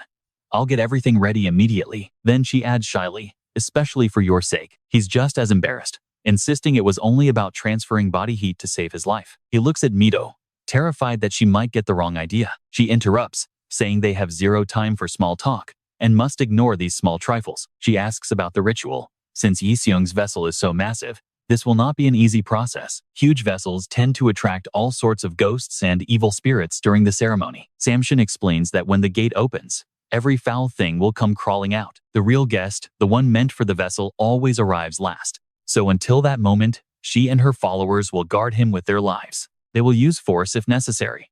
All he has to do is keep his mind focused. He must prepare to host a presence that is not his own. Prep continues until sunset.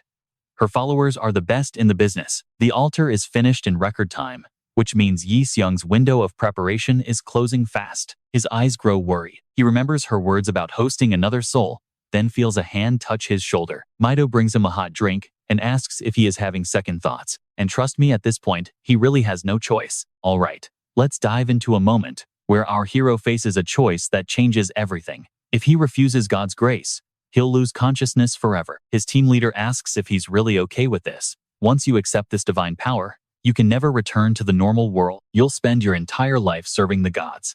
Mido admits she only took the ceremony because she was too scared to face the alternative. Now pay attention here. She knows that even if he acts tough, he's still hiding a deep fear inside his heart. She bows in regret, feeling responsible for his fate. If she hadn't brought him to you, he never would have been hit by that strike. Without that injury, he wouldn't be forced into this supernatural contract. But Ji-sung stops her, insisting that this path was his own choice. He says it again, firmly. He was the one who begged the three gods for this ceremony and took full responsibility. He was even the one who personally insisted on being sent to Lo. You and I can see he isn't running away at all. Surrounded by his loyal comrades, he declares that this is the dream he decided to keep on dreaming. Finally, he admits the truth. Of course he's scared. The thought of a divine entity entering his body and taking over is absolutely terrifying. Ji-sung gives her an innocent smile, asking for her support. It's a look you and I won't forget as he prepares to face his fate. All right.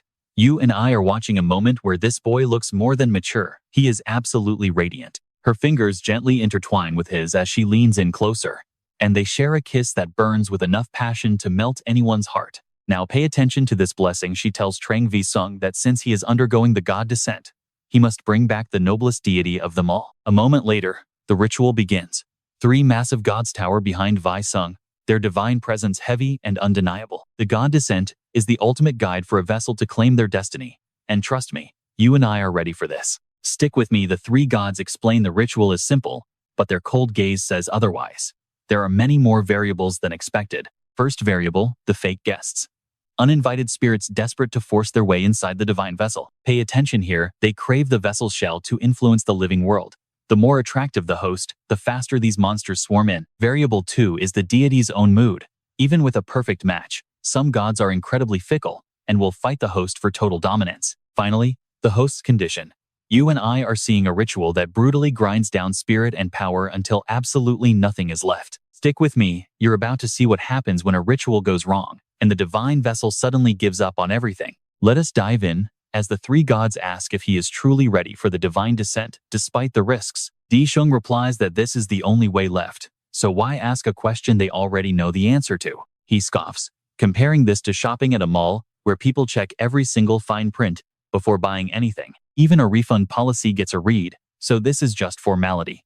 The gods praise his resolve and sharp gaze. The deity signals the others. Men step forward, some blowing horns, while others begin pulling rhythmic strings for the ceremony. With wise zither players and sharp eyes reflecting deep, ancient wisdom, I shall now begin the descent into this world. A staff taps Ji-sung on the left shoulder, then the right, as the three gods begin chanting the sacred words. A god is a god, regardless of their origin. Most noble and supreme ones, find a vessel worthy of such dignity, and arrive tonight to claim your place. A thick, black aura suddenly floods the room. Outside, two guards stand watch as the atmosphere takes a dark, heavy turn. Eerie energy radiates everywhere as red gates begin to manifest. The great general under heaven is coming, leaving them in shock. Now, pay attention, because the night parade of 100 demons is starting as twisted creatures crawl through those red doors. It has been ages since I smelled a vessel so overflowing with such delicious and powerful negative energy. The demonic horde rushes out, screaming about a great feast as black mist swirls violently through the air. Alex blocks the entrance, calmly announcing that only real guests are welcome here. A demon responds with a mocking laugh. Is the human world really this entertaining?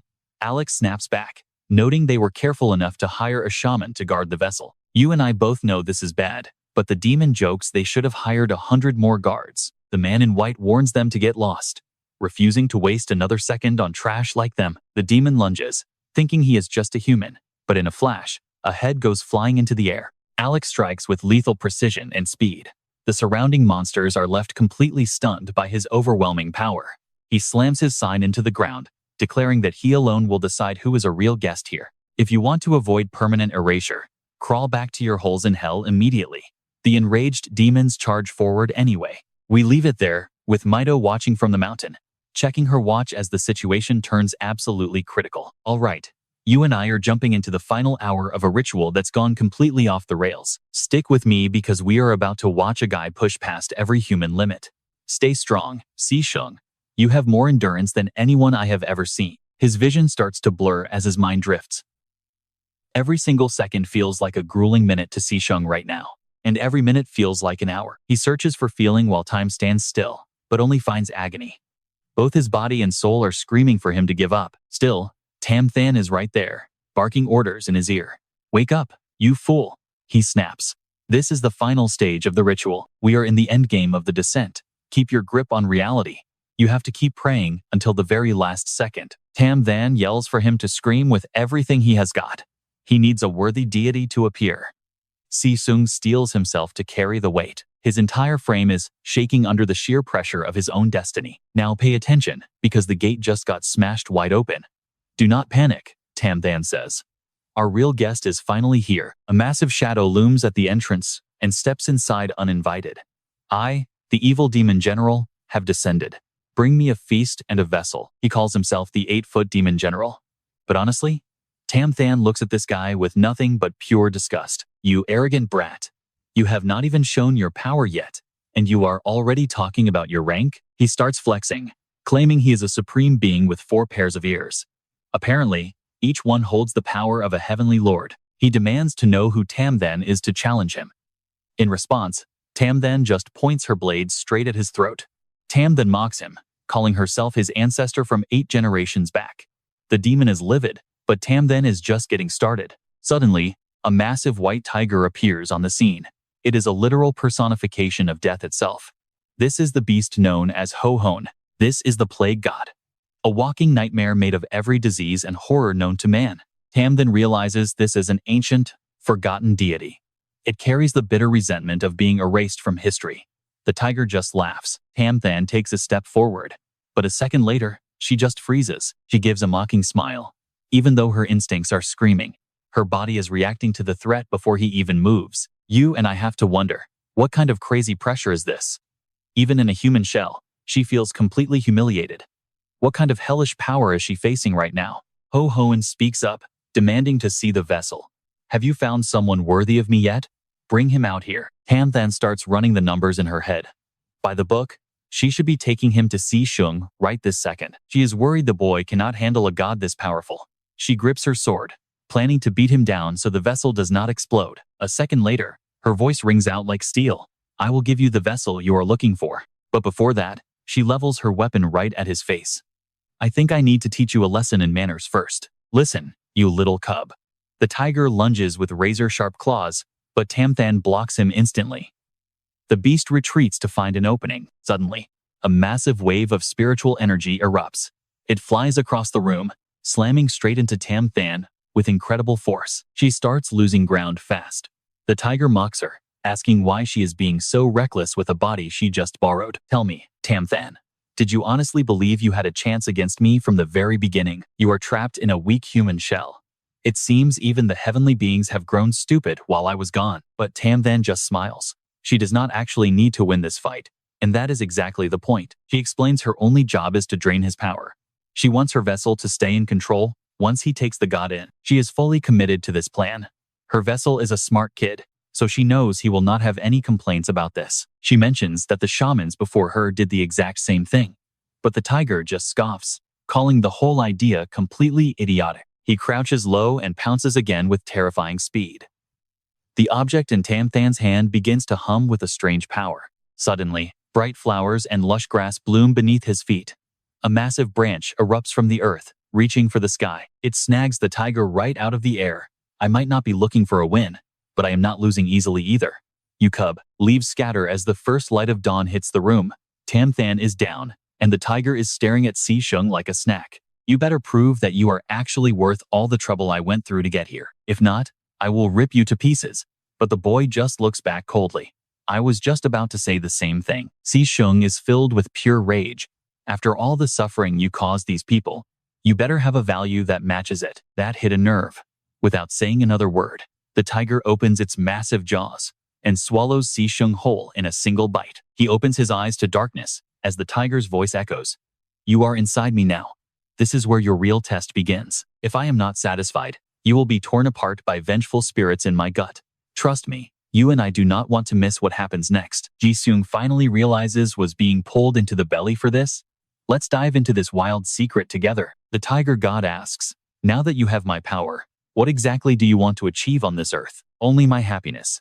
The god mocks him. You should have chosen a celestial being, not an impotent evil god. He wishes things were different, blaming himself for not having that kind of divine talent. Ji-seung explains that all he has is overflowing dark energy. He never had a choice from the very beginning, but he's done blaming the tools and circumstances. He's not going to waste his life anymore. He speaks his truth even if his only talent is curses and being a vessel. He'll seize his own happiness. His fist tightens. A mage using an evil god's power just to be happy? Ji-seung throws the question back. Isn't that what real ambition looks like? To him, that's much harder than seeking personal revenge or becoming a symbol of human fear. The tiger god understands. Every previous vessel used his power for the same boring, petty reasons. They wanted to destroy families, spread plagues, or fake miracles just to steal wealth. Those were trivial tasks. Ji-sung smiles at the fleeing demons, knowing he's finally sparked the god's interest. He remembers the words of advice from the three gods. Gods borrowing human bodies means nothing to them, especially evil gods who have no sense of justice. Humans are just tiny windows to the outside world. The three gods seem to understand every secret. Stick with me here to get their support. He has to prove he's totally different from every vessel that came before him. Ji-sung nods. Provoke hatred, get noticed. Got it. Is there anything else I need to remember? With a serious gaze, the god warns that the true guest will eventually test his actual strength. The three gods said to release everything. Sometimes, a vessel must completely overwhelm the one sitting on the throne. The tiger god speaks. Enough. Show me your dark energy. It will become my nourishment. Ji-sung joins his hands. I'll do as you say. Black mist begins pouring from the gap in his palms. The dark aura flows downward. The tiger god signals for him to stop.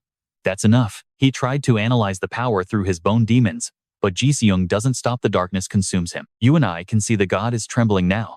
He's screaming for him to stop, unable to believe this human. The three gods smile. This is something they'll remember. This human is truly something else. He's not a mindless tool, but a rebel with burning ambition. The debt is finally paid. The old man god curses. The scene shifts to a completely different place. An old woman sits sighing. How pitiful. What should we do? She is deeply worried for him, my poor grandson. But the descent ceremony was a success.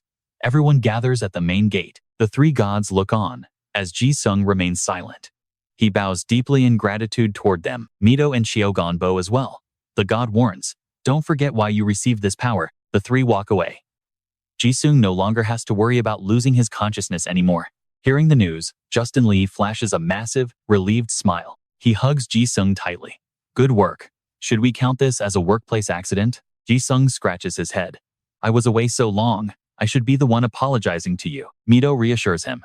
Thanks to the home case, the company is safe for at least 2 years. Is that so? Justin Lee seems a bit sulky about the situation. Manager me? There's no such thing as enough money. Still, he's just glad to see him healthy. All right, everyone, it's time to talk about business. A dark room closes. A hand clicks a remote, revealing the strategy for the second half of the year. Mido reviews their past mistakes, calculating how to protect their mages while maximizing profits. She points to the screen. First, let's compare our situation to a game of baseball. She explains the concept known as the main pitcher's dilemma. A top-tier pitcher wins games, and you and I are about to find out if he can deliver the victory. You and I are about to see a strategy where overworking a star player literally drains their very life force. Mido concludes that Jang Di-sung is in the same boat. Constant ritual slaying will eventually burn out his soul as a shaman. Di-sung thinks to himself, every single time I perform a slaying ritual, I end up in the hospital. No wonder everyone is so worried about me. Justin Lee crosses his arms and agrees. We can't have our main shaman performing these rituals too often. He demands a real solution. Explain this method for achieving maximum profit you were talking about. Mido suggests a new path. We take on the heavy hitters to skyrocket the value of Jang Di-sung's reputation. Once his value rises, his current nickname will be upgraded from the Sudden Death Shaman to the King of Slayers. But Mido needs a rival. Who would actually dare to stand against the high-stakes position we currently hold? Now watch this. By boosting his value, enemies will be too terrified to fight and just cut their own losses. It's a solid plan, but the sacrifice for fame is crucial. Luckily, Mido already has the perfect opponent in mind. Cut to a high-rise building. Inside a luxury room, a mysterious figure is waiting. Before her is a bathtub overflowing with deep red liquid. Suddenly, bubbles break the surface. As someone emerges from the depths, she scoffs at the pure arrogance. Manhwa, the famous luxury shaman, steps out of the tub as she hears the news. How pathetic. A rookie whose head isn't even dry yet thinks he can actually challenge a veteran like me. Jong Pyo reaches out to fix her robe, acting like a total sycophant to get on her good side. He tells her not to worry with a sinister grin. You're the #1 luxury shaman in the country. After all, she loves the praise. The queen of luxury. Manhwa. Back in the classroom, Justin Lee's voice rings out. Wait, hold on. You're planning to use a top-tier shaman as a sacrifice? Is that even possible? Di-sung cuts in with a thought. Aiming the killing aura directly at the shaman's company is theoretically possible. Mido is impressed by how fast he learns. And let's be real. Retiring the queen and stealing her crown? That's a move you and I have to see. The scene shifts to Canadian as a door to the office is thrown wide open. Two men stumble inside, shaking as they face their boss. Did you hear the news about Manhwa yet? Those fools at Hoden Sen used a decoy to launch a massive short attack on the position we're currently holding. It looks like they're sending killing aura to force us into a massive sell-off. What are we supposed to do? Should we close our position before their killing aura hits us? If we close now, our quarterly results are trashed. My father is going to absolutely lose it. Manhwa's voice is ice. Don't you dare close it. If you do, I'll turn my killing aura on you instead. That arrogant sudden death shaman. I'm going to show everyone exactly who I am and what I can do. Manhwa shifts her target away from the bank, aiming straight for Golden Sen 1 TD1 with a wicked smile. He's in awe. She didn't choose to defend. She chose all-out war. Two sides, both firing lethal rituals at once. Ga Young does the math. They're up against two luxury shamans. I have to pull my own weight this time. She looks at Di-sung with burning determination. I can't let him keep getting hurt and covered in wounds alone. A game of chicken where only one side survives has begun, and the news is spreading through the city like wildfire. That night, on top of a massive skyscraper, a group of elites are talking. Tae-ha swirls his wine, guessing that this challenge comes from a deep-seated inferiority complex. He explains that as long as Di-sung was around, Manhwa was always stuck being the #2 choice. Manhwa looks up at a blurry, glowing figure. Tae-ha looks almost disappointed as he reflects on the past. I'm the one who dragged Di-sung down so she could be #1. She probably feels like she never earned it. He takes a sip of wine and sighs to himself. Whether it's validation or pride, this ritual war is as sweet as this vintage. He turns and gives the order. If Di-sung loses, we get our revenge for the Bodhisattva without even lifting a single finger. And if Manhwa loses, well, then we'll finally see what kind of new god Di-sung has summoned. So let's just sit back and watch the show. It's starting, and you and I are in for a ride. Stick with me, you're about to see how a low-tier loser becomes a literal god. Determined to win, Di-sung trains his body without rest. Suddenly, a familiar red portal tears open in the sky, and Ho Hwarn steps out, radiating massive pressure. In another spot, Nakhoa is performing a fan dance, her eyes briefly scanning the heavens above. Now, a brown gate opens. From the wood comes a one-horned goblin king, while a massive winged deity manifests behind a powerful mage. This god's face is gentle, full of kindness and mercy. But the mage in front? He's the total opposite, dead serious and grumpy. A mage's power depends on which god chooses them. A quick flashback hits as Nakhoa walks casually through the city streets. Back when she first arrived in Luyo, she gripped her bag strap, staring off into the distance. Hoa brushes back her short hair and looks up at the vast sky. But then, her expression shifts to pure confusion. Right before her eyes, guardian gods are standing atop the skyscrapers. One has a gray face, long black hair drifting in midair. He spreads his arms wide. Another glows with a warm, sun-like aura. The last one carries a sword, radiating a dark purple, murderous energy. Wait for it, what she saw next changed her world. The truth is, these gods have high standards. Those with radiant auras are almost impossible to earn. Top priests naturally serve the noble angels, but for those with different traits, they get darker deities. These evil gods are shadowy and mysterious floating skulls without necks. Shamans here serve the notorious gods of disaster. Truthfully, Nakoa was jealous. Her own guardian was weak. Just a Dakibi, with zero special powers. Hoa looks back, with heavy eyes as the goblin follows. They lock eyes, and she secretly mocks herself. Yes, that creature. She knew its pathetic origins all too well. In the old folktales, it just uses a wooden club to bully the elderly. A weakling that only comes out at night to scare kids. They hide under blankets, shivering. This thing only scares little children. Now pay attention, she isn't waiting for any miracles. But Nakhoa isn't one to just complain. She stops staring and simply walks away. Her pace remains slow, steady, and rhythmic. Yet, her will is hardening. She wasn't born a genius, but her aggression? That's top tier. Through that change, she finds her strengths and sharpens her skills. The Dakebi grows stronger through every fight. Later, while she was exhausted from the grind, the Dakibi began its massive transformation. Finally, her hard work bore fruit. The goblin's peak. It's far stronger than before. A black aura radiates. Nakhoa finally synchronized with it. They've become formidable. The peak for a low-tier god. Success arrived. She earned the title of Demon King. No more hesitation. The goblin now walks bravely right behind her. Back to reality. So what? Hohorn mocks her while clutching the goblin's head. Want pity? Since when do underlings checkmate masters? Both stand atop skyscrapers. Jia is speechless. She can't believe this. Trung Pio is just as shocked. Zero time to react. She stares at Thisheng, who's gasping for air, before the god descends. Closing her eyes, she realized his strength surpassed hers. She pouts while watching him. Trust me, things just got real. Pio's eyes snap open, his pupils bleeding into a dark, terrifying red as he stares into the distance. The tiger spirit is finally coming out, grumbling at him to stop with all the constant, annoying nagging. I'm bored anyway. So let's end this, the spirit says, tossing the enemy's head before crushing it between his teeth. One Horned is barely conscious now, completely helpless against the sheer, overwhelming power of the ancient beast. Blood sprays everywhere like a fountain as he stands there frozen.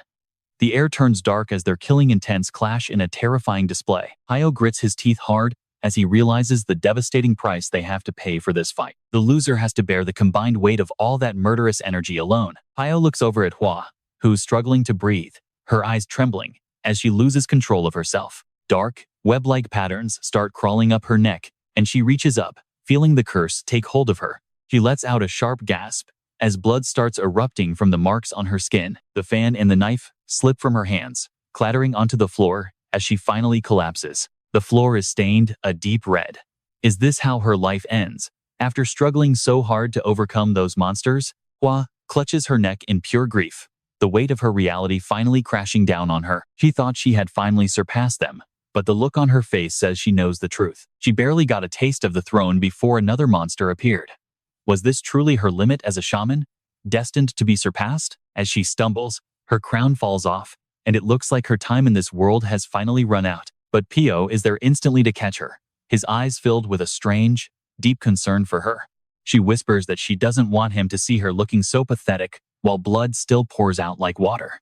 She tries to apologize, but Pio has a much different plan for how this whole thing ends. He reaches out, gently brushing a few strands of her hair aside, before pulling out a talisman. He carefully places the strands of hair onto the paper charm. Now pay attention to this part, because it's wild. He crushes the items together and kisses them, performing the ultimate sacrifice to take her curse. Instantly, the marks on her neck vanish, and the bleeding stops completely. She's stunned, but then she sees those same dark patterns appearing on Pio's hand. He doesn't regret it at all, telling her that she was the one who saved his life first. The curse spreads to his neck as he smiles, telling her there is nothing to fear as a flood of old memories returns. Back then, he was just a depressed kid with messy hair. Sitting in a hospital, he stared blankly at his test results, while the doctors said the same old useless thing. No one could find anything wrong with him, and every medical diagnosis was just another dead end. He just sat there in silence, waiting for the usual prescription of painkillers to be handed to him. You and I are watching the moment they first met. While he waited for his medication, a mysterious woman approached and described his symptoms. Unexplained pain, like needles stabbing into your nerves. Right? She asked him. Hyo looked up in shock at the wealthy, elegant woman standing before him. She looked incredibly cool in her red coat and dark glasses as she took complete charge of the entire conversation. It is spirit sickness, she explained. If you leave it, someone's going to die, either you or your family, she said.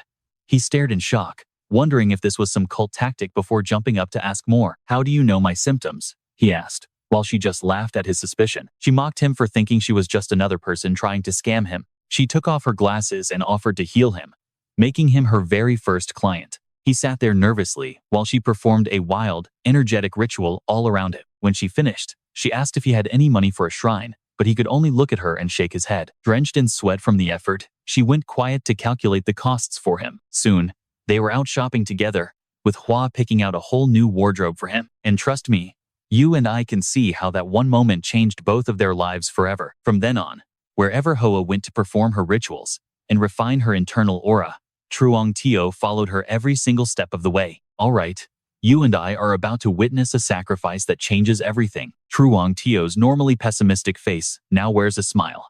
Back in the present, he doesn't hesitate for a second to put his own life on the line to protect his precious flower. Truong Tio reaches out to stroke her face, whispering softly that if she were to vanish, their ship would never be able to set sail. Blood now coats his body as the scene turns increasingly gruesome. Suddenly, a mysterious wooden door appears right next to the headless one-horned demon. Time passes and the door slowly creaks open, letting a strange white mist rush out from that eerie, supernatural space. Song Jia kicks the door open with a powerful roar. Trong Tio's evil god has finally entered the fray. Song Jiak, despite the blood pouring from his neck, continues to scream out his orders with every last bit of his strength. He commands the one-horned demon king to live up to his name. Hearing this, the demon grabs his own head. In the next second, Song Jiak's head is ripped clean from his body. Without hesitation, he hurls his own severed head toward the other demon. It seemed like he had fallen and couldn't move anymore. But shockingly, the one-horned demon catches the flying head in midair. Next, he instantly merges the severed head and body back together. A terrifying brand new form is born as Truong Tio calls out with a slight smile. With a sharp gaze, he keeps calling her name. He stares straight ahead, a smirk on his face as he repeats the call. He pulls her close, holding her face, when suddenly a sharp object pierces right through his neck. Looking into her eyes with pure tenderness, he leans his forehead against hers and softly says, "Please, you must continue to shine." After those final words, he loses all life and collapses onto the floor. Nak Hoa sits frozen, her eyes wide with haunting shock. A close-up shows him gone, eyes closed forever with blood on his neck, as her red lips press firmly together. Since he called her a star, she decided to truly become one.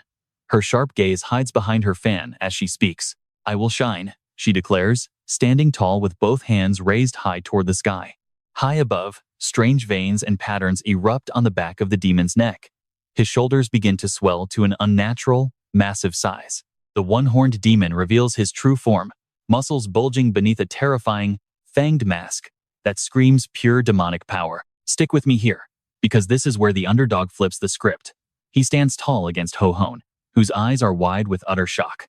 His face is pale with disbelief. Jia On steps forward, crying out in absolute terror. The support mage's divine power has vanished. Still, she looks straight ahead with fierce determination and tells him to get ready for round 2. He warns Nishuang that something much bigger is coming. Tension is written all over his face. The image of the demon is reflected clearly in his eyes. The demon crouches low, every muscle in his body tensing up. He waves his forearms through the air, his face twisted into a mocking, toothy grin of pure challenge. Ho Hon appears in the city night, mocking him. "Weren't you just beaten helpless? How dare you glare at me now?" Standing firm against the night sky, he makes a bloody declaration. "I will have to rip it out." He leaps with incredible speed. With a roar, he launches a storm of attacks toward the demon. You saw that too, right? The demon uses his massive hands to lock Ho Hon's leg tight. He pins Ho Hon's legs down, pulling back his lower arm to prepare a lethal strike.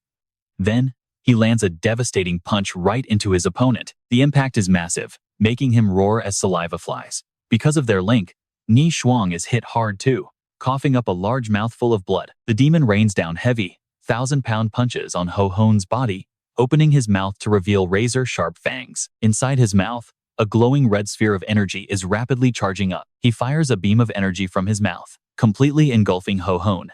Thick white fluid drips from between his sharp, predatory teeth. He lets out a sinister and deeply satisfied smile. Purple fluid sprays from his shoulder. Ho-Hon stands there, holding a piece of the demon's torn arm in his mouth, mockingly asking if he was looking for it. The demon stands in stunned silence, seeing a part of his own body inside the enemy's mouth. A hand with massive claws appears, a perfect fusion of soul and body. Ho-Hon's giant, sharp talons are now fully revealed. His face is filled with heroic power. Eyes glowing and mouth stained with purple blood, he stands tall in a majestic pose and lets out a thunderous roar. Now he truly looks like a demon king. Finally, a battle worthy of his grand return after 100 years. Nakhoa raises her folding fan and a small dagger, her voice cutting through the air. As expected, a monster that can actually rival him. She appears with a sharp, focused side profile, her words lingering, looking toward Truong Tio. Her resolve has completely changed. She won't let her spirit break or run away from the fight like she did back then. And that's where we leave it, trust me. You'll want to see what happens since she finally made that promise. Alright, you and I are about to witness a battle where pride and pure survival are the only things that matter. This is not some half-hearted fight. The tiger god descends to the earth, and the real war begins right now. It is a total standoff, tiger god versus one horn, while Haisheng and Nakhoa face each other with unshakable resolve. I will crush you. Nakhoa's face is covered in dirt. Her lips are blood red, and her eyes burn with pure hatred. The tiger god strikes with a devastating blow from above, forcing one horn deep into the cracked earth beneath him. A massive explosion of violet light erupts, shooting a pillar of raw energy straight into the dark city sky. Teha watches from the distance, barely able to find the words to describe the destruction unfolding before him. Trust me, even for these legendary masters, seeing this much raw killing intent is absolutely insane. Swirling his wine, Teha wonders why a high-tier deity like the tiger god is being pushed to his absolute limit. On paper, the power of a top-tier shaman god is supposed to be superior. That was proven from the start. Both spirits clash in mid-air again, locked in a struggle that seems to defy every law of the supernatural world. The rival has more dark energy, yet this battle is still neck and neck. How is this even possible? Teha grips his wine glass tightly, his eyes wide as the shock of the situation finally starts to set in. Could it be that Nakhoa's spirit can match a higher deity because her very soul is fueled by a curse? Tears stream down Nakhoa's face as she remembers the path that led her to this moment of pure agony. Her own family cut her off completely, abandoning her the moment she chose the dark life of a shaman. Truong Tio was the first real family she ever had, a woman who carried herself with total confidence and professional pride. Living a life by cursing others was heavy, but Tio's gentle smile always made her feel like she belonged somewhere. He was the person who convinced her that life wasn't just a never-ending cycle of misery and shadows. That boy wasn't just a part of her world. He was everything she had left to protect. As Tio lights a cigarette for her, she finally admits the truth she has been carrying in her heart. Without him, her world is shattered. Seeing his cold body on the ground, she screams her accusation at the one responsible. Her eyes ignite with a crimson rage as she unleashes a forbidden vow of eternal, soul-crushing vengeance. I will curse you until your final breath, King of Slaughter. You will never know peace again. One horn dives into a flurry of razor-sharp claws, each strike tearing through the air with a blinding white light. Hoa's willpower is outshining everyone, closing the power gap through sheer, unadulterated hatred. As Teha watches with a sharp gaze, he realizes that even if he stepped in to help, the outcome of this clash would remain the same. She is willing to sacrifice her own life just to create one opening. That is the true power of her curse. Teha's hand trembles as he holds his glass, the tension of the moment becoming almost too much to bear. You and I can see the glass shatter as his pride finally breaks. It's a moment that changes everything for him. Standing alone on the roof, he feels a strange relief that he is not the one facing that level of madness. He turns his back and orders his attendant to prepare for their departure with a cool, effortless command. I need to go to the shrine and pray. It's been a long time since I felt this kind of stimulation. A battle between a natural genius and the desperate struggle of a commoner. It was a clash that lasted all night. Finally, as the dawn light kills the stars, two battered figures remain standing in a silent, final face-off. One horn grinds his teeth through the agonizing pain, while the tiger god watches him with a look of calm respect. Forgive me for calling you inferior, This was the first fight in 100 years that was actually worth my time. Nakhoa stands on trembling legs, her breath coming in ragged gasps as she forces herself to move forward. Clutching her chest, she looks down at the fallen Hai-shung, apologizing for a promise she just couldn't keep. She collapses into a hug, tears falling. We didn't lose in shame. We gave them every single thing we had. As the dust settles on their duel, Hai-shung pulls her close, his own breath coming in shallow, exhausted bursts. This night will be remembered forever in the history of the city as the most brutal slaughter ritual ever seen. A hand grips a hidden talisman, and suddenly, Hai-shung swallows the charm and the strands of hair in one gulp. Nakhoa's eyes narrow as she realizes the stakes. This was the fight to decide who is truly the strongest, and that's where we leave it. You and I just witnessed a battle that will haunt this world for generations. Let's dive in. Liu Yao doesn't care about the formal process at all. Milo and Jer are stunned by the fallout.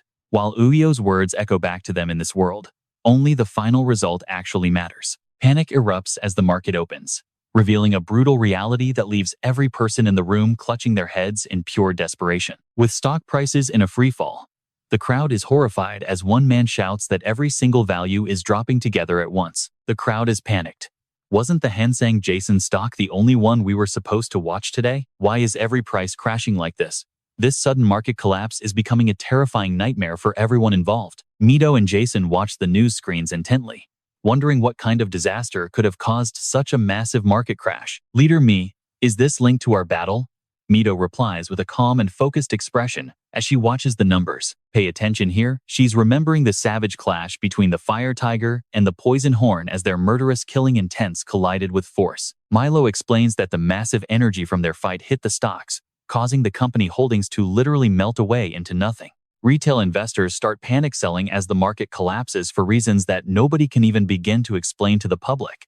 Suddenly, a voice shouts out, and Jason looks back in confusion, wondering just how on earth Yi-sung fought that entire battle. Both are startled as Yi-sung bolts upright, clutching his head and desperately asking what happened to the Hansang Jason stocks they were pushing. Mido rushes to his side immediately, acting with total and absolute professionalism. She teases him with a playful tone, laughing that the very first thing he asks for after waking up is the result. Mido hands over her phone, showing that the stock prices have actually managed to crawl up a tiny bit. He mutters that the increase was smaller than he expected, but Mido explains that the enemy's side fought back desperately to block them. She admits the effect was weak, but then she reaches out and gently touches his hair with a soft, caring hand. You've finally become the absolute head of this world. You've worked so hard for this victory. Yi-sung. Hearing those words, he slowly closes his eyes in relief while Mido gives him a wide, satisfied smile. It was a tough win, but this ritual style that destroys his own body needs to change before he does permanent damage to himself.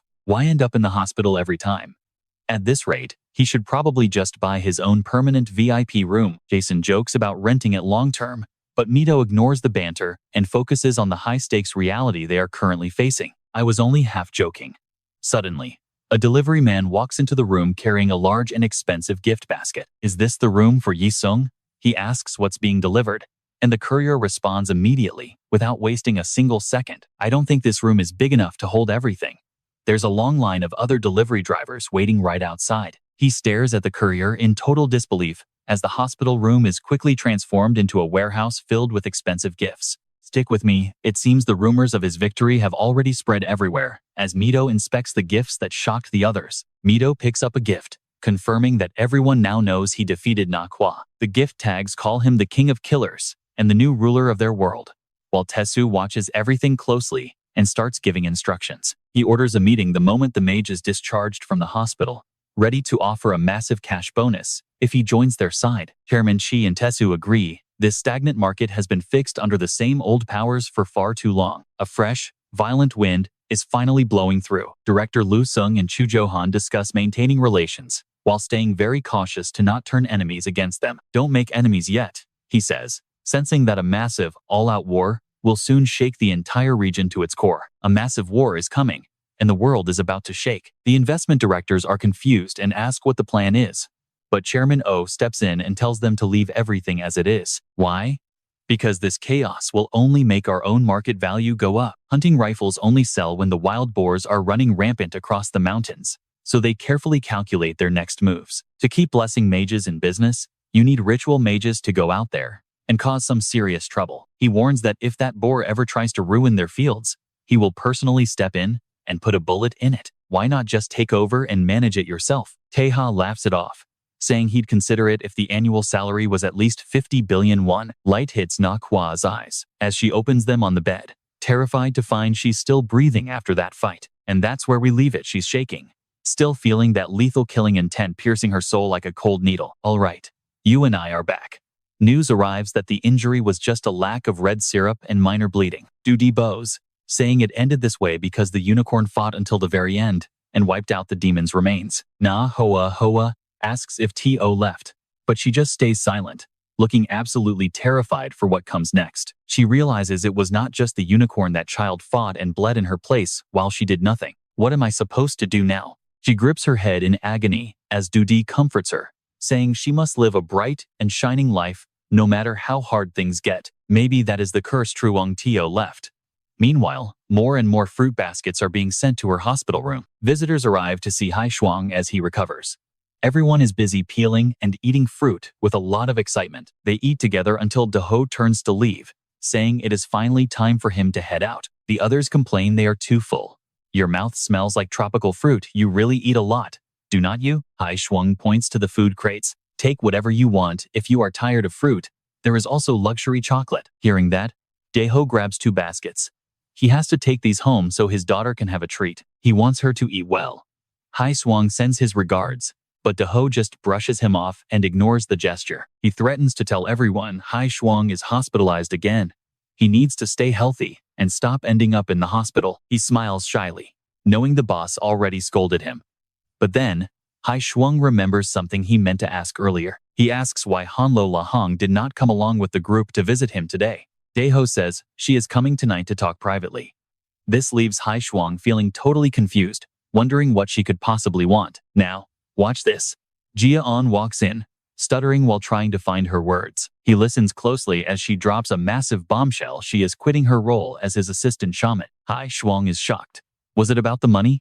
He thought he shared the pay as fairly as possible with her. He wonders if he messed up the ritual or pushed her too hard to follow his own lead. Jia An shuts her eyes, knowing he is searching for his own faults. She stops him right there. It is not him. She says she simply lacks the ability and power to stay by his side. She recalls the ritual against the Kim family, thinking she actually played a part in their success back then. But looking back at the fight with Home, she just feels like a complete and total failure. Aside from starting the right, she did nothing. While the men bled, she just hid in the parking lot to save herself. She remembers standing there, paralyzed, when he was struck by the curse and fell ill. She could not do a single thing to help him. Even so, she had been trying her absolute best throughout the entire ordeal. It is natural for an assistant to have less divine power than the main shaman in charge. She thought being a backup was enough, but her hands shake as she touches the incense burner in the room. Her voice trembles as she tries to convince herself that she can eventually work hard and finally close that massive power distance. She forced herself to focus on the rituals, trying her best to stay professional despite the fear, but the disappointment was too much. She realized this gap is something she can never hope to bridge. I know what you are thinking.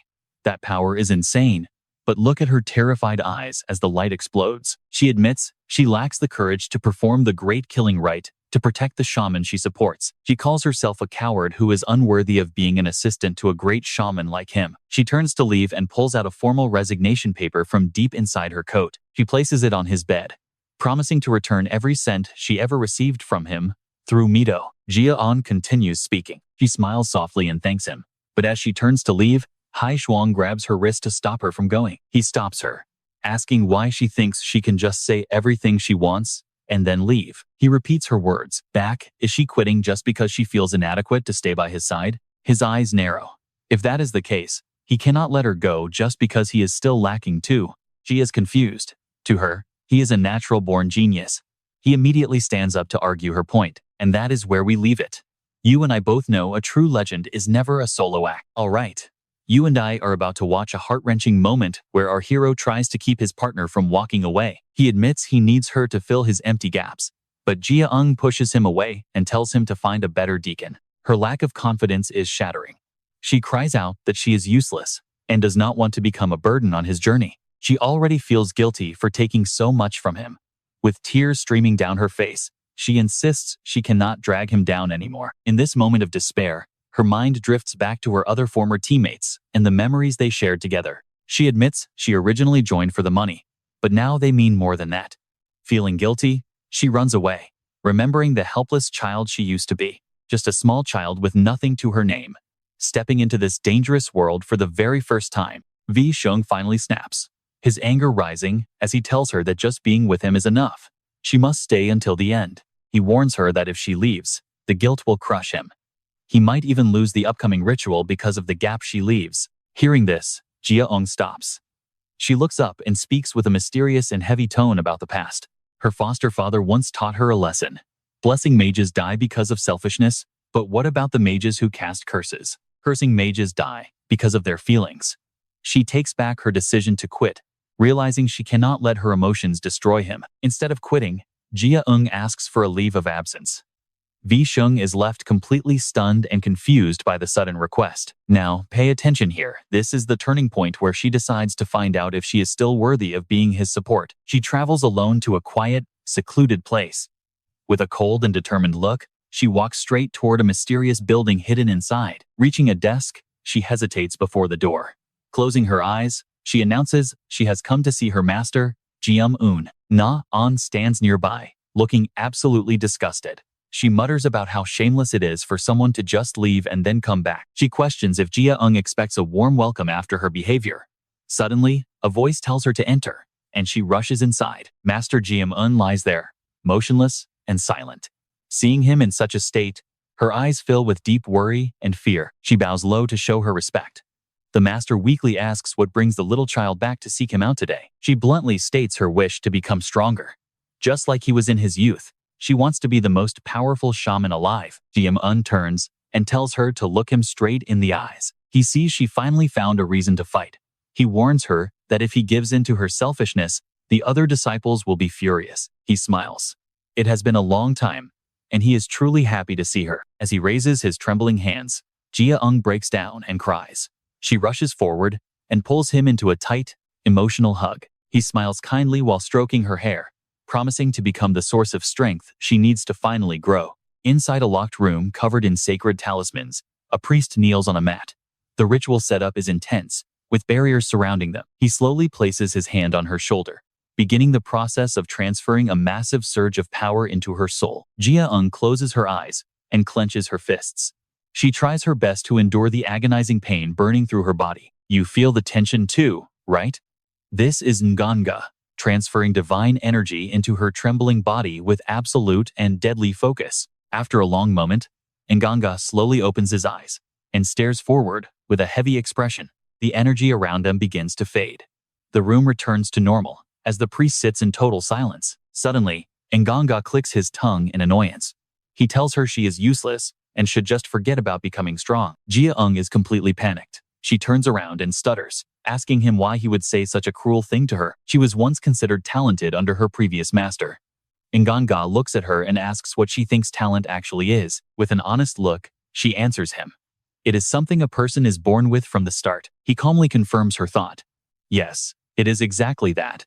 Talent is something you are given at birth, nothing more. He explains that talent is just like the random materials given to students in an art class to create a project. Not everyone gets the same things, but a high score depends entirely on how you decide to use what you have. Whether it is a wooden deer sculpture or a creative Mona Lisa made from paper scraps, it is all about the execution. Even a stone statue must be carved with a unique vision to be called art. He reminds her that her own materials were not bad at all. As a child, Jia-eung was gifted with many things. If she had used them correctly, she could have been a top-tier shaman, even if she was not a natural genius. Suddenly, his eyes glow red. He frowns, his voice filled with a boiling rage. Instead, he claims she wasted it all on creating trash. Stick around, you and I are about to see her response. Stick with me. We are diving into a story where a single desperate mistake leads to total darkness. Jia-eun stays silent for a long time under his intense gaze, eventually looking up with eyes filled with deep sorrow. She admits she just wanted to be special, remembering her younger self and the pressure to stand out. Lacking any natural genius, she spent her childhood trapped inside magic circles, staring intensely at ancient books. Little Jia, and studied every line, believing that choosing a common god would never make her truly unique. Langa sighs in frustration. The greater the distance between God and vessel, the harder it is to manifest power. He explains that the gap between her and this foreign god, Fisho, is practically infinite. It is so far that the god can barely hear her prayers, let alone grant her any real strength. Junaga clenches his fists, teeth gnashing in anger at the foolishness displayed by his student. That impulsive youthful desire to be special has completely ruined her divine connection, and now she is pleading for help. Is there any way? Any way at all?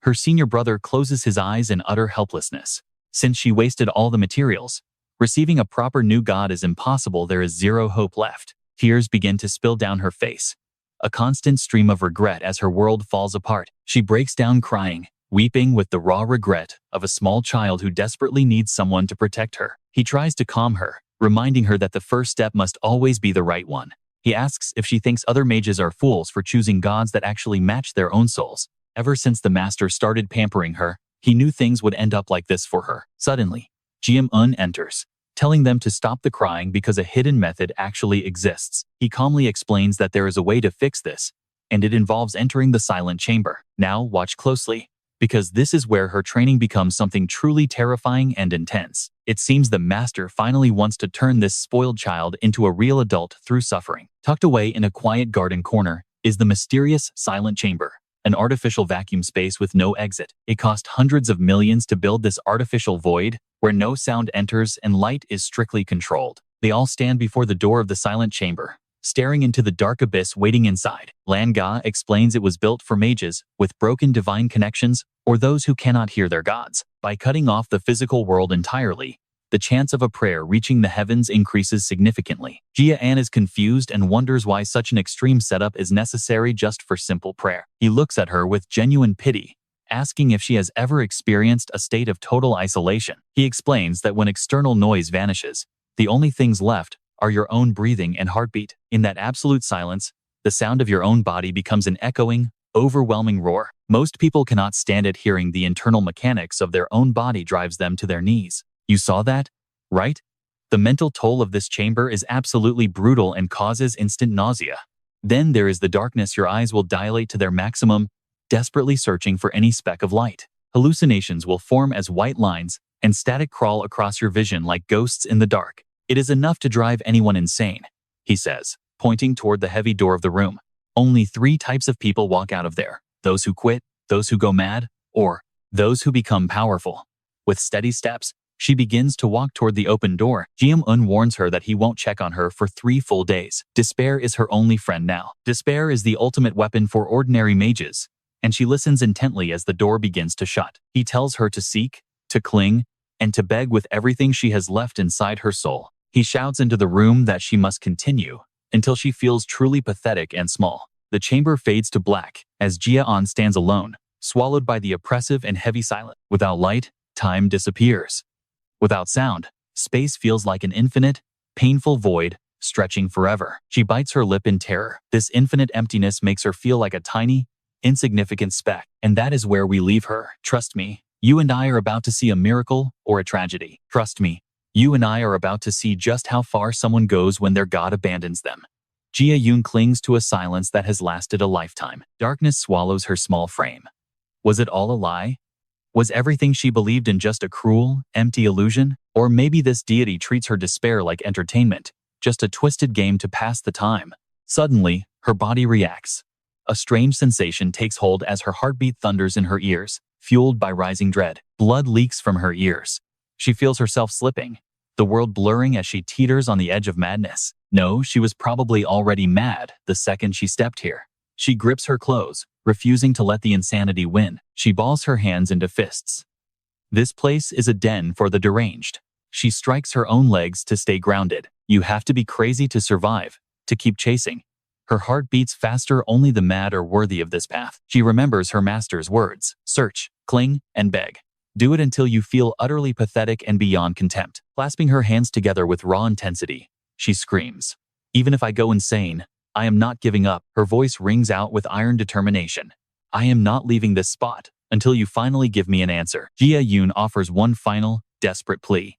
Just once respond to this hollow prayer. Her eyes snap wide into the void. For those who crave what is beyond them, for those who want the impossible. Now, watch this. This is where the story takes a dark turn. An evil god appears, reaching out a hand and whispering, "Come to me." Ji-yoon stands and steps forward. Why is this happening? She runs with eyes shut tight, moving on instinct. She reaches out and, unexpectedly, pulls him into a tight embrace. Holding Miss Sophia, she feels a strange ache, like reuniting with a long-lost lover she has missed with her entire soul. Tears stream down as she sobs. The god asks his lost lamb, "What could possibly cause you such agonizing pain?" She strikes his chest, her eyes burning with fury. "I have already accepted you as my god. So why? Why did you leave me all alone until now?" Her arms finally go limp, all her energy drained away. She looks up through tear-filled eyes.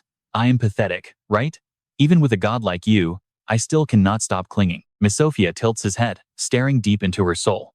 "So, tell me, what is it you want?" Ji-yoon snaps upright, her expression turning ice cold.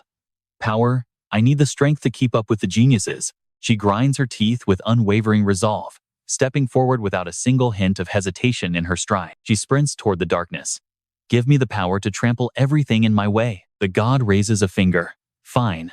His sharp nail slices across her palm, carving a deep, bloody mark. "I am your shepherd, and you are my only flock." The image of his face appears on her hand. "From this day on, Mem Soflian will hear your prayers. Do not be anxious just because your shepherd is far, my little lamb." He smiles arrogantly. I stand at the peak of the garden, watching over everything below. The heavy doors creak open with a piercing metallic sound. Outside, the group waits with bated breath and tense faces. Ji-yoon lets out a long breath. Langa feels a wave of relief, but she is surprised too. Shaking, Ji-yoon walks toward them. Her master asks softly, "Did you finally meet the god you were looking for?" Clutching her wounded arm, she says it was not just a meeting. She raises her hand to show the seal. "You and I saw that coming." Her master is stunned. A divine brand, the mark glows on her palm. Everyone realizes her spiritual energy and divine power have condensed to an entirely new level. Langa exclaims in awe, "You actually did it. You survived the ordeal. It must have been luck." As the words leave his mouth, the master suddenly collapses. Panicked, she rushes to his side. "Master." She checks his breathing, but they tell her he has fallen fast asleep. "While you were inside for 2 days, he sat here waiting." Exhaustion finally caught up to him. Ji-yoon kneels, watching him in silence. She takes his hand in both of hers, her eyes filled with sadness. She remembers when he first held her tiny hand. Back then, he would stroke her head and offer comfort. "Become strong," he told her. Back then, Ji-yoon could only pout and cry. The path of a shaman is lonely, and it only gets lonelier. He warned her, "Do not waste your tears now." She stands, looking at him sadly. Langa steps up. "Do your best out there. Whatever happens, do not make him ashamed. Trust me, you and I are going to want to see what is next, all right? You and I are back with our heroine," as she makes a massive vow to her clan. Her masters and siblings stand before her. Her short break is over, and the modern world is calling. The entire office freezes the moment she finally steps back through those doors. Ji-yoon gives them a bright smile, and suddenly, she is buried in a massive group hug. Ji-sung welcomes her home with open arms. Ji-yoon just waves back, her face full of joy. Mido just watches from afar. All that worrying was for nothing. Their performance is now legendary. Mid-year stats hit the screen, and it is a total party. Everyone is eating and drinking together. But then, they spot Mido standing all serious in the corner. So, the team turns around and douses them in beer, just to force them to join the fun. Ji-sung and her share a look. Nobody dares challenge the top position, held by Golden Sela anymore. Office cliques fill the air. If any company dares resist, one ritual is all it takes to crush them. Now, watch closely, because you and I are about to see her raw power in action. The seal on her hand erupts with light as she strikes the instruments, sending shockwaves through the room. Ji-sung rings the bells with every flick of her wrist, sending a massive wave of energy forward. The team marches in with total confidence. This is the start of a new era, and nothing can stop them. Outside, the financial supervisory building stands tall under a perfectly clear blue sky. Hong-si brings the news the Minister of Finance is already here, waiting in the director's office. The director wonders, has a high-level minister ever requested a meeting with their secret department before? Hong-si admits it is rare. Meeting the director is standard, but summoning their specific office is new. In fact, this might be the very first time it has ever happened. The director knows the truth. Elites hate that the government has a department to control magic users. Each footstep echoes through the hall as she weighs the danger of this meeting. Usually, these politicians pretend they do not even exist. So why the sudden invitation? I know what you're thinking. This bad feeling is usually right. Let's see what is waiting for them. The director reaches the table where the powerful man is already waiting for her. He introduces her officially, the director of the Cursed Bureau, Kim Trang-eun-moo. She gives a formal bow to the man sitting across from her minister Hyosu himself. He does not waste time. You are a busy woman, director, so let us get straight to business. The president's goal is to double the stock market during his term. The numbers are staggering. He wants people to stop obsessing over real estate and start pouring money into stocks instead. It is a clever way to fix the housing crisis without actually touching the property market. The director is not buying it. I get the policy, but what does my bureau have to do with stocks? He drops the bomb. The president has been hearing rumors about your curse mages. Apparently, certain groups are using dark rituals to crash stock prices, going directly against the government. He sets his teacup down with a chillingly calm click. The president has a simple request. He wants these curse-casting mages to disappear from the city entirely. The director's eyes narrow. I am not sure I am following you correctly, Minister. What exactly are you asking? She cuts to the chase. Are you telling me to just wipe these mages off the map? He gives a thin, forced smile. I believe my instructions were perfectly clear, Director. The director looks down, realization hitting her. You are ordering my office to hunt down and suppress them, but we are not a hit squad. We are here to maintain the spiritual balance between mages. Her expression turns cold. We are not a political tool to boost one group while wiping out the others. She stands her ground firmly. There is no legal basis for this. It goes against everything this bureau was built to protect. But suddenly, a voice cuts her off. And trust me, this political war is just getting started. All right. You and I are about to see if this minister actually has a plan, or if he is going straight for the extreme. He nervously responds, apologizing to the minister, since he belongs to an agency that is supposed to stay strictly neutral. Song Ga-yeon cuts right through him, asking which is more important, the agency being neutral, or the prosperity of the entire country. He challenges whether market freedom is worth more than the happiness of the people, making Song-gen look visibly tense. He is talking about the fair chance given to speculators who bet on the market crashing down. Is that worth more than the investors who believe in Korea's future? He says this while calmly picking up his tea. He says the president would answer like that. Then his voice drops. Director, I did not call you here to give you orders. He continues with a cryptic demand. I actually called you here to tell you to do absolutely nothing. Do not lift a finger. No matter how much the market shifts, just watch. That is how you show your patriotism. The director leaves with a frustrated look on her face, immediately ordering her staff to find the minister's upcoming schedule. Hong-si pulls out her phone and starts scanning through the data with intense focus. She reports that he has a meeting with investment firms at Lotte, making the director wonder exactly who will be there. Hong-si lists 12 companies, including 5 Stars and Fibonacci, as the main players attending this high-stakes lunch. Now, you and I need to watch this. The tension at this banquet is thick. But then Song-gen stands up with a wide smile. He tells the room he is glad that everyone was satisfied with the meal they just had. Before things wrap up, he suggests that they all raise a glass together for one final toast. He toasts to a financial rebirth and becoming a global hub. But the guests just look at him with pure annoyance. Everyone eventually raises their glass, except for one man who refuses to join in with the rest of them. Oh Song just calmly wipes his mouth and tosses the napkin away, which makes Song-gen's face twist with irritation. He asks Chairman Ju Oh-hong if he has something to say, but Oh-song stays silent despite the heavy atmosphere. Finally, he speaks. Compared to what you are asking of us, the support the government is offering is way too small. He points out that officials like the minister only serve 5-year terms, and then they are gone regardless of success or failure. But businessmen like us bet everything. We put all our past achievements and our entire future on the line. You and I both know what is coming next. Song tells him to get to the point. So, Oh-song slams the table. He lists his serious conditions, starting with number 1. Reveal which stocks the government plans to back to us first, and provide enough funding from the national treasury. Oh-song smiles with satisfaction. Meet these 2 demands, and our 5 Stars group will serve the nation. T-ha joins in, saying with that much support, kicking the shamans out of Lotte would be an easy task. Seon crosses his arms, thinking about the unlimited cash and the powerful high-ranking priests they are currently up against. Getting rid of those guys is not just possible, it is a given. He turns away as if the decision is already made. Oh, Song is already calculating. He does not just want them gone. He wants to destroy the companies using them. He makes a firm declaration that leaves T-ha looking completely startled by the sudden intensity. He predicts a chaotic, state-led market is coming, then calls for the five fingers of the Five Stars group to assemble. One beautiful morning at an old house by a crystal-clear lake, a voice confirms the orders have been received. Mill prunes the leaves, saying she will see the high priest again very soon for their next move. This is Mei Ren, the beautiful and calm shaman holding seat 2 at the powerful 5 Stars Finance. Elsewhere, a man wakes up when duty calls. I go. Bong Ho says he will see them all tomorrow morning.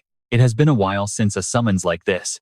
This is seat 3, the cool and powerful Nam Duong Ki. Bong Ho laughs wildly. The time for heroes has arrived. Bring me more wine and get the party started immediately. Pay attention to this part, as Hung holds the phone high, sits at the desk, and snaps the headset over his ears. The code drops Namo Lotus Sutra, 5 Star Finance, Seat B, Wire 5. You and I know things just got real. Meanwhile, Kigon is focused on her repairs. With smoke rising from the equipment she is working on, she sees this as a chance to finally outshine her old reputation.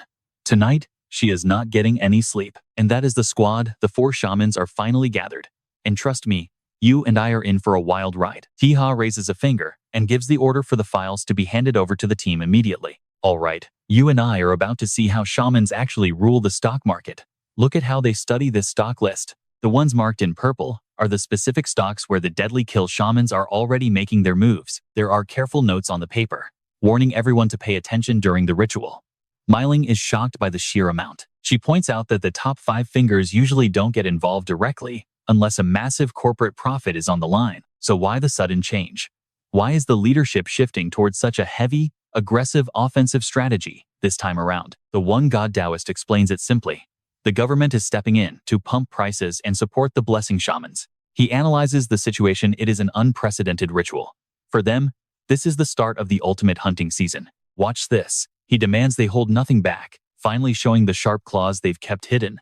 Everyone just bursts out laughing. Rumors are flying that the finance minister met with investment firms, promising them massive support for using blessing shamans. Suddenly, one person pulls out their phone to check an urgent message that just arrived. The computer screen flashes with news of a brutal tax investigation targeting companies that are still using kill shamans. Agents from the National Tax Office are already marching into AMO Securities with blue crates. It is a total raid. The market is swinging violently in one direction as the CTI index breaks records. The government's will is now obvious. Everyone is glued to the screen, waiting for the major news broadcast to start today. Breaking news: stock investment will officially replace real estate. Luilo has zero intention of fighting against this new decree. Investment firms are purging their kill shamans and replacing them with blessing shamans. Inside, the cleanup has already begun. A man hands a box of belongings to a devastated girl. The heavy, tense silence is finally broken by some grim news. Right now, our situation is not too bad. The money you've made so far is actually quite a significant amount. We have already used those funds to buy up products that track the market index to keep things stable. He smirks, telling them not to worry about losing their spots. But the others just sigh, looking away in frustration. He admits that just picking up scraps in a market controlled by others does not exactly feel good at all. The promise of the state and the madness of a rising market. It is a dangerous combination for everyone involved. Let's pause here. You and I can see it for these kill shamans. The world has turned into a total mess. In times of war and chaos, who do people turn to? Exactly. They look for a king who can save them. Suddenly, the door swings open. Venom walks in and tells the 3 of them to head to the main hall immediately. What he says next shocks them. The kill shamans have arrived, begging to see the king of slayers who can save them. Outside the room, everything is dead silent. Not a single sound is coming from the hallway right now. Inside, everyone is gathered around the dinner table. Lai Sin speaks up, admitting they are completely out of moves. Representing Luke Thon Investment, the exorcist and priest Lai Sin from the Ghost Fighting Division makes his stand. The old man worries that sitting still will lead to ruin, but charging in means facing the One God Child. Next is Loy from the Think Kai Wealth Management Firm, a shaman specialized in the Sal Mill rituals. Someone slams the table in a rage. If we're going down, we go down fighting. I cannot live like this anymore. Then there's the freelance shaman and the rogue monk, Batchio, who is currently busy hurling insults at everyone. His outburst is exactly what the enemy wanted. He calmly suggests they all just blow themselves up in frustration. A shaman from Dongbai Investment, someone with the destiny of a hungry beast, immediately fires back at him. At least come up with a real solution. instead of just sitting there and acting all high and mighty. Bat Chio loses it, pointing fingers. Even an old man like you has no plan, so stop taking your anger out on me. Enough of this. My head is killing me. If only Nakwa were still here with us right now. Lai Sin hangs his head in exhaustion. This group is a mess. The local shamans were never this disorganized before. He remembers the majestic presence of Nakwa, her sharp mind, and that incredible, unique aura she always carried. She always found a way out. He grips his cane, trembling as the pain of having no leader finally sinks in. Then Lai Sin's voice turns cold. What if we use the King of Slayers? The room goes dead silent with shock. The debate explodes instantly. Use the King of Slayers? Bat Chio screams at the old man in total disbelief. Didn't you tell us to never mention that guy's name again after what happened with Nakwa and Truong Tio? Forget his power. What about his loyalty?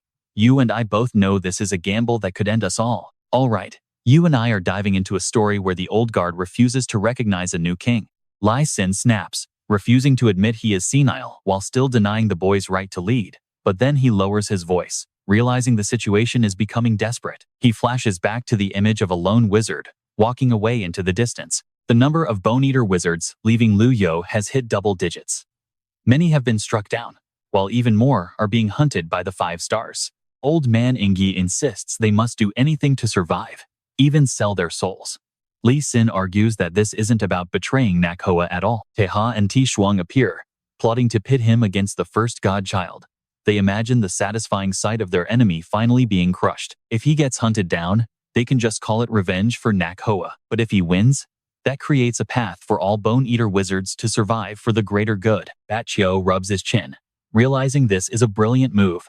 He stands up instantly, ready to find him without wasting another second. Bat Chio rushes to meet the king, while Justin, Mido, and Dahio wait for the elevator to take them to the lobby. Now, pay attention here. Di Shuang is nervous, but Mido knows these people are coming to beg for help. After all, he is now the representative for all the wizards in Lu Yo. She looks annoyed, thinking they are being way too bold. Mido is full of contempt.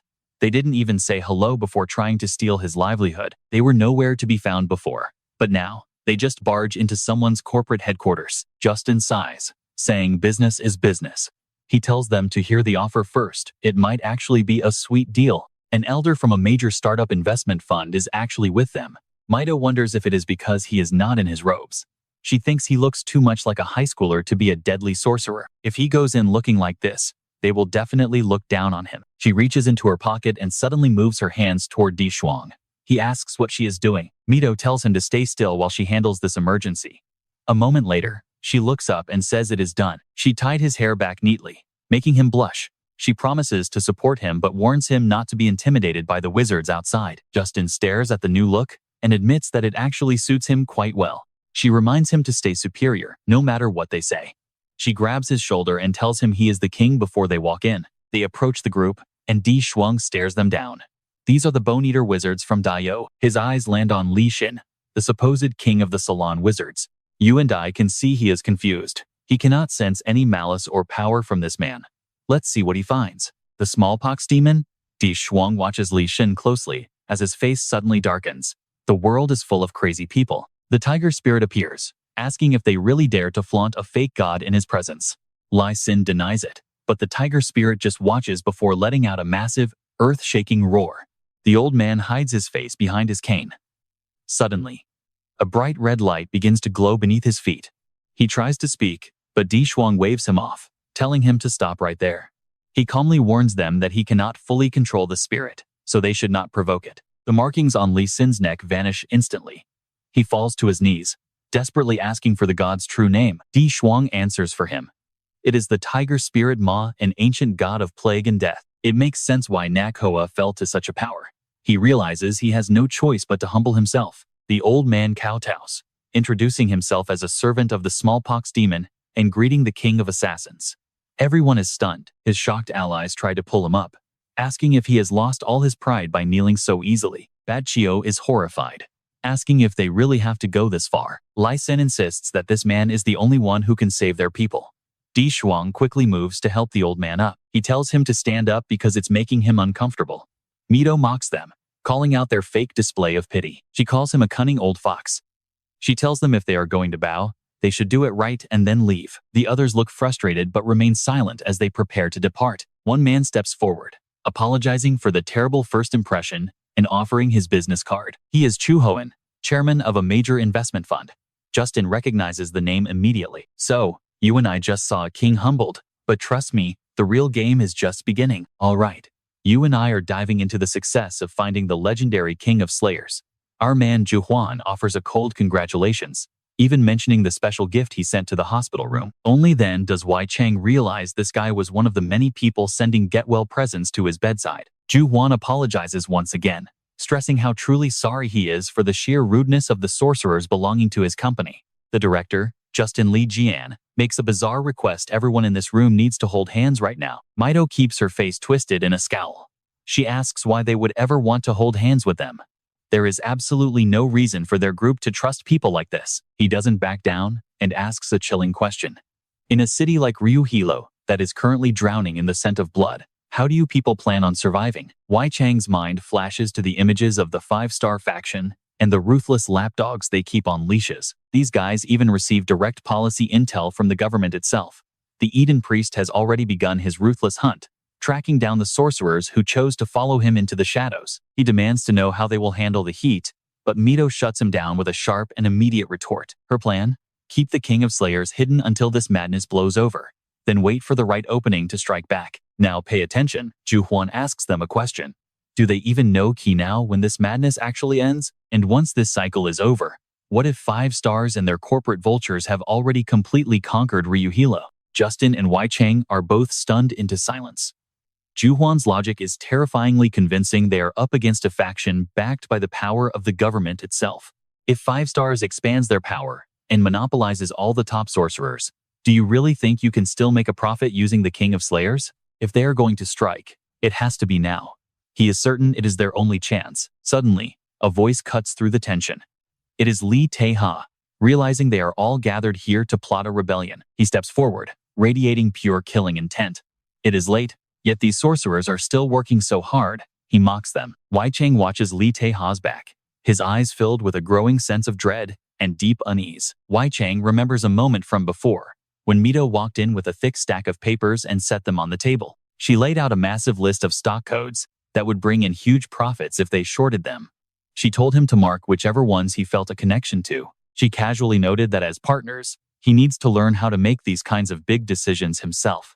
Wei Chang was completely floored as he read through the list. He pointed to a specific section, asking what the stocks highlighted in bright yellow were supposed to mean to him. She casually lit a cigarette and gave him a grim warning.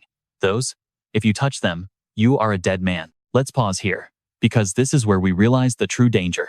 Those stocks are controlled by the monster, Li Te-ha. Wei Chang listens intently, his worry growing by the second as the weight of the entire situation sinks into his mind. He asks her if they truly have zero chance of winning.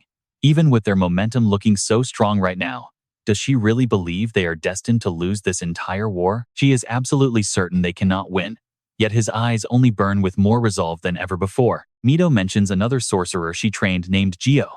She remembers every painful detail of his rise and his eventual fall. If Wei Chang is a genius, then Gio was something even more, yet even he was crushed during his Ryuhilo debut. The image of a bloodied Wei Chang appears, a potential victim of the monster known to everyone as Eden priest Li Te-ha. Mido remembers that scene with pure terror and explains that he isn't just a simple warrior or a man using a sharp weapon. He is something far worse. Te-ha walks forward, his clothes soaked in blood. He doesn't just fight in wars, he is a genius of war. Wei Chang stares at his back. This is the man Mido warned him about. This is the legendary Li Te-ha. Anger surges through Wei Chang, his veins popping from the tension, but Mido sees it and warns him. Don't be foolish. Do not gamble your entire life on a reckless burst of youthful pride. She simply cannot lose someone a second time. She grabs Justin's hand and desperately begs the director to listen to her urgent plea. Don't make a deal with that man. If they provoke Li Te-ha, Wei Chang is going to die. The director finally agrees to listen, while Li Te-ha looks around and orders everyone to ignore his presence and just keep doing exactly what they were already doing. Justin forces a nervous smile. It is not every day someone just barges into your office and starts barking orders. Suddenly, Ju Huan's face twists into a ghoulish, terrifying grin. Justin is frozen in shock, staring at that manic smile and wondering what kind of nightmare he's just walked into. In that chilling moment, everyone there completely forgot the truth. The man standing before them is also a monster who survived endless storms to reach the top at such a young age. Ju Huan smiles. Sure, plotting against the Eden priest is terrifying. He knows exactly how much pressure they are all feeling right now, but things have gone too far now. He believes there is no point in hiding their true intentions anymore. Mido clenches her fists in rage. She cannot believe the absolute insanity coming out of this man's mouth right now. He reaches out toward Li Taiha, his voice dripping with a cold, calculated, and dangerous intensity. And trust me, you and I just heard a massive declaration. He is sick of the rigged games run by 5 stars and the way they manipulate every single hedge fund like puppets. All right, you and I are about to watch a rebellion that is going to flip this whole world upside down. Li Xin watches from the sidelines, knowing he joined that side purely for their cunning and bottomless deceit. He turns his gaze toward Tiang, realizing this move forces the legendary king of killers to join their side. For Golden Xia, this is a trap with no exit, and Mido frowns as the danger becomes clear. They fell for it. Even if he takes back his words, Lai Teha won't believe him for a second. Teha finally speaks, asking if the rumors are true about the surviving Salat sorcerers gathering here in the city of Huyo. Teha sternly tells him to enter, but then he clenches his fist and turns away without a word. He has no intention of using threats or warnings. Instead, he will let their raw strength decide who wins and who loses. He nods and says he will leave, so they can discuss their plots in peace. But as he walks away, a hand suddenly grabs his collar. Enjo is shaking with rage. What on earth do you think you are doing? If you want to die, do it alone, he shouts. But the boy just shrugs off the entirely meaningless talk. Think about the cash from investment firms, the available sorcerers, and all the deep political and financial ties. Now, pay attention, everything is being handed over to the king of killers on a silver platter. Wait a second. Wasn't the goal just to make the king of killers and the priest fight each other? This contract puts all our lives on the line, but Li Xin just acts like he doesn't understand the problem. The employer's calculations are moving way too fast for anyone here to keep up with them. But without making such a move, there was simply no way to drag the king of killers and Litha into this war. He speaks up loudly, saying that after seeing everyone's faces today, he would rather side with the king of killers than the priest. The Pope suggests a 5-5 split, but the director pushes for 7-3 and then 6-4. They haggle over every decimal point until they finally shake hands on a 6.5 split. Mido tries to stop the director, but he shuts her down, saying the trigger is already pulled, so they must maximize their gains. Johann bows, asking for the king's favor, before the entire group turns around and leaves the room. Teha and Oh Sang sit together over drinks, laughing about how even a worm will eventually turn. You and I saw this coming. He's asking for a massive board to trap and crush them all at once. Oh Sang is shocked. Are you really planning to take down all 5 of them in one go? He confirms it. They won't just fight. They'll risk everything, and holding back now would be a total insult. Oh Sang laughs at the boy's decisiveness. Even when being used like this, it is impossible to hate his style. Then he mentions another thing, the tip about the Salate sorcerers moving in massive numbers across the region. Suspecting a plot with the king, he had a network official check the phone history of the Golden Sea group. They found a record of calls made directly to the secretary of Chu Hon on his work phone. It looks like Zhu Huan was intentionally drawing everyone into his trap, including the king of killers himself. Teha is calm.